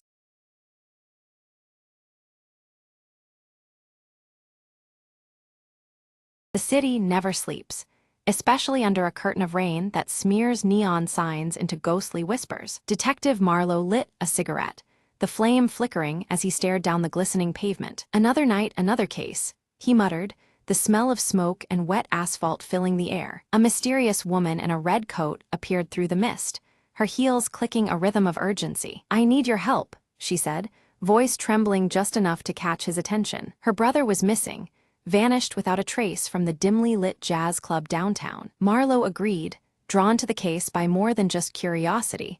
There was something off in her eyes. The club was a smoky haze of secrets and muted saxophones, shadows flickering in every corner. He questioned the bartender, who spoke in riddles and glanced nervously over his shoulder. A matchbook dropped on the floor caught Marlowe's eye, an address scrawled hastily inside. At the location, a rundown warehouse pulsed with danger lurking just beyond the cracked door. Inside, Marlowe found a stash of stolen paintings and a note that chilled his blood. The note warned of betrayal, signed by someone who once called the city home. Footsteps echoed. A figure stepped into the dim light, the missing brother, worn and wary. "They set me up," he whispered. "I was the fall guy for a bigger scheme." Marlowe's instincts kicked in time to untangle lies from truth before dawn. They devised a plan to confront the real mastermind, meeting back at the jazz club when the clock struck midnight. Under the watchful eyes of faded portraits and mournful melodies, the culprit revealed themselves, the bartender. With a quick draw and steady aim, Marlowe ended the night's deadly game, the truth finally clear. As the rain eased, Marlowe lit another cigarette, the city waking up, secrets buried once more beneath the morning light.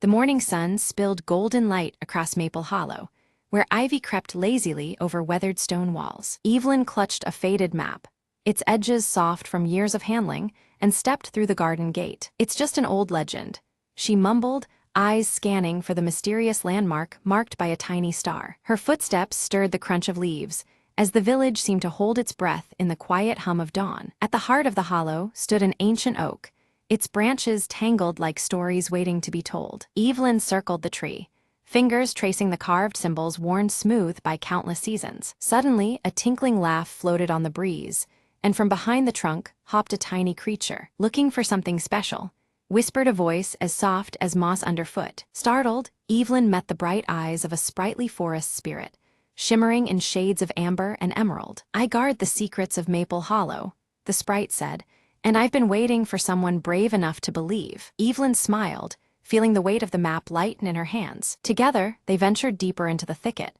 where sunlight danced through leaves like scattered coins. There, beneath a carpet of ferns, bloomed a hidden garden of tiny lanterns, glowing with gentle light. "This is the sanctuary of hope," the sprite explained, "kept alive by those who carry kindness in their hearts." Evelyn knelt and touched a fragile blossom, feeling warmth seep into her very soul. "Will you help protect it?" the sprite asked, eyes wide with trust. With a determined nod, Evelyn promised she'd keep Maple Hollow's secrets safe, nurturing its magic every day. As she rose, the garden's glow seemed to ripple outward, painting the hollow in hues of soft gold and green. "Remember," the sprite called as they parted, "sometimes the smallest light can brighten the darkest place." Evelyn walked back home, the map now glowing faintly in her pocket, her heart full of newfound magic and hope.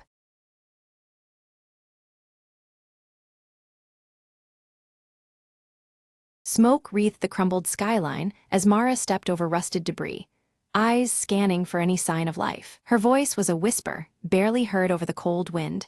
"There has to be someone left." The city was a husk, but beneath its ashes, secrets lingered. Mara clutched a faded photograph, the edges worn, the faces smiling back from a world lost. Suddenly, a faint sound, a child's laughter, echoed from the ruins ahead. Heart pounding, she followed it through twisted metal and shattered glass. There among the shadows, a small boy emerged, wide-eyed and cautious. Mara offered a gentle smile.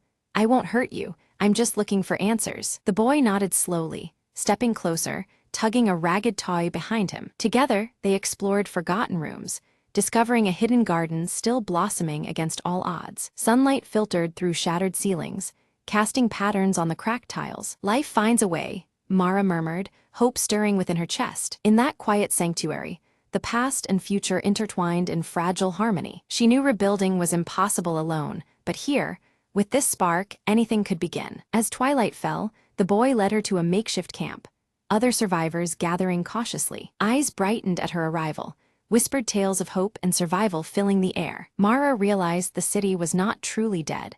It breathed in the hearts of those left. She raised her voice, steady and clear. "We'll rise together, stronger than before." The community around the dying embers of the old world kindled a new flame. And beneath the shattered sky, the forgotten city whispered its promise of rebirth.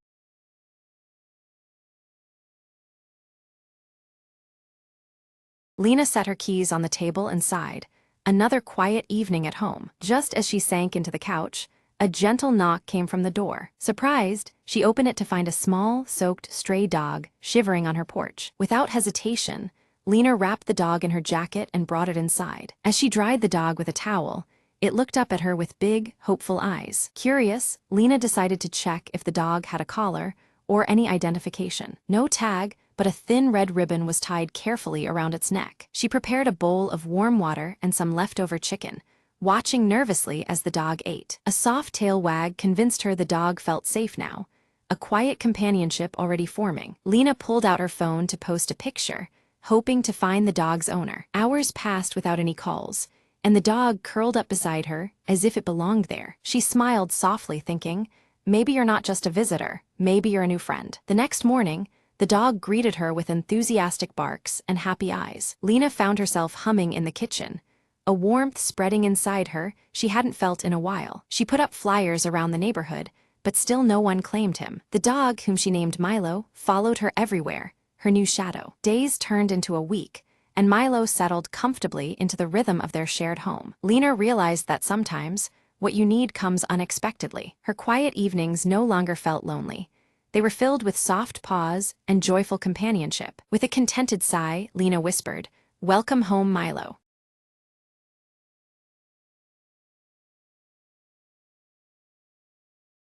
The device blinked softly in the dim light, its screen flickering with an indecipherable code. Lena's fingers hovered over the console, heart racing.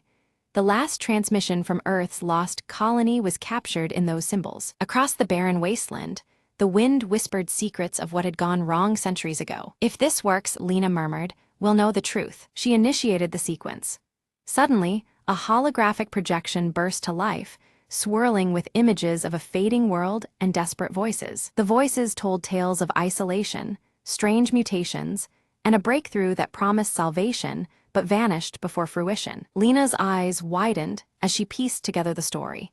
A desperate experiment to communicate beyond the known universe had backfired. The projection shifted, showing a figure reaching outward, enveloped in luminous energy before disappearing entirely. Each image conveyed not just loss but a warning, a puzzle that begged to be solved. Determined, Lena adjusted the device's settings, aiming to send a response through the temporal rift the colony had opened. The machine hummed louder, the air charged with anticipation as she sent a plea for connection and understanding. Suddenly, a reply flickered back, clearer this time, a message of hope and reconciliation from the echoes of the past. Lena smiled softly, feeling the weight of isolation begin to lift. She realized the colony's fate was no longer lost, but part of a larger dialogue woven through time and space. The device quieted, the holograms fading into gentle light as if saying goodbye. Outside, the barren wasteland seemed less empty, filled now with possibility and unseen life. "We're not alone," Lena said, voice steady,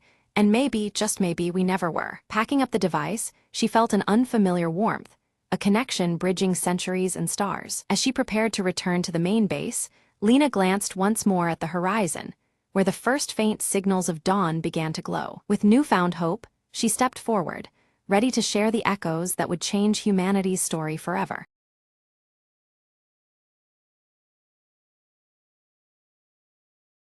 The clock in the hotel lobby struck midnight, its chimes swallowed by the creeping fog outside. Detective Margot slipped inside room 7, her flashlight cutting through the darkness. The door creaked open to reveal nothing but an empty bed, untouched since noon, the room unnervingly silent. She inspected the window.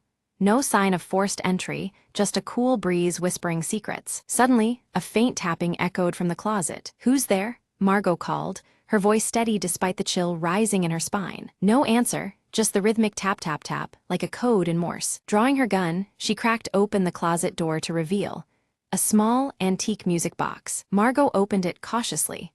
A haunting melody spilled into the air, matching the tapping perfectly. Behind the music box, she found a folded note taped to the wall. Unfolding it, she read, "Find the truth beneath the floorboards." Kneeling, she searched the rug for a trapdoor, fingers brushing against a loose plank. With effort, she pried it open, revealing a narrow space beneath the floor. Inside lay a weathered journal, its pages filled with frantic scrawls detailing secret meetings and betrayals. One entry caught her eye.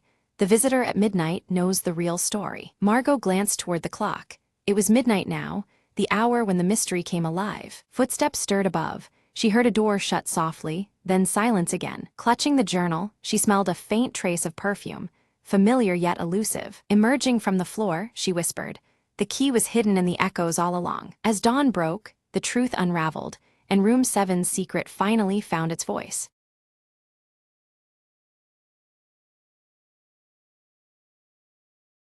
Long ago, beneath the ancient ironwood tree, the village gathered each moonless night to await a silent whisper. Among them was Ira, a girl whose heart beat with the wild pulse of the forest itself. One night, the whisper carried a secret.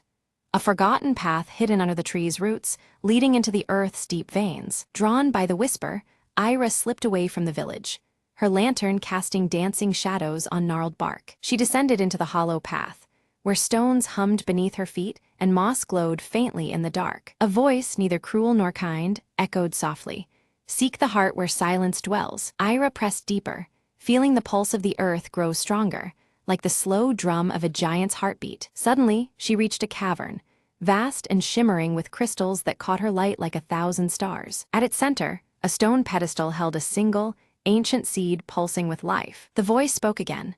"Plant it where roots meet sky, and the world will sing anew." Ira knew this seed was no ordinary life, but the pulse of the forest itself, waiting to be reborn. She grasped the seed gently, feeling warmth spread through her fingers, a promise of renewal. Climbing back through the winding roots, the forest seemed to watch silently, its breath held in hope. Outside, the sky was just breaking into dawn, the first light touching the ironwood's sweeping branches. Ira planted the seed at the tree's base, whispering a wish into the waking breeze. The earth trembled softly.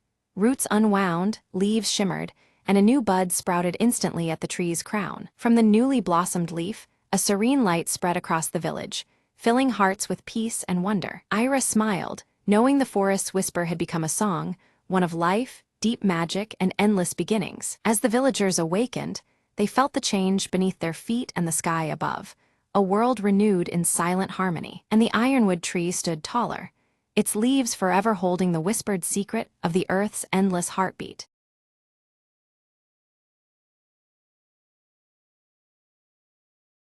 Friday afternoons at .com Corp were usually slow, but today was different. Jenna spun around in her swivel chair, eyes gleaming with mischief. "Who dares challenge me to the office chair race?"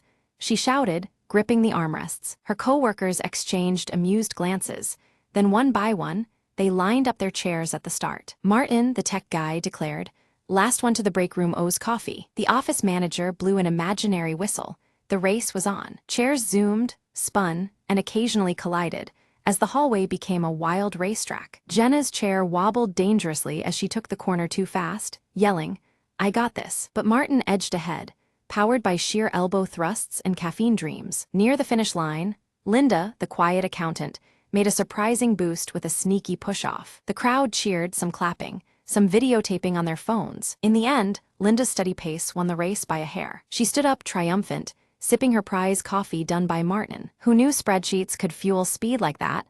She joked with a grin. Jenna nudged her. "Next time I'm bringing my helmet." The office buzzed with laughter as everyone returned to their desks, energized by the silly competition. Even the grumpiest manager cracked a smile, shaking his head in disbelief. "Maybe next Friday," he said. "We'll try a stapler toss." As the sun set, the chairs sat still, but the team's spirit soared high, and somewhere in the back, a quiet challenge was already brewing for next week's shenanigans.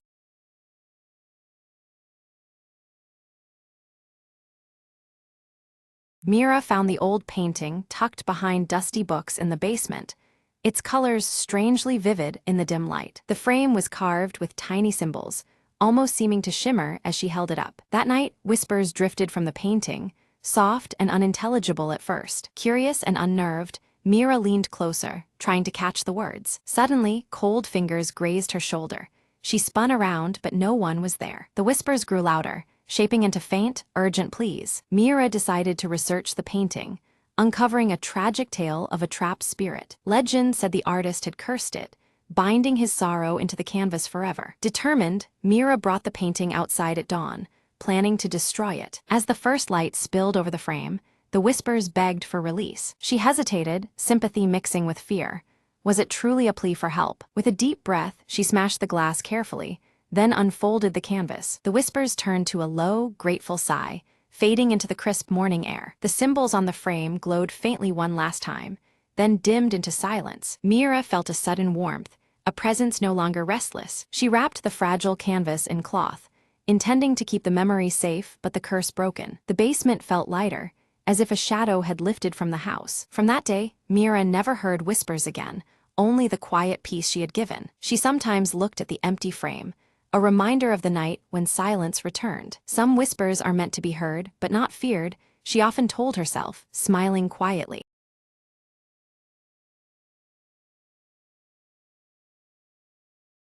At dawn, golden light filters through the dusty windows of Alara's workshop, casting warm beams across scattered tools and her half-finished lantern.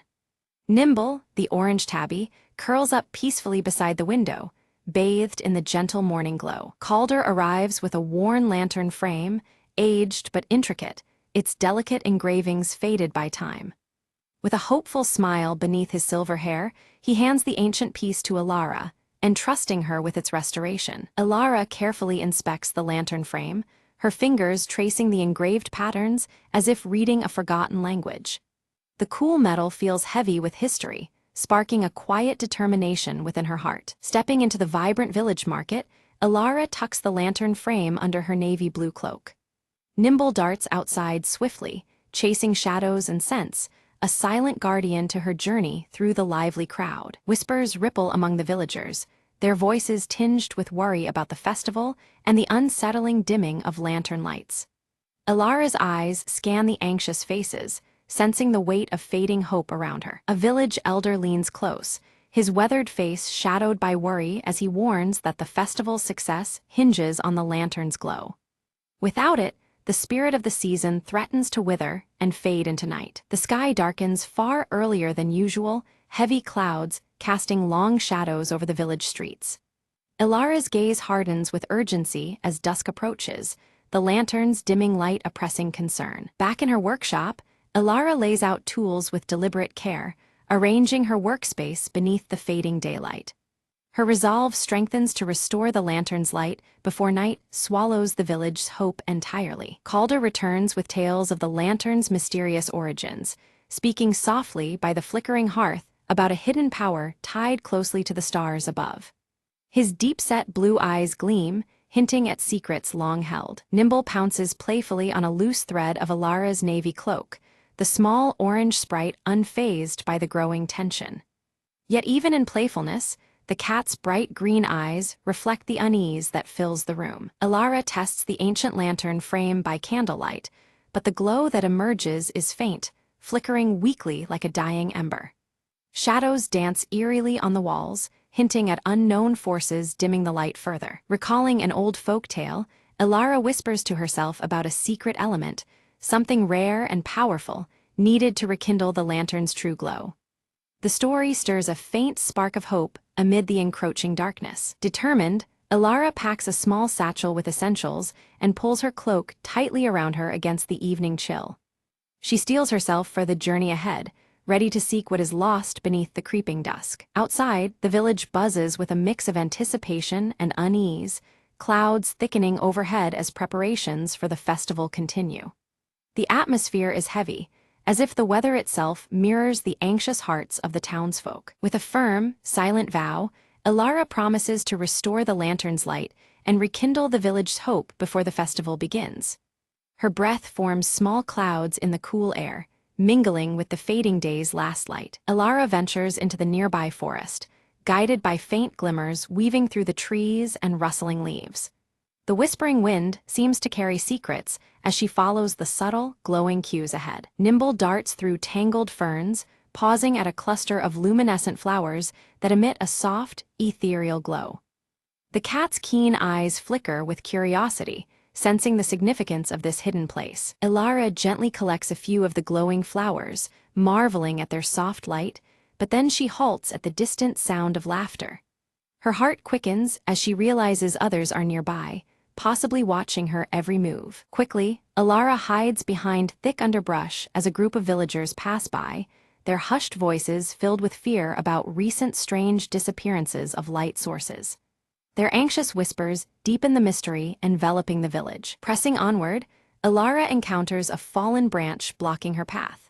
She pushes it aside to reveal ancient carvings etched into a hidden stone beneath, their worn symbols hinting at forgotten knowledge. The carvings depict a lantern identical to hers, surrounded by stars and a single bright orb glowing vividly. The imagery resonates with the stories she's heard, as if holding the key to awakening the lantern's power. Elara's breath catches as she recognizes the orb from Calder's tales, believing it to be the secret element necessary to restore light. The weight of this discovery deepens her resolve beneath the darkening sky. Night has fallen fully as Elara sets up a small camp, the ancient lantern frame resting beside her on a bed of moss. She gazes upward at the star-studded sky, searching for answers hidden in the vastness above. Nimble curls up contentedly at her feet, purring softly while the campfire embers cast warm glows that flicker against the shadows. The gentle night hums around them, a balm against the chill and growing tension. Suddenly, a shadow slides silently across the glowing moon, and a cold breeze stirs leaves with faint, whispering voices. Elara's skin prickles with unease as the forest holds its breath, waiting for what comes next. Determined to uncover the truth, Elara carefully packs her belongings and begins to follow a mysterious trail of softly glowing pebbles that wind through the dense forest. The faint light from the stones guides her steadily toward a shadowed cave entrance framed by ancient trees. Nimble pads silently at her side, eyes bright with curiosity. Inside the cave, Elara's lantern casts flickering shadows upon walls encrusted with shimmering crystalline formations. Each crystal pulses softly with light, casting an otherworldly glow that fills the cavern with a quiet, magical ambience. The colors shift gently, mirroring the calm but expectant rhythm of her heartbeat. Ahead, a stone pedestal stands at the cave's center, cradling a glowing orb that exactly matches the intricate carving on Elara's hand-carved lantern. Elara approaches cautiously, her fingers trembling slightly as she reaches toward this mysterious source of light. Nimble watches intently, tail flicking, sensing something extraordinary. The moment her fingers nearly touch the orb, it brightens dramatically, casting swirling, luminous patterns across the cave walls and ceiling. The interplay of light and shadow creates shifting images that seem to tell an ancient story, filling Elara with a mix of awe and revelation. The air pulses softly with energy, heightening her senses. A drifting spark separates from the orb's radiant glow, floating like a tiny firefly in the cavern's cool air. Nimble leaps playfully, batting at the spark with delighted swats, adding a touch of lively whimsy to the cave's serene magic. The warmth from the orb's light seems to embrace them both. Suddenly, the cavern trembles underfoot, a low rumble echoing ominously through the crystalline walls. The gentle pulses of light flicker uncertainly, signaling that the cave itself urges a swift departure. Elara, heart pounding, knows she must move quickly to avoid danger. Seizing the glowing orb, Elara clutches it tightly against her chest and dashes toward the cave entrance. The forest looms ahead, dark and tangled, but she trusts the faint glimmer of light to guide her path. Nimble darts alongside, their footsteps quickening on the soft earth. Branches scrape past Elara's navy blue cloak as she pushes through dense undergrowth, the chill of approaching night settling in. Distant howls pierce the stillness, a sharp reminder of the forest's lurking mysteries, yet her resolve remains unshaken. With steady breath, she presses onward, driven by a burning purpose. Emerging from the woods, Alara's eyes adjust to an eerie twilight cast over the village. Lanterns flicker dimly, their usual warm glow weakened, and anxious faces ponder the fading light. A hush hangs over the cobblestone streets, as if the very air holds its breath in anticipation. Calder steps forward, his own lantern emitting a hesitant, trembling flame. Together, the pair examine the orb in Alara's hands, its steady glow contrasting sharply with the village's dwindling lamps. Their shared gaze conveys a silent determination to restore light and hope. Alara carefully fits the orb into Calder's ancient lantern frame, and instantly, a radiant blaze bursts forth, bathing their faces in brilliant warmth. The restored light seems almost alive, infusing the space with vibrant energy and stirring feelings of wonder. Around them, shadows retreat, replaced by glowing assurance. The orb's luminous power spreads swiftly, traveling to other lanterns throughout the village. One by one, the lights reignite, casting warm hues across the cobblestone streets and rekindling festive spirits in the hearts of villagers. A gentle breeze carries whispered excitement and renewed hope far and wide. Nimble weaves expertly through the gathering crowd, his bright green eyes catching smiles and receiving gentle pats from delighted children. The cat's playful antics lift the villagers' spirits, uniting them under the tender glow of the revived lanterns. Joy blooms as naturally as the light around them. Alara stands beside Calder, sharing a quiet moment amidst the celebration. Their eyes meet with a newfound bond forged through shared trials and triumph, an unspoken promise reflected in their steady gazes. The warm light envelops them both, a symbol of achievement and hope renewed. Above, the sky clears to reveal stars twinkling brighter than ever, mirroring the village's restored radiance. The shift from twilight to starry night feels like a blessing, as if the universe itself acknowledges their triumph. The changing sky and lantern light dance together in harmonious celebration. A storyteller gathers villagers beneath softly glowing lanterns, recounting the ancient tale of the lantern keeper with vivid passion. The story weaves a tapestry of resilience and faith, urging all to hold on to light even during the darkest times.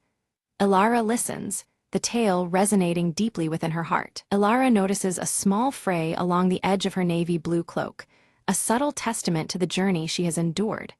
Rather than dismay, she embraces the mark as a symbol of growth and courage.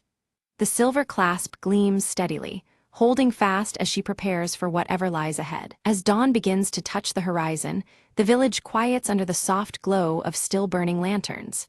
The promise of a light kept through the night lingers in the air, comforting and steadfast.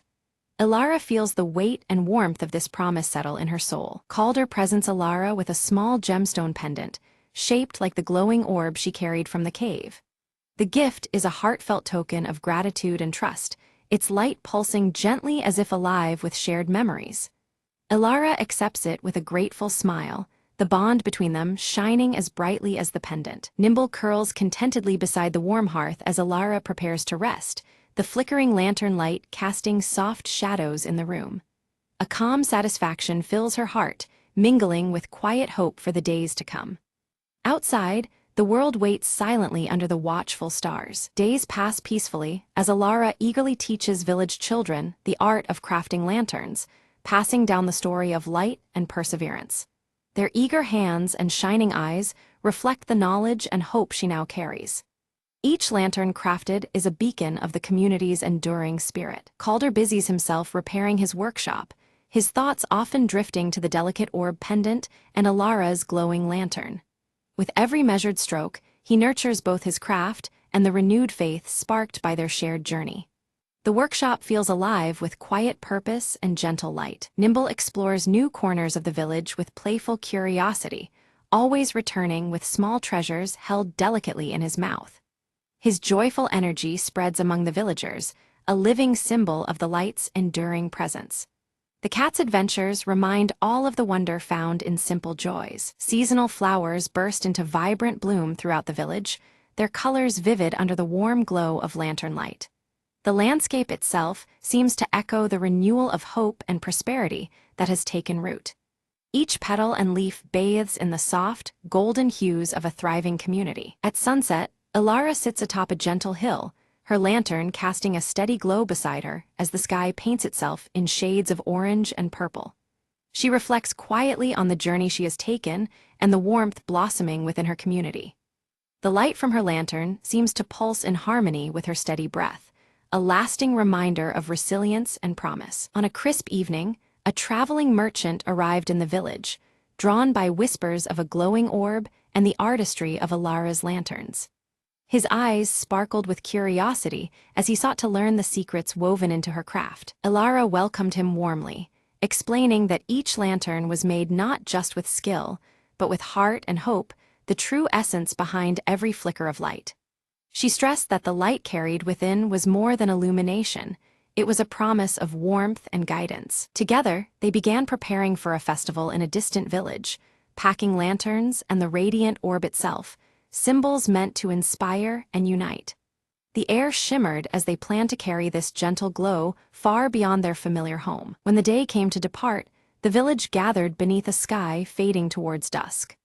Lanterns were raised high, casting a comforting cascade of golden light that danced like fireflies across the evening sky, a tender farewell filled with shared hope. Ilara, Nimble, and the merchant set out under the soft lantern light, their path steady and sure. Nimble padded silently between them, eyes bright, as the glow around them seemed to chase away shadows and doubt alike. Along the way, other travelers stirred by tales of light and kindness joined their journey, swelling the small caravan with new faces and stories.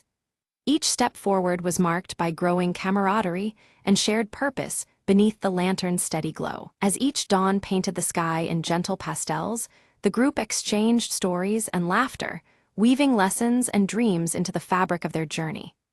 The lantern light softened with the morning, carrying the warmth of their fellowship into new days. Ilara felt a deep stirring within, sensing the promise of countless lanterns yet to be lit, each one kindled by the spirit of those they met. Hope bloomed like the morning sky, vast and inviting, ready to be shared again and again. In quiet moments beneath the shifting horizons, Nimble curled close beside Ilara, a small comfort and steadfast companion. The gentle purr and steady presence reminded her of the constancy of light, even when the way ahead seemed uncertain. At journey's end, the caravan's lanterns illuminated a sweeping landscape, their glow a living tapestry of connection and resilience. Together, the light they carried became a symbol of enduring hope and the unbreakable bonds of community.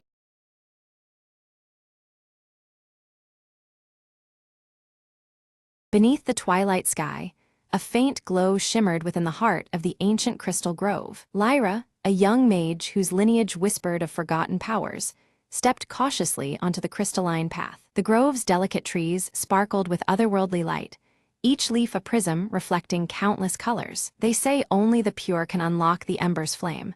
A voice echoed softly, the wind carrying ancient secrets. Determined, Lyra approached the central pedestal where a single ember flickered faintly, its light dimming with every breath. The air thickened as memories of her ancestors stirred in the shadows, calling her to prove her worth. With hands trembling but heart steady, Lyra reached out, feeling the ember's warmth seep into her soul. Visions danced before her eyes, trials faced, sacrifices made, and the grove's survival hanging by a thread. Gathering her courage, she whispered the ancient incantation passed down through generations. The ember flared brilliantly, casting vibrant hues over the grove, as if awakening a long-dormant spirit. Trees leaned closer, their crystalline leaves chiming softly like bells in the breeze. Lyra's eyes sparkled with newfound strength. The ember's glow infused her with a gentle, radiant power. "The bond is restored," she murmured, feeling the grove pulse with life around her. Suddenly, a burst of light arced from her palms, spreading warmth over the frost-bitten earth. Tiny sprouts began to emerge, shimmering flowers blossoming where cold once lingered. The grove hummed a melody of renewal, its magic weaving seamlessly into the fabric of the world. Lyra smiled, knowing she had rekindled an ancient promise between nature and mage. As night embraced the sky, the crystal grove shone brighter than ever, a beacon of hope and magic. Every ending holds a beginning. The whisper returned, fading into the gentle rustle of leaves. Lyra turned away with a peaceful heart, the ember's light guiding her journey beyond the grove's shimmering gates.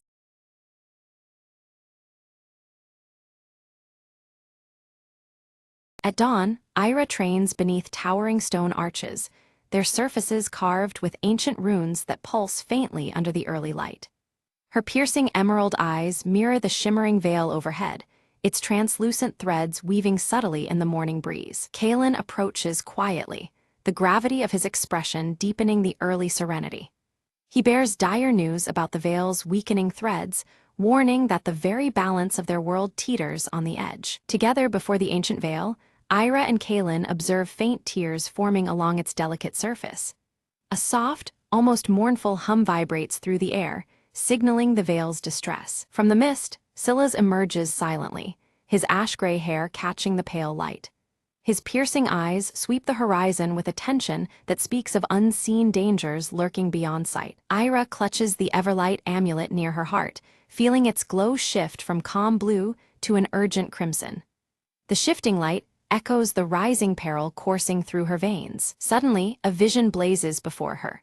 Fractured memories and shadows mingle, revealing glimpses of a forgotten past, and a looming cataclysm threatening their world's fabric. Kalen breaks the silence, reciting a prophecy that foretells the unraveling of time itself if the veil breaks completely. The weight of his words presses on all present. Ira and Silas exchange a charged glance. Her fierce determination contrasts sharply with his wary skepticism, hinting at a fragile alliance poised on the edge of trust. The earth trembles beneath their feet as shards from the veil flutter down like fallen stars, each one a warning that time's fabric frays dangerously close to collapse. Resolved, they set out on a quest to recover lost talismans essential to mending the veil's rift, starting with the elusive Whispering Stone, said to whisper secrets of the past. Ira scales jagged cliffs beneath gathering storm clouds, the Everlight amulet pulsing erratically with uneasy energy, matching the tempest around her. Silas threads cautiously through shadow-laden forests, where eerie whispers slither through the air, carrying secrets half-spoken and warnings unheeded. By flickering candlelight, Kalen pore over ancient texts, piecing together elusive clues long buried and overlooked by time itself. Unseen by the group, an ominous figure cloaked in shifting shadows mimics the veil's ethereal patterns, watching silently from the distance. The stakes crystallize.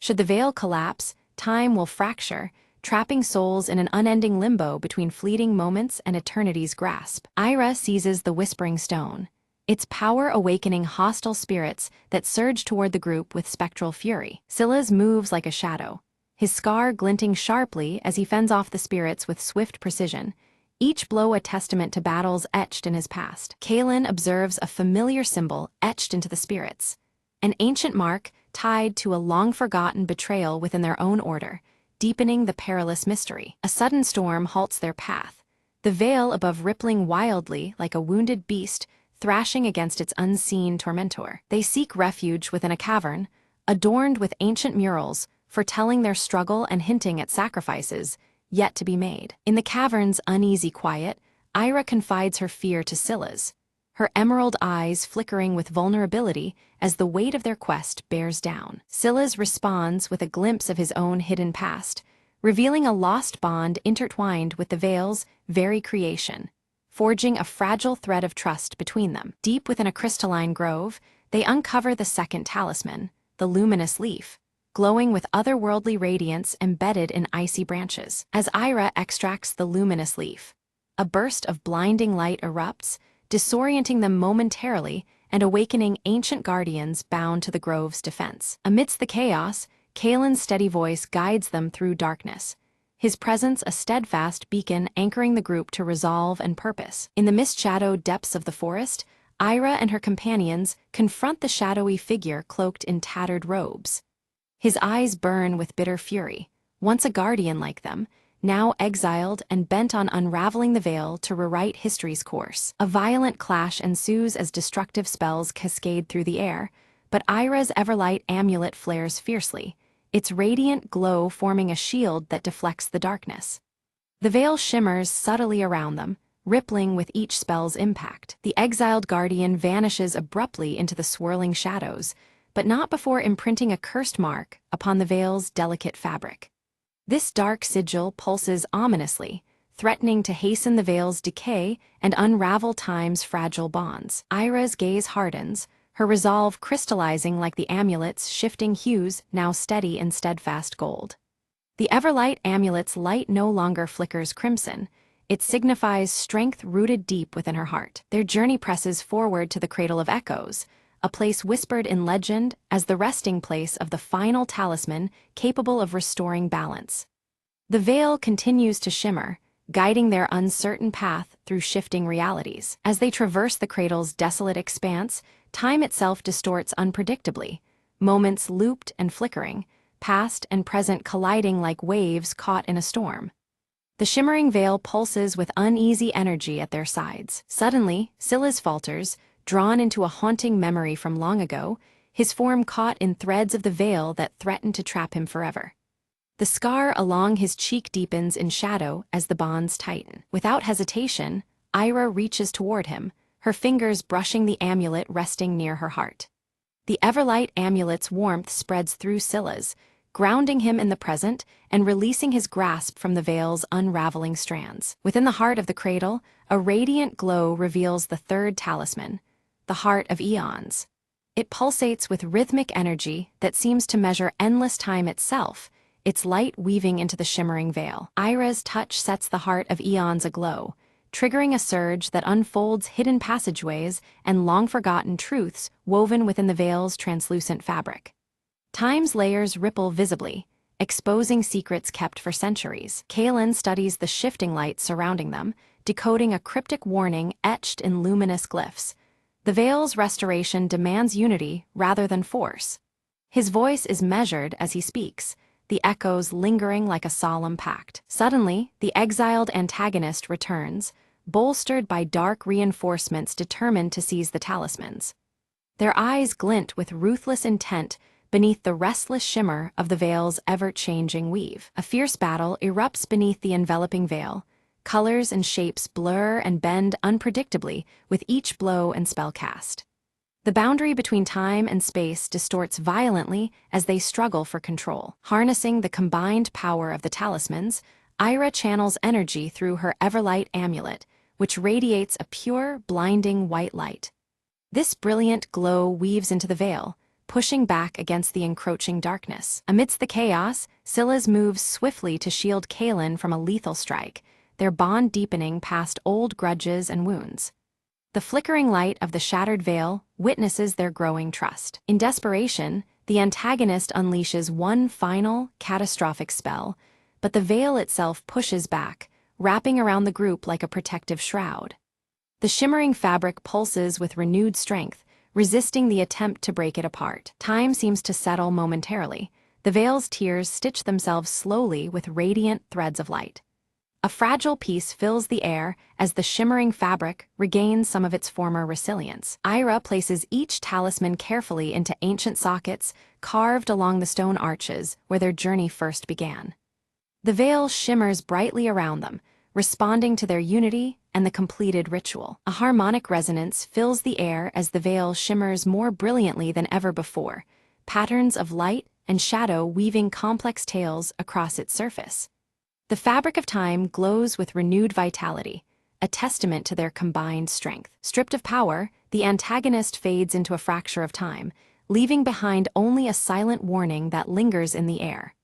The shimmering threads of the veil flutter softly, cautious but undefeated. With the veil stabilized yet still fragile, Ira reflects quietly on the cost of their victory and the delicate balance they have preserved. The Everlight amulet hums steadily, its light a gentle reminder of hope amidst lingering uncertainty. Silas and Kaelin, framed by dawn's soft light, swear a solemn vow to watch over the veil. Their silhouettes form a steadfast guard, united in purpose beyond past conflicts. Ira's eyes fall upon the Everlight amulet glowing softly against her chest, its steady hum now a symbol of hope renewed. The golden light pulses gently, echoing the heartbeat of time itself. The ancient stone arches begin to pulse faintly as runes etched into their surfaces come alive with protective magic. The veil's blessing seems woven into the very stones, an enduring shield against future threats. A gentle breeze carries glimmering fragments of the veil, shimmering like ethereal blessings descending upon the land. These fragile lights dance around them, heralding a new dawn infused with lingering mysteries. Beneath the ancient stone arches, a hidden chamber slowly opened, revealing murals etched into timeless walls. These images depicted Ira's arduous journey, each scene illuminated faintly by the shimmering veil draped above, its translucent threads weaving through her story. As Ira studied the murals, the figures shifted subtly, unveiling new paths and other guardians who stood vigilant through the ages. This silent transformation signaled that the balance required constant watchfulness, a never-ending effort to protect the fragile flow of time. Reaching out, Ira placed her hand gently upon the veil, feeling an ancient connection stir within her. Threads of time intertwined seamlessly with her own fate, reaffirming her bond and the deep legacy she carried within her heart, glowing with the Everlight amulet's steady pulse. Kalen stepped forward, his eyes reflecting wisdom earned over countless years, and shared one final prophecy. He spoke of balance as a cyclical force, explaining that with every turning of the veil, new challenges would arise, testing the strength and resolve of those who guarded it. Without a word, Silas turned toward the horizon, his ash-gray hair catching the fading light. His purpose fulfilled here, he departed quietly into the vast unknown, leaving behind the echoes of his scar and a path yet to be discovered. Ira returned to her people with renewed purpose, dedicating herself to training the next generation of guardians. The Everlight amulet now shone with a warm hue, symbolizing unity and resilience, inspiring hope in every young heart under her care. As night embraced the land, stars scattered across the heavens reflected in the subtle shimmer of the veil above. It hovered like an eternal sentinel, its gentle radiance watching over the flow of time with timeless grace. In a humble village beneath the veil's light, a newborn child opened their eyes, a faint glow encircling their wrist. This subtle illumination whispered of future guardianship, a new chapter gently unfolding beneath the watchful threads. The veil stirred softly in the night breeze, its translucent threads alive and intertwined with countless stories of courage and sacrifice. Each flutter carried the silent weight of history, safeguarding the memories woven into its shimmering fabric. Beneath the restored veil, Ira stood with a serene smile, her emerald eyes reflecting the endless flow of time. Fragile yet unbroken, the destiny she embraced carried forward, a testament to endurance and hope woven through the ages.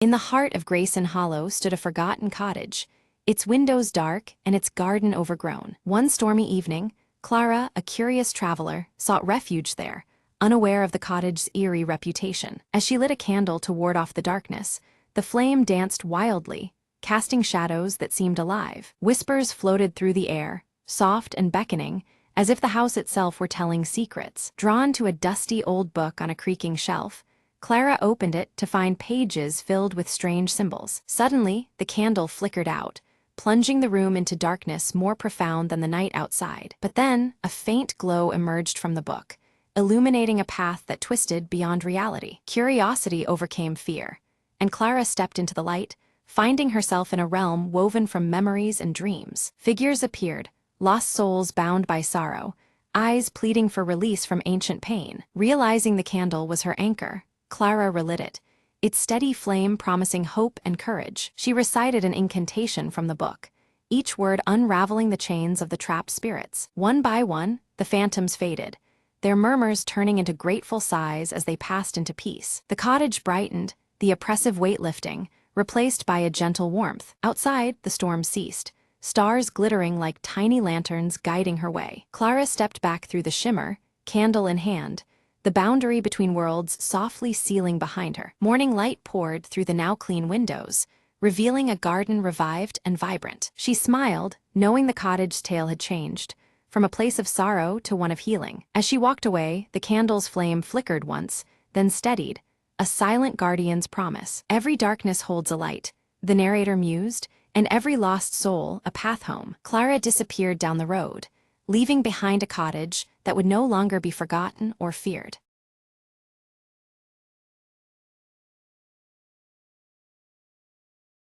Under the pale glow of a flickering streetlight, Mara pores over an ancient blueprint, her fingers tracing the faded lines beneath the dim, shifting shadows of the night. The city hums around her, a maze of secrets waiting to be unraveled. Nearby, Dex sharpens a compact knife, his scarred eyes darting across the darkened alley, each scrape of the blade echoing his readiness and caution. His hands move with practiced precision, muscles tense to spring at a moment's notice. Lyle leans against a rusty lamppost, flicking a silver coin that catches the faint light, the cryptic symbol shimmering briefly before it spins through the air. He tosses a smirk toward Mara and Dex, his playful tone a fragile veil over the tension tightening around them. Sophia arrives silently, her sleek bob framing sharp eyes as she spreads tactical maps across a cluttered table strewn with tools and mechanical parts. Her calm presence steadies the group, bringing focus to the unfolding plan. The team huddles close, poring over the intricate designs of an unbreachable vault hidden beneath a corporate monolith. The stakes loom large as they outline each step, knowing the consequences of failure could unravel them all. The silver locket catches a stray beam of light against Mara's black-gloved hand, a silent talisman as she listens intently to Sophia's crisp, calculated instructions. Time hangs heavy in the air, measured and unyielding. Close-ups reveal their faces etched with determination and fear. The clock ticks relentlessly as the weight of their mission presses down, promising ruin if they falter. Eyes meet briefly, unspoken resolve passing between them. In near darkness, they practice hand signals, swift, precise gestures weaving silent conversations.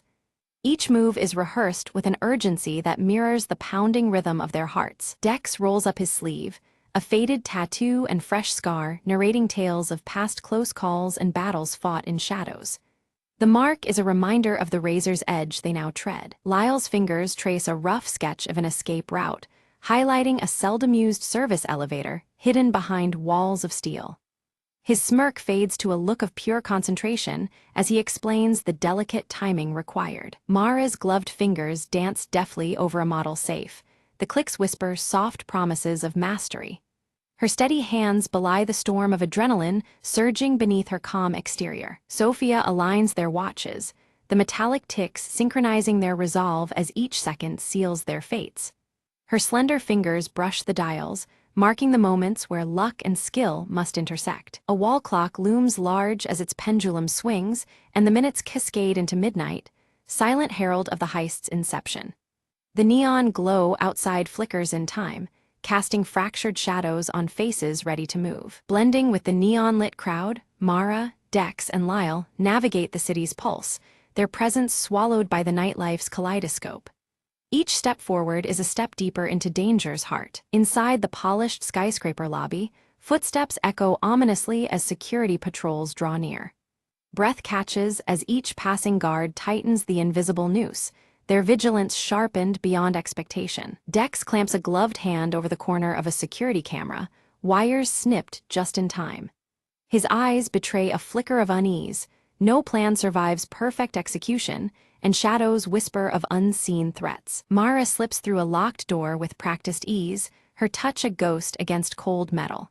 Lyle watches the guards' shifting patterns, their rhythms a living puzzle to evade. Suddenly, a guard's flashlight beam jitters, casting erratic light that dances over Mara's shadow. Time suspends as she freezes, heartbeat loud in the silence, then the beam swings away, granting her fleeting reprieve. Relief flickers briefly on Mara's face as the danger passes, her breath shallow but steady beneath the mask of composure. Every second counts, and every slip could be the last. Lyle crouches by a control panel, rerouting alarms with deft hands. Mechanical clicks and faint, electronic hums dissolve into silence, a fragile piece amid the approaching storm. The low drone of unseen machinery grows louder as they ascend toward the vault's guarded sanctum. Tension prickles the air, thickening with each step nearer to the prize and peril. Their rhythm shatters as Sophia's plan collides with an unforeseen laser grid, red beams crisscrossing like silent sentinels. The team halts, recalibrating under the pressure of this stark new barrier. Mara's gloved hand brushes a laser beam, the hairs on her skin standing on end as she inches past. Not a sound betrays the near trigger of the alarm, a razor's edge walked with breath held tight. Thinking quickly, Dex tosses a small mirror into position, bending light to forge a narrow, new path through danger. The fragile diversion shimmers in the neon glow, a fleeting thread of hope. Lyle's earlier grin fades as he spots movement, a secondary security team closing in swiftly. Shadows lengthen and pulses quicken. The clock ticks loudly against the rising tide of threat. The team huddled tightly in the shadows, eyes darting as hands moved swiftly in silent communication. Every gesture conveyed urgency, adjusting their tactics without a single whispered word. The dim glow of streetlights flickered above, casting fleeting patterns over the tense faces. Sophia, her expression composed, traced elegant signals that reassigned positions with effortless precision. Her voice remained unused, but her calm authority resonated through their movements. Each member absorbed the revised plan instantly, ready to adapt under pressure. Mara's fingers closed firmly around the silver locket hanging at her neck. The cryptic symbol reflected faintly in the muted light, anchoring her resolve. Despite the chaos surrounding them, it remained a silent talisman, a tether to purpose. With a nod, Dex stepped forward, his scarred brow furrowing in concentration. He navigated the labyrinthine corridors with measured stealth, every footfall calculated yet silent. The faded tattoo on his forearm seemed to pulse with determination as he led the way. Suddenly, hurried footsteps echoed sharply behind the team, shattering the fragile silence. Without hesitation, they pivoted sharply, squeezing through a narrow ventilation shaft. The tight space swallowed them whole as they escaped imminent danger. Inside the cramped shaft, the air was thick and their breath shallow, strained against constriction. Clasping gloved hands gripped cold metal as bodies pressed close. Their tense eyes scanned the semi-darkness, alert for any sign of pursuit. Emerging near the vault, Lyle crouched and produced vintage lock-picking tools from a worn pouch. His nimble fingers danced expertly over the intricate mechanism, bypassing security with practiced ease. A subtle smirk played on his lips despite the stakes pressing in. A faint mechanical whir cut through the silence, followed by the slow creak of the vault door opening. The aged door groaned as metal met metal, revealing the chamber beyond. Relief flickered briefly among the team as opportunity presented itself. Within the vault, soft light shimmered off meticulously stacked assets, their origins untraceable and unknown. The tangible weight of their hull pressed silently against the tension in the air. The stakes of their mission crystallized in that guarded cache. Without warning, a small panel blinked an urgent alert, a nearly invisible trap snapped into motion. Taut wires slid into place, threatening lethal electric discharge. The room's calm shattered instantly, peril surging like a storm in the confined space. Mara surged forward instinctively, reaching the trap with nimble speed. Fingers brushed metal bars just as a shocking jolt sparked through the air, narrowly missing her grasp. Her breath hitched but resolve hardened. Escape was still within reach. Dex positioned himself protectively before Mara, eyes flicking around as Lyle swiftly began bagging the assets. Sweat gleamed on their brows, intensity mirrored in every motion. The clock was unforgiving, each moment weighted with risk and necessity. Amid the chaos, the silver locket slipped free from Mara's neck, dropping silently. Dex's eyes caught the glint, a flicker of recognition passing through him. Mara snatched it back quickly, fingers tightening around the talisman with renewed guardedness. Outside, rain began to fall, slickening streets and intensifying tension. Neon signs blurred through the wet sheen, casting an otherworldly glow over the damp night. Every step now carried greater danger, surfaces treacherous beneath hurried feet. Sophia's precise hand signals guided them, timing movements against predictable patrol rotations of the building. Her keen strategist mind calculated every variable with icy clarity. The team moved as one, blending shadows with neon-lit flashes along their escape route. Pursuers closed fast through the glowing streets, but Dex unleashed raw urban Parker skill. Walls and railings became allies as he vaulted and swung with effortless fluidity. Each leap stretched their lead, adrenaline fueling the desperate chase. Mara's silent signals cut through the noise as escape routes snapped shut one by one. Her steady gaze traced outlines on cracked walls, mapping dwindling options. Tension mounted, urgency spiking in every tense glance exchanged. Trapped and nearly out of paths, Lyle hastily tossed a smoke bomb to the ground. A dense cloud erupted between them and their pursuers, swallowing the chaos in mist. Precious seconds blossomed from the murk, granting fleeting safety. Breaths ragged but spirits unbroken, the team regrouped within the hollowed walls of an abandoned warehouse. Shadows wrapped around them, a brief refuge from neon glare and pounding rain. Their eyes met in unspoken questions, the mission far from over. Sophia's face tightened as she revealed a harsh truth. A mole lurked within their own ranks. Betrayal cut deeper than any external threat, confidence splintering beneath flickering lights. The fragile trust that held them began to crumble dangerously. Tensions flared like sparks in dry wood. Accusations flew in harsh, silent exchanges under the unstable glow. The team's unity fractured, doubt poisoning every gesture and glance. Loyalties hung precariously, a fragile web threatening to unravel. In quiet defiance, Mara examined the silver locket anew, her gloved hands steady despite the turmoil. A minute-hidden compartment caught the edge of her attention, unnoticed until now. Curiosity gnawed beneath her resolve, promising revelations ahead. Delicately opening the tiny compartment revealed a microfilm, minuscule but undeniably real. Etched upon it were encrypted coordinates, mysterious and compelling. The weight of new possibility pressed upon them, challenging every conviction. Dex's voice, though still silent, carried fierce insistence as he advocated pursuing the cryptic lead. The risk was massive, but so was the hope it offered, a chance to salvage what remained. His belief in salvation sparked resolve anew within the group. Sophia swallowed hard, the strategist's resolve bending but not breaking under the shift. With grim determination, she recalibrated their priorities, steering the team toward uncertain horizons.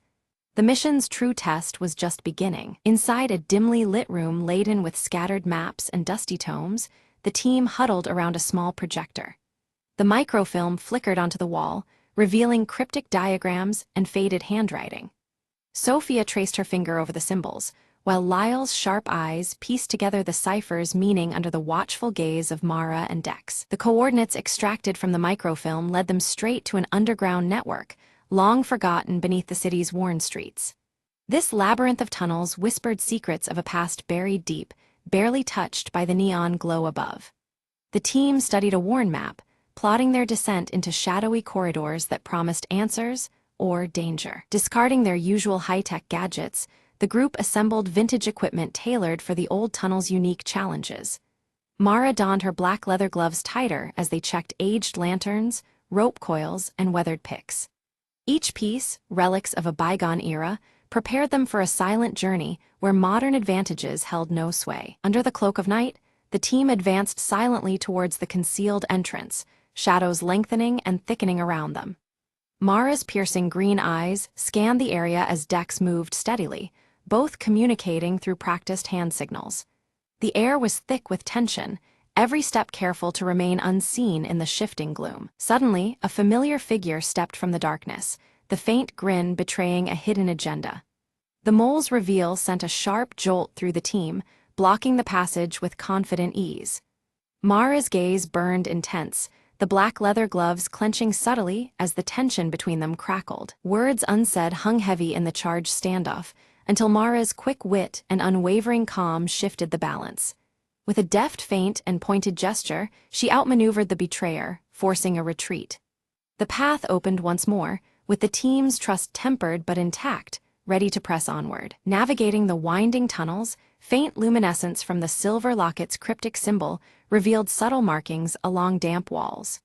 Each step carried them deeper into the maze, where time felt stretched and fragmented like the flickering lantern light. The rhythm of silent signals maintained their cohesion amid the echoing emptiness. They emerged into a hidden chamber where evidence lay scattered across a battered table, enough to unravel the corrupt organization's iron grip. Documents, photographs, and a map detailing illicit routes promised a turning tide. Hope flickered in their eyes as the weight of their mission crystallized in this clandestine trove. As dawn's first light spilled over the city skyline, the team exchanged glances heavy with relief and quiet triumph. The long night's ordeal had shifted the balance, their silent struggle drawing to a hopeful pause. In the crowded street below, life stirred anew, ignorant of the battles fought just beneath its surface. In the soft morning glow, Mara placed the small silver locket upon the worn table, its emblem catching the light with a quiet brilliance. The cipher etched on its surface symbolized not only the secrets uncovered but the hard-won freedom ahead. A new day had begun, marked by resilience and the promise of justice restored.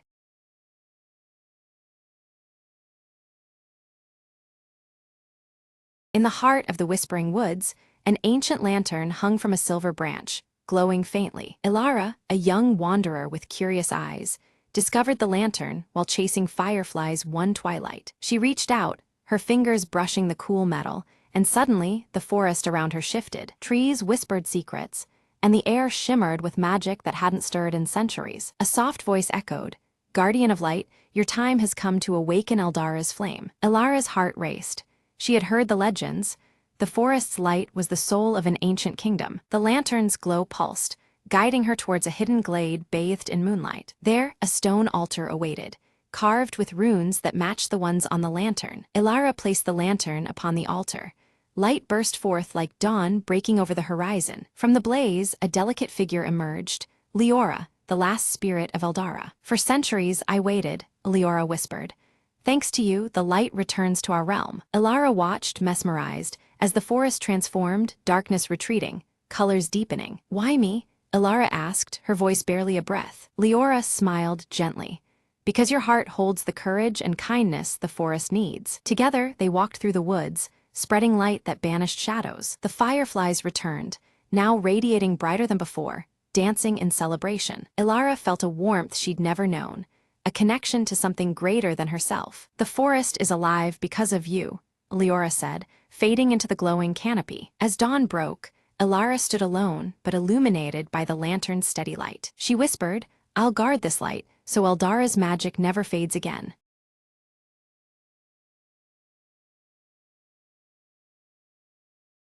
The control room hummed with a faint, otherworldly buzz as Captain Mira stared at the flickering console. "We've lost contact with Earth." Her voice was steady, but inside a storm brewed. The starship Ardent Drift drifted in the vast void, a speck of metal swallowed by silence. Suddenly, the monitors lit up with a mysterious transmission, a sequence of cryptic pulses. "This isn't random," said Ali, the ship's communications officer. "It's a message." "From who? From what?" Mira decoded the signals, revealing coordinates to an unknown star system, labeled as Hope. "We have no choice," Mira declared. "Set course for Hope." Days turned into weeks, the crew facing isolation and memories of a lost homeworld. As the Ardent Drift approached the coordinates, an immense structure emerged from the darkness, a colossal space station, ancient and silent. "It's a relic," Illy whispered, awe in his voice, "from a civilization long gone." The crew docked, stepping into corridors adorned with alien symbols and faded light. In the core chamber, a holographic figure materialized, an AI guardian, its eyes glowing with electric blue. "You are the last," it spoke. "Earth's final hope lies within this archive." It unveiled a vault containing data plans, technology, and memories preserved through eons. "Use it wisely," the AI warned. "Rebuild what was lost. Protect the future." Mira's crew grasped the importance. This station was the ark of forgotten knowledge. "We carry the legacy now," Mira said, determination steadying her voice. The Ardent Drift prepared for a new journey, armed with ancient wisdom to reignite civilization. As stars twinkled outside, hope rekindled in the hearts of the crew, a beacon amidst the cosmic night. The silence was broken, not by despair, but by the echo of a new beginning.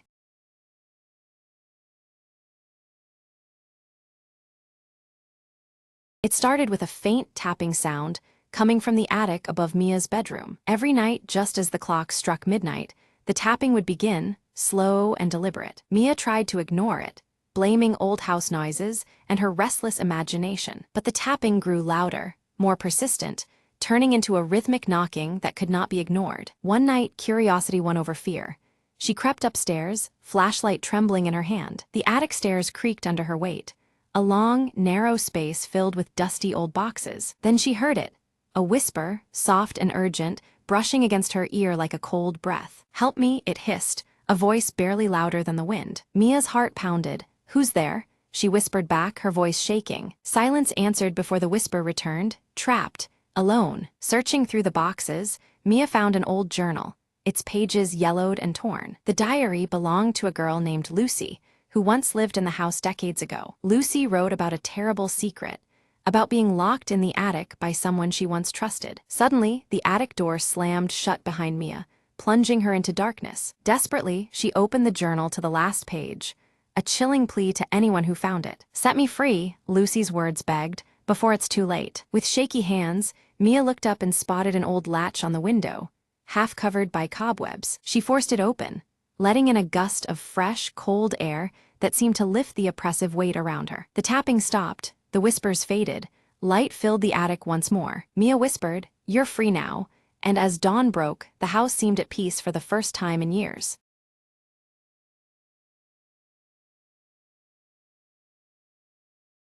Nobody ever suspected the office plants were about to stage a rebellion, least of all Tim from accounting. It all began on a Monday, when the ficus by the water cooler was found toppled over with a note stuck to its leaves. "We want sunlight." Tim rubbed his eyes, wondering if he'd accidentally inhaled too much toner dust. But when the spider plant on Brenda's desk started twitching its fronds theatrically, everyone knew something was up. Meetings were disrupted by a barrage of falling leaves and strategically flicked soil. The office manager, MS Cartwright, was baffled. "Who keeps mistreating the plants like this?" she demanded. Little did she know, the plants had been quietly planning their escape, tired of being watered once a week and talked to as if they were just decoration. One morning, the succulent in the break room pulled off its tiny pot and rolled across the floor, knocking over coffee cups as if to signal, "Help us." Tim, deciding to investigate, stayed late to catch the culprit. Or should he say, the conspiracy? What he found was astonishing. The plants were clearly organized. Paperclips arranged in a map, leaves bent like arrows. "All right, leafy masterminds," Tim said, chuckling, "what's the plan?" The ficus rustled its branches, as if answering, the spider plant waved dramatically, and the succulent gave a confident wobble. Tim realized their biggest demand was sunlight, and maybe a little respect. He rearranged the desks, moving the plants closer to the windows, and set reminders for more frequent watering. Next day, the plants looked perkier, their leaves reaching proudly towards the light. Even MS Cartwright smiled, unaware of the silent negotiation that had taken place. As Tim watered the succulent, he whispered, "Deal's done. You stay green, I stay sane." The office returned to normal. Well, as normal as it gets when your plants stage a leafy mutiny. And the ficus, it leaned just a little more towards the sunlight, seeming almost smug. "Guess even office politics have a quirky side," Tim mused, watching a leaf flutter in the breeze.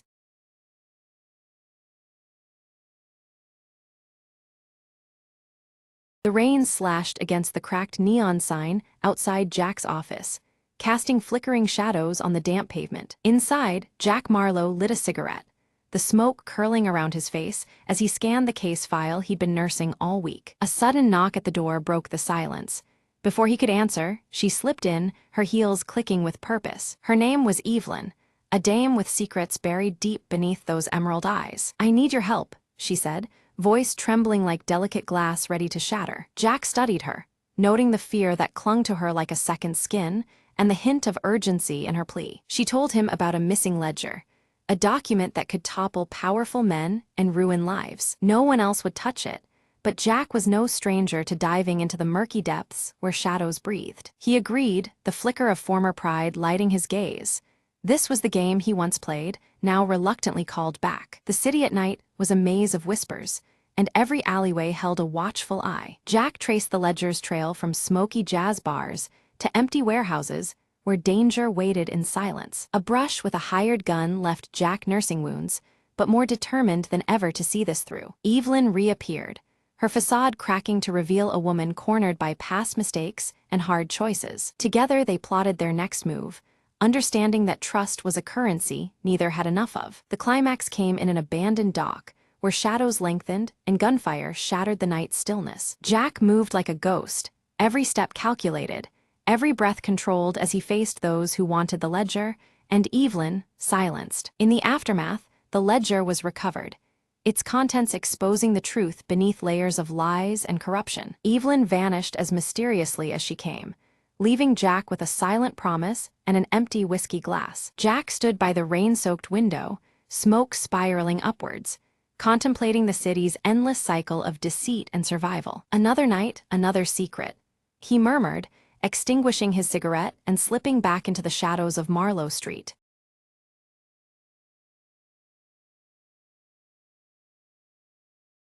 The sky split silently just after midnight, casting a pale glow over the deserted city streets. Lena's fingers trembled as she adjusted the settings on the quantum scanner, her breath shallow with anticipation. If these readings are right, she murmured, we're staring at a rift in space-time itself. The device buzzed, emitting a steady hum that resonated through the hollow chamber where Lena worked. Suddenly, a ripple shimmered in the air, a translucent tear revealing glimpses of a parallel world. She leaned closer, eyes wide, watching shadows dance across the surface, foreign yet familiar. It's like looking into a pond reflecting another life, the voice behind her whispered. Startled, Lena turned to see her colleague, Mark, illuminated by the eerie light from the rift. This changes everything, Mark said, his voice filled with awe and fear. Without warning, a figure stepped through, unstable but unmistakably human. Lena reached out, heart pounding as the stranger's hand met hers, a bridge between realities. We don't have much time, the visitor warned. The rift is tearing us apart. Together, they raced against the clock, calibrating the scanner to stabilize the breach. Alarms blared as devices overloaded, and the rift pulsed with increasing intensity. Lena whispered a desperate plea, hold on just a little longer. With a final surge, the rift blinked, its chaos settling into a steady glow. The stranger smiled faintly. You saved us all today. As the rift sealed, peace returned, leaving only the hum of possibilities in its wake. Lena exhaled, knowing the boundary between worlds was no longer a barrier, but a bridge. And in the quiet aftermath, she smiled, ready for whatever might step through next.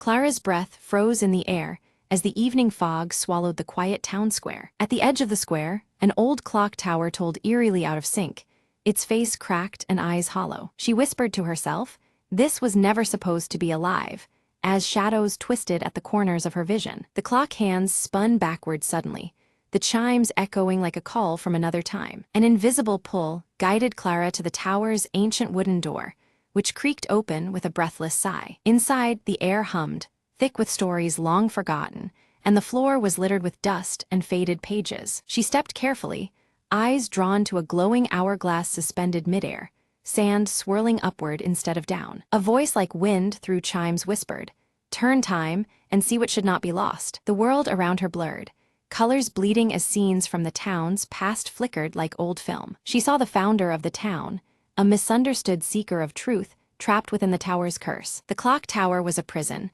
binding him between moments, his story never told. Determined, Clara reached forward and touched the hourglass, feeling a pulse of ancient power. Time slowed and then exploded into motion, memories flooding the room like a floodlight. She watched as the founder stepped quietly through the mist, free at last from his invisible chains. The clock hands resumed their normal turn, chiming softly as peace settled over the tower. Clara smiled, the fog lifting as dawn's first light painted golden streaks across the square. Sometimes, she said gently, all it takes is a single moment to set things right. She turned from the tower, footsteps light, carrying with her the quiet magic of a story reclaimed. As she disappeared down the morning street, the town seemed to breathe anew, alive with whispered thanks. And somewhere, just beyond the mist, the clock's steady tick reminded the world that some mysteries sleep only until the right time.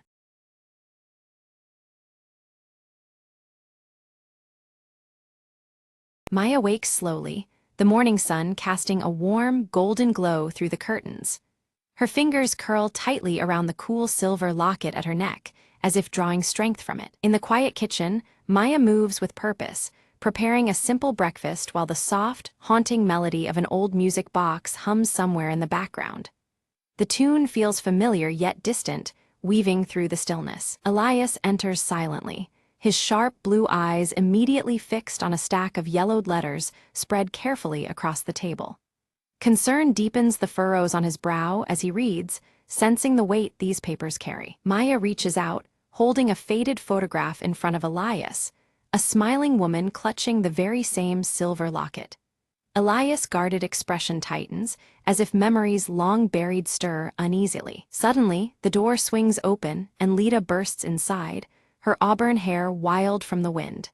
She announces breathlessly that the entire neighborhood is plunged into darkness, a sudden power outage casting uncertainty over the day. As the last artificial light dies, the room becomes enveloped in shadow. Flickering candles sputter to life, their warm glow painting fleeting images on the walls around them. Maya suggests they make the most of the unexpected darkness, searching for clues hidden in the past that might link to the photograph. An urgent determination settles over the group. Elias retrieves a dusty shelf's lone treasure, an ancient clock, its face cracked and frozen in time. He studies the broken hands with a careful, almost reverent touch, trying to glean hidden meaning. Nervously, Lita begins to hum a melody taught by her grandmother, a haunting tune once locked inside the now silent music box. Her voice trembles softly as shadows seem to gather. Maya pores over the photograph's story, piecing together fragments as flickering candlelight casts shifting shapes across the walls, playing tricks on their eyes and minds alike. A sharp knock at the door jolts them.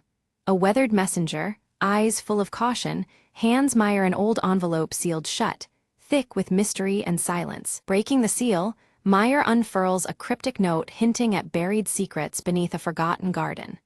Each word seems steeped in shadow, beckoning them onward despite unseen dangers. With exchanged wary glances, the trio silently agrees to follow the lead, tension thick in the air, as uncertainty creeps forward with every heartbeat. They ready themselves with flashlights and warm coats, a protective barrier against the cold, and the unknown looming beyond their threshold. As Maya steps into the cool night, the silver locket catches a sliver of moonlight, glinting like a beacon of hope and determination on her chest. Cautiously, they tread toward the overgrown garden marked on the note, where long shadows stretch and twist beneath the dark sky. Lita's foot strikes something hard.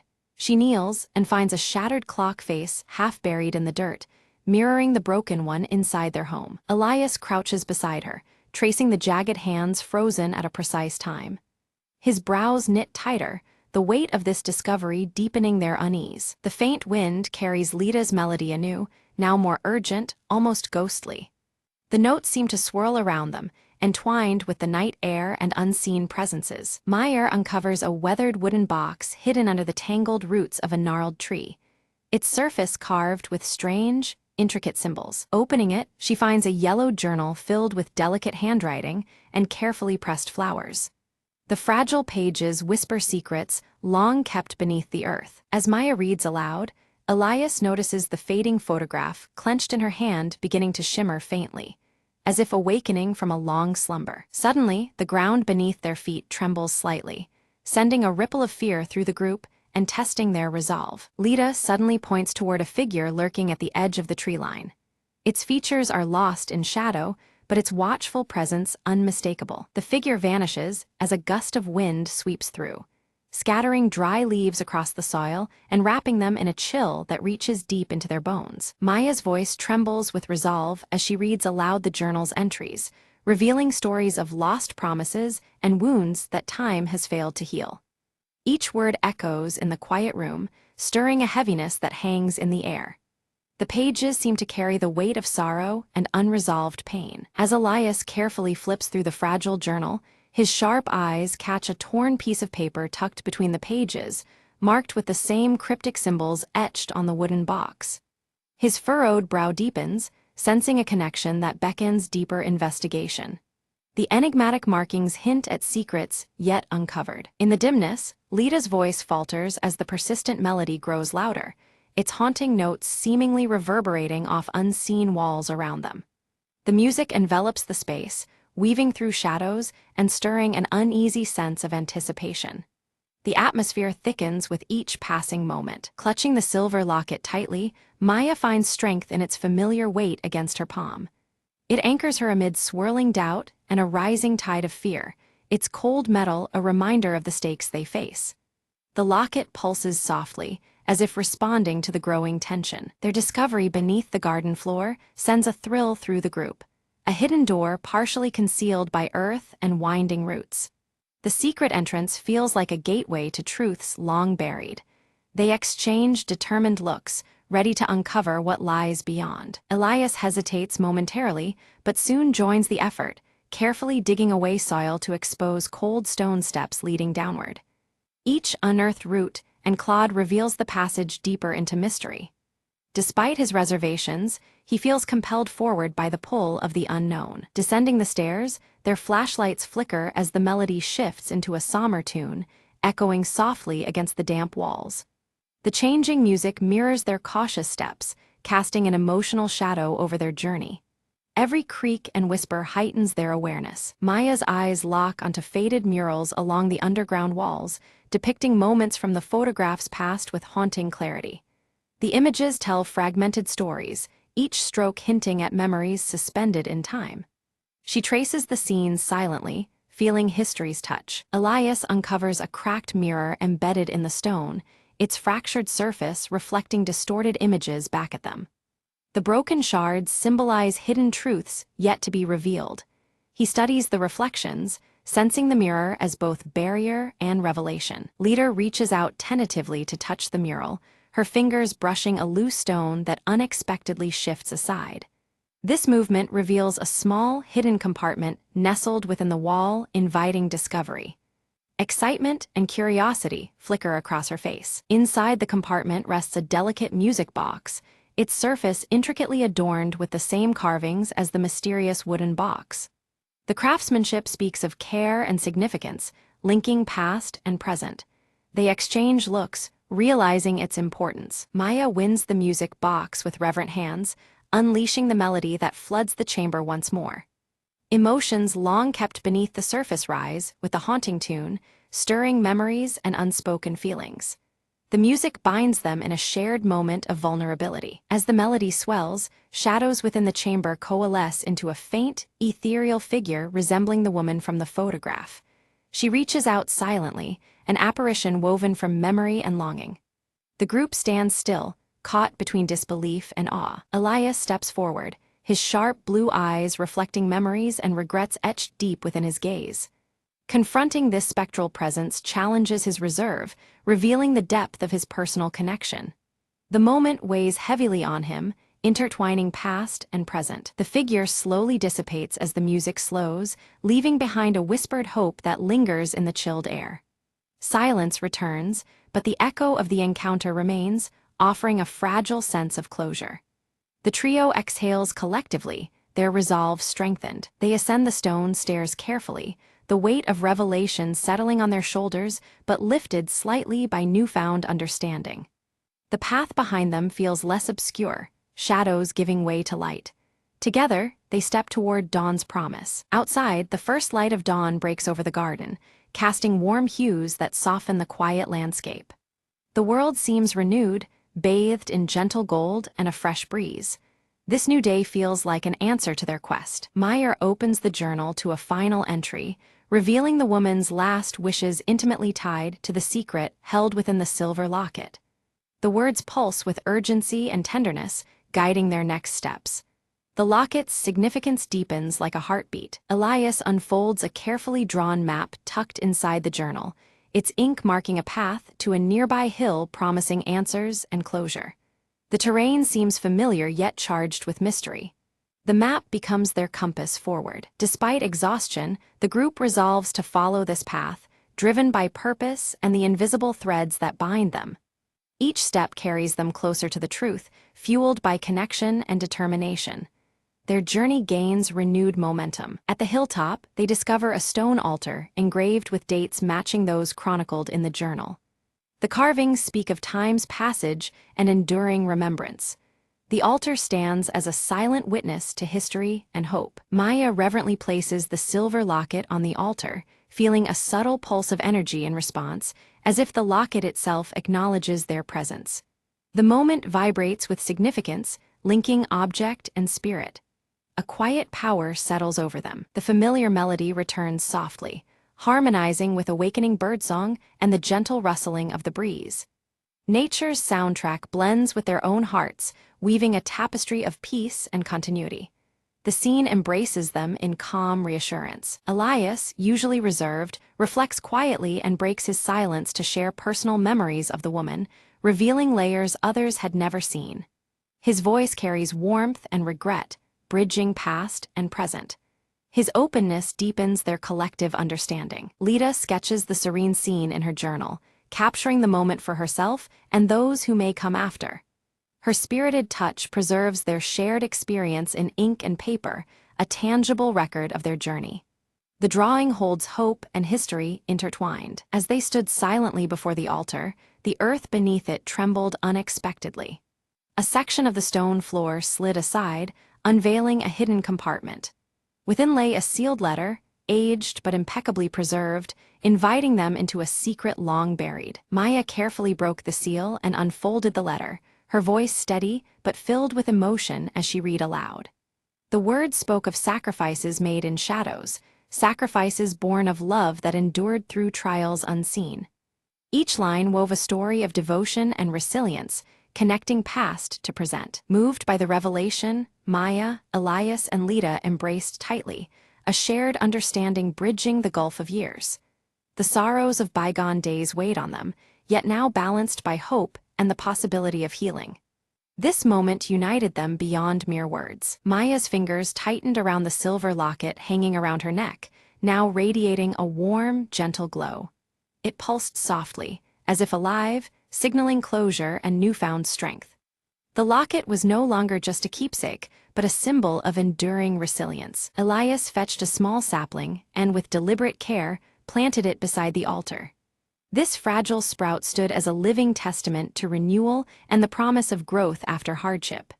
His furrowed brow softened, reflecting a rare moment of peace. Nearby, Lita's voice rose softly, humming the familiar melody once more. Her mischievous smile, now transformed into one of genuine hope, brightened the morning air. The tune intertwined with the warmth around them, stitching their spirits closer. The trio settled together, watching the first light of dawn pierce the horizon.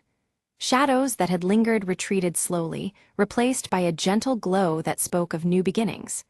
Time seemed to pause, honoring the quiet strength of the moment. Around the altar, the once broken clocks were gathered in a circle, their hands restored by unseen forces. Each ticking second echoed symbolically, marking repair not just of timepieces, but of fractured histories. The melody hummed once more, tying past and future seamlessly. Maya's gaze fixed firmly on the horizon, her resolve clear and unwavering. She pledged silently to carry forward the legacy that had been uncovered, honoring those who came before. The silver locket warmed against her chest, a steady heartbeat of determination. As the camera pulled back, the trio leaned gently on one another, united by shared journeys and newfound hope. The persistent melody threaded through the dawn's light, weaving together the strands of their intertwined stories. Together, they stepped into a future bright with promise.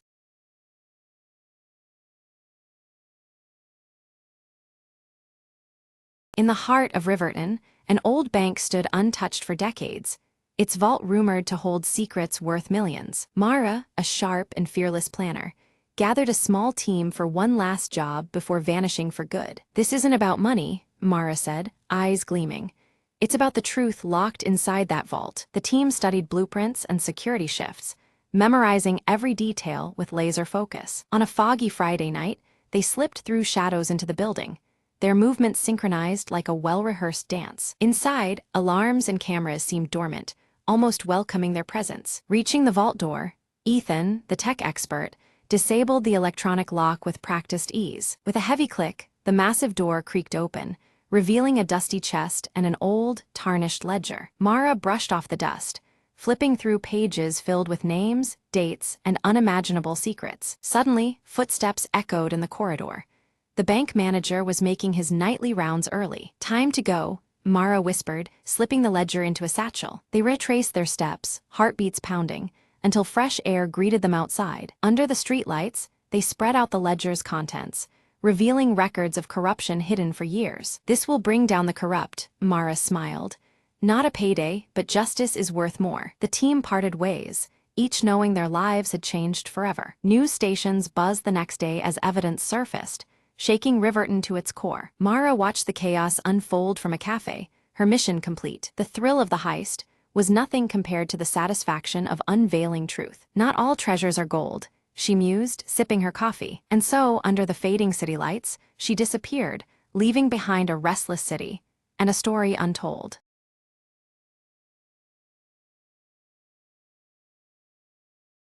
The alarm's humming was the only sound cutting through the eerie silence of the museum's grand hall. Silas crouched behind a marble pillar, checking his watch, midnight to the second.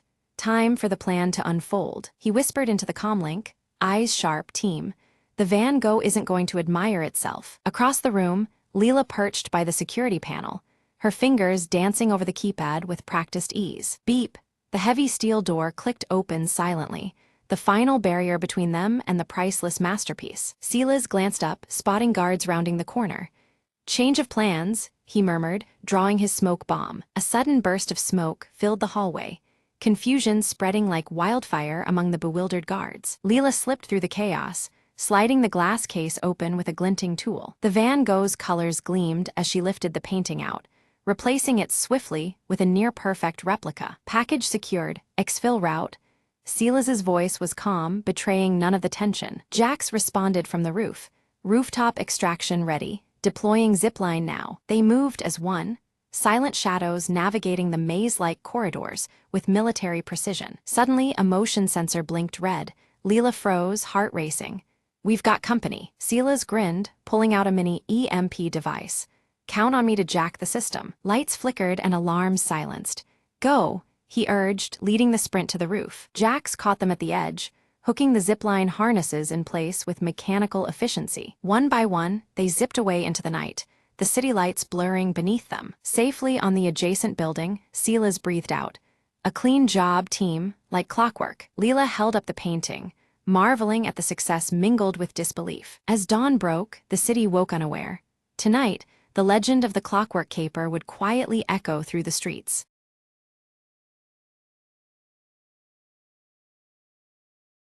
Ira wakes slowly in a village blanketed by the soft embrace of dawn mist, her fingers tightening around a pendant with two intertwined flames that seem to shimmer with a quiet warmth. From the edge of the dense woods, Kale emerges, the subtle glow of his flame-shaped birthmark pulsing faintly as he watches Ira with guarded eyes, assessing the strange quiet. The village elder's voice trembles as he warns them of the restless shadows brewing just beyond the veil.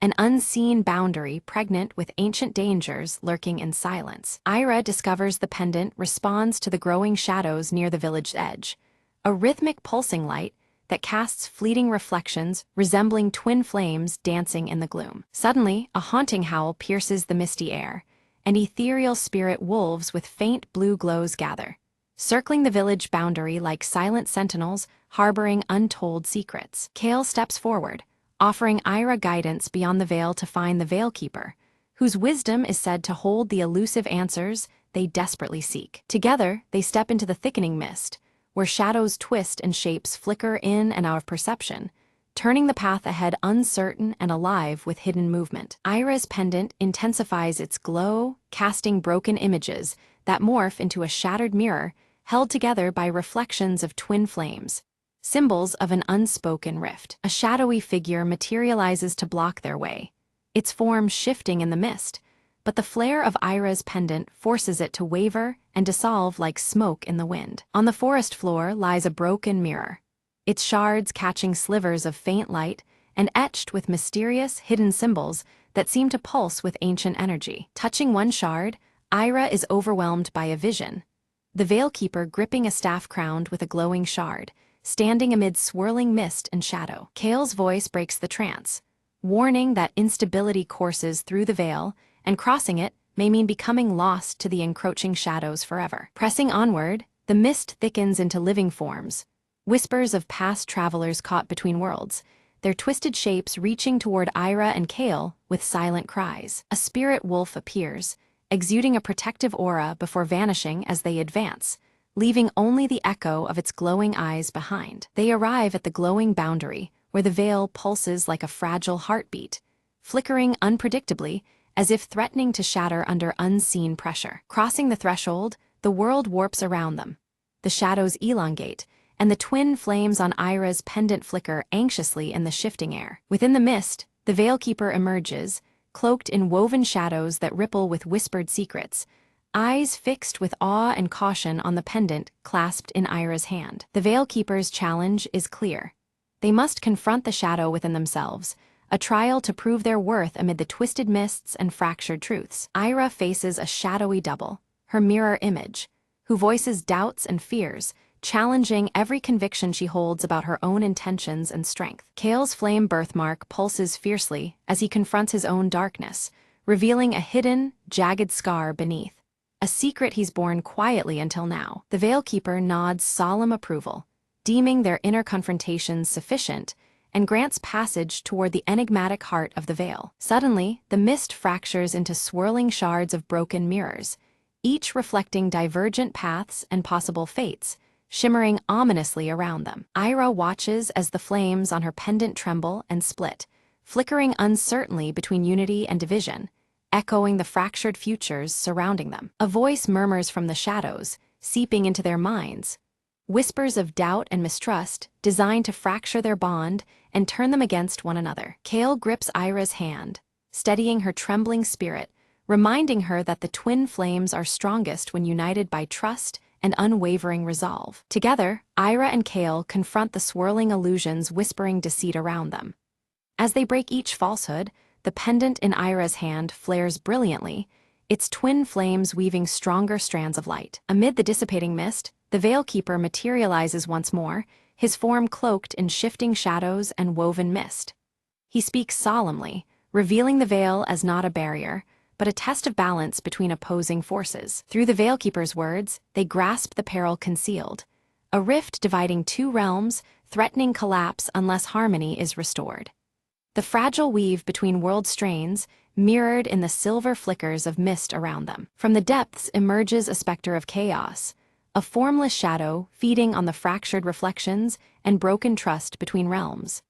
Its presence distorts the air, splintering shadows as it seeks to unravel their fragile unity. Stepping forward, Ira holds the pendant high, twin flames radiating fiercely to bind the fractured shards of their reality. Her emerald eyes burn with resolve, the pendant's glow threading warm light through the creeping shadows. Kale takes his place beside her, his flame-shaped birthmark igniting fiercely as he stands guard. He wards off the attacking shadows, his stoic stance a bulwark against the chaos seeking to tear them apart. With a surge of fury, the Chaos Spectre lashes out, cracking the ground beneath them and scattering the swirling mist into fragmented wisps. The air chills as fractures deepen, threatening to sever their fragile hold on balance. The violent upheaval separates Ira and Kale momentarily, thrusting them into solitary trials shaped by their deepest fears. Each faces a gauntlet of shadows, the twin flames dampened yet flickering still. Ira's fear manifests as a phantom village set ablaze, flames licking the air with haunting familiarity. But she clutches the pendant tightly, its warmth anchoring her against the searing illusions of loss. Kale confronts a shadow self, a murmured echo embodying his silent regrets and lost hopes.